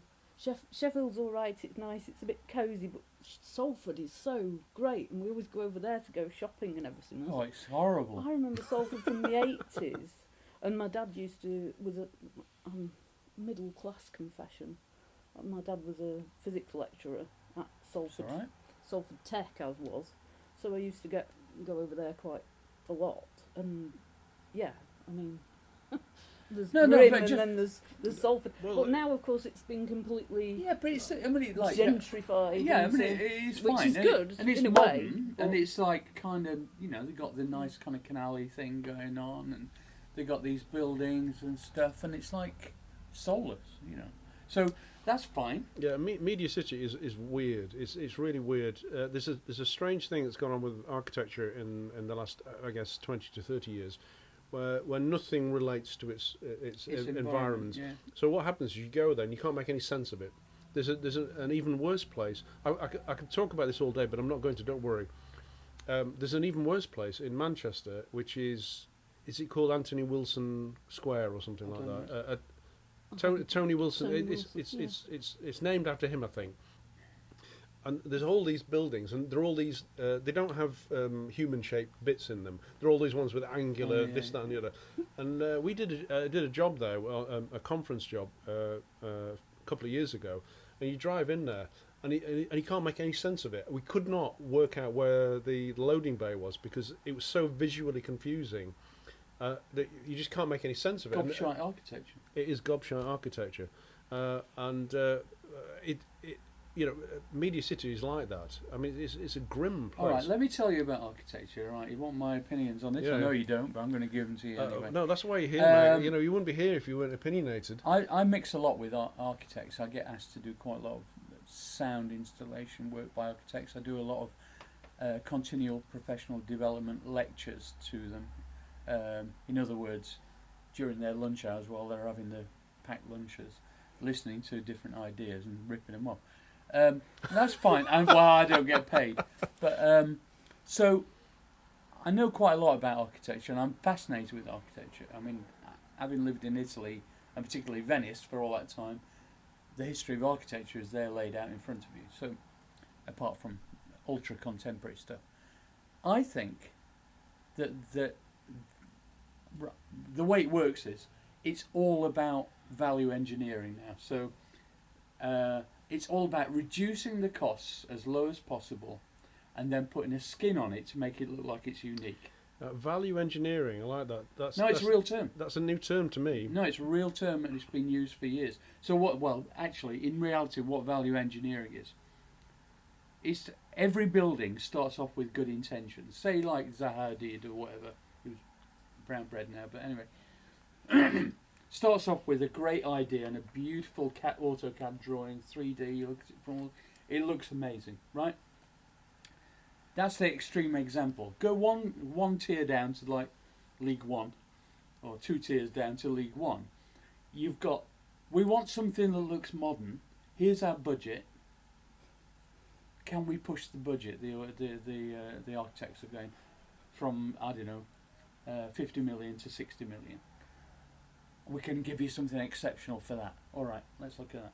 Okay, here's the budget. We've got 10% continuously on top. It's 50 million, but it might go up to 60 million. They employ somebody for like 100 grand to come in from another company. It was like a kind of actuarial Red Adair who goes through every budget line of the build and goes, that can be cheaper. That can be cheaper. That can be cheaper. This is a conceptual microcosm and metaphor for the way that Britain is now. Yeah. So his job is to create more than £100,000 worth of savings, and he's probably on a percentage. So all those costs, cheaper materials, cheaper methodologies, cheaper blah blah blah blah blah. That's what a value engineer does. Oh, then the architect goes back and goes, but because you've decided not to have the dichromic exteriors on the windows, which look beautiful in the sunlight, and because you've decided not to have windows that can open, because you've decided blah blah blah blah blah, it's not going to look as good. Then they go, well, how much would it cost to make it look good?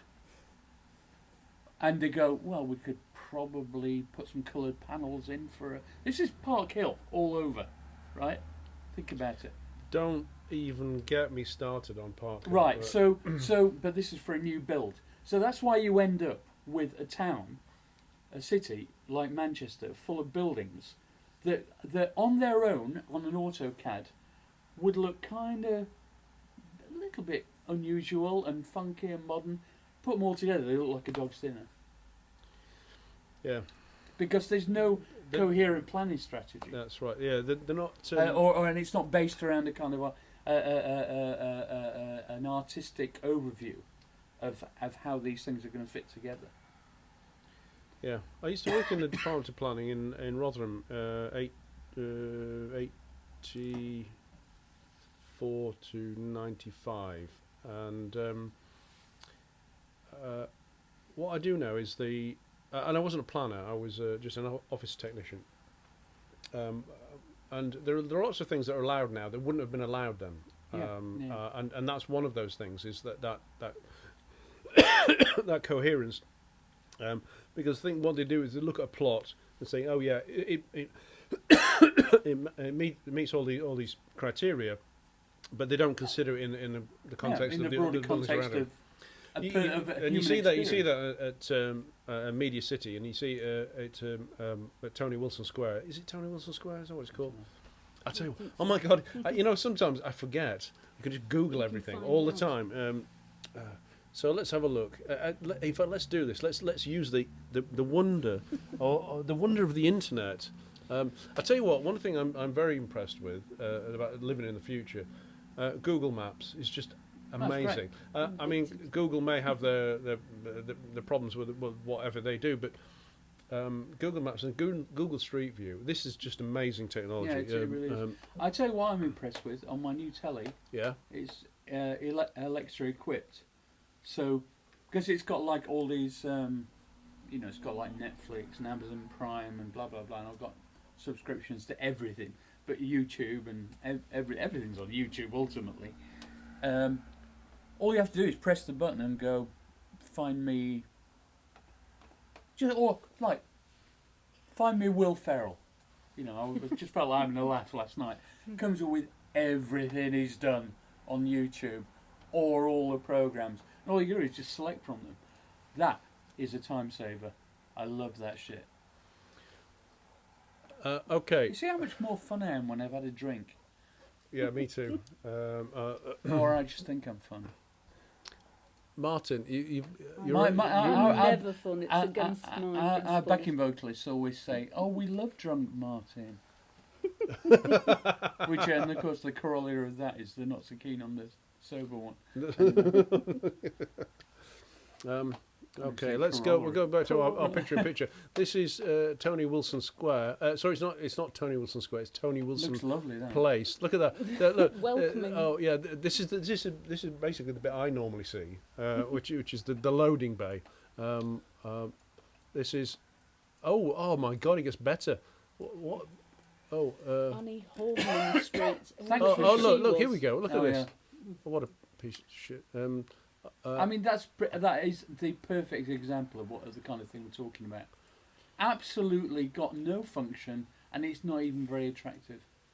It's like something you build in IKEA.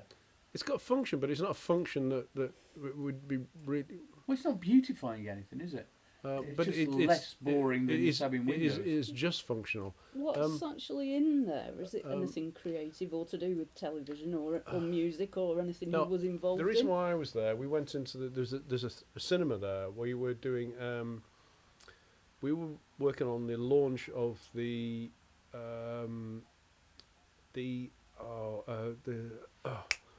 Northern Powerhouse Investment Fund. Oh. Yeah. Basically, it's expensive loans for companies that can't get a loan from a Can I bank. just say that's a fantastic accidental composition you've got there, where the building lines up with the mountain and the tree line. Oh, this is it. Unfortunately, That's quite good, actually. it's a bit of a shame that we've got the picture-in-picture Yeah, because that's I'm ruining going the. to take a photo of it. Don't change anything. No, hang on. It's just stop. that I need to move, get rid of. We need. Oh, no, Alton. No, What I I need to can take a photo. it's like But it's that bit. I know exactly what you're saying. It's really good. What I can do is I can move that picture-in-picture. No, don't move it anywhere. Stop. It's fine. just do as you're told for a second. That. Yes. You will thank me for this. Oh my God! That honestly, that is. Because the line of the lake lines up with the white lines as well. I mean, you can crop it later, but it's a thing of beauty. Look.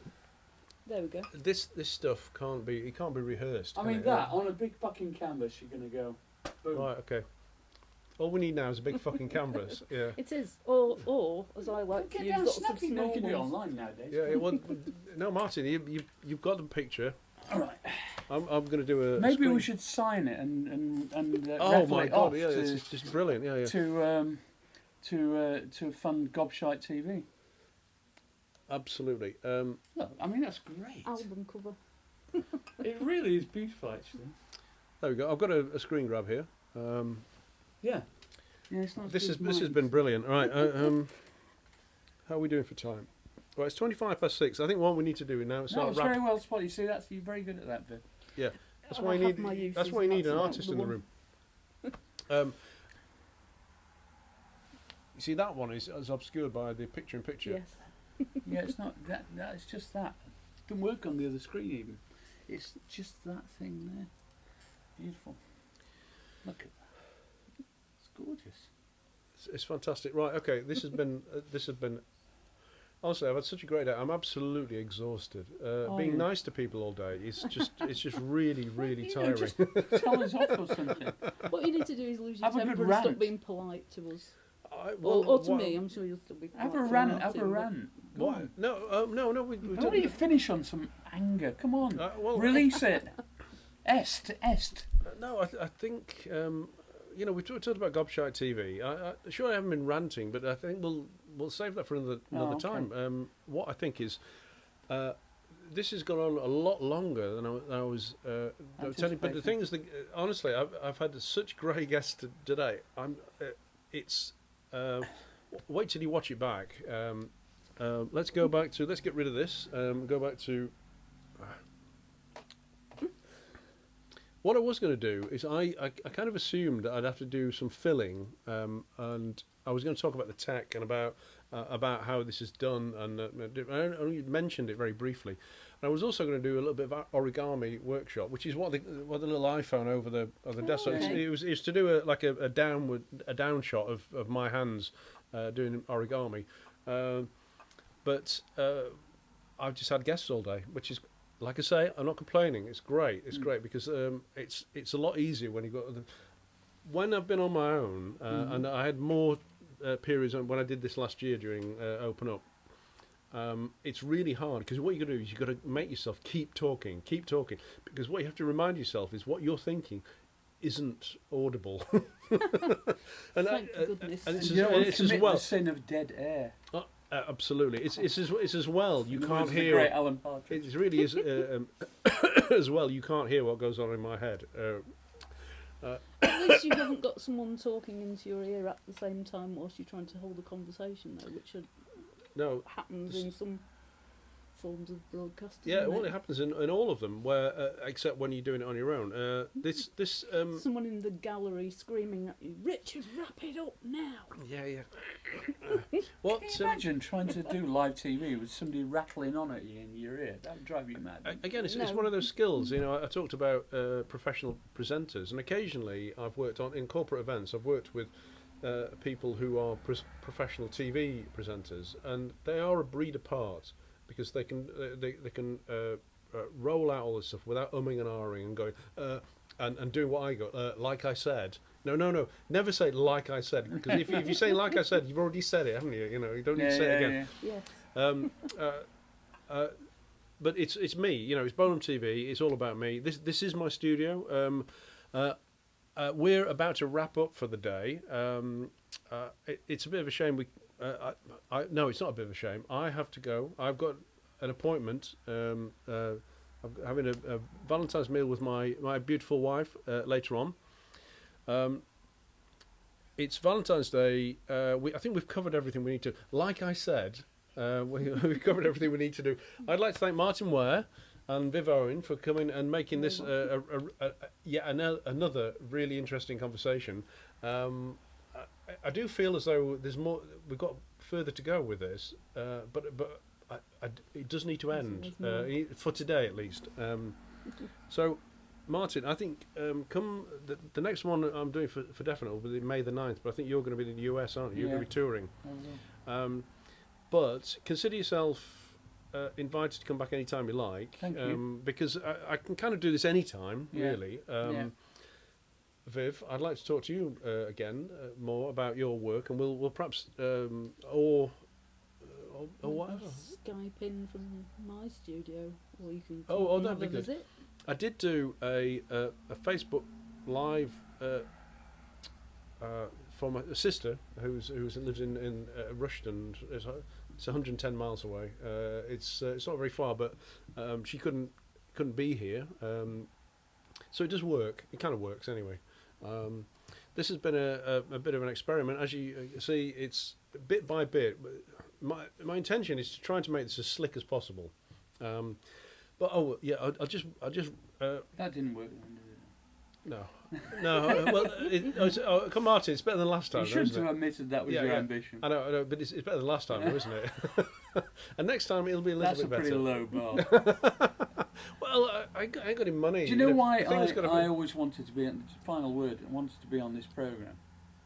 Is because I was always keen on those Andy Warhol, the idea of those Andy Warhol 24-hour things. Yeah, it's not quite 24 hours, I know. That's what I think you should aim for next. Yeah, I love the idea of those as well, but the reality is it's unwatchable, isn't it? But that's not the point. Or else why are you doing this? I did propose something to Sheffield Live, the radio, Sheffield Live Radio, a few years ago to do a 20. I can't remember why it had to be. It was conceptually sound at the time, but it wasn't really practical. And so the idea is I do a 24-hour broadcast, and you just have to see how it went. Because 8 hours it's just you having a nap, you know. Yeah. Some of it will just be asleep. Yeah. And that's okay. It's it's referring the Warhol-esque aspect. Yeah. Honestly, it's anyway. You got to stop now and go. Yeah, I know. This is true. And I have as well. Please sign off. Okay, so. You're watching Bolam TV. It's all about me. We're going to finish now. Thank you, Martyn Ware, Viv Owen. This really is the end. I've already said goodbye. But now, what I'm going to do, I'm going to start broadcasting. And thank you for watching. And I'll be posting in and out points. My sister sent me a message earlier saying her favourite quote of the day so far was from Johnny Dawes, who'd said. If somebody farts, I want to smell it. All right, so I'm going to leave you with that thought. Okay. I'd rather you always end on a high point. Right, okay. So, thank you for watching, and there's going to be more. There's going to be more Bolam TV before long. I'm sorry, but that's the way it is. Goodbye. Thank you, and Thank you. fare thee well. Good night.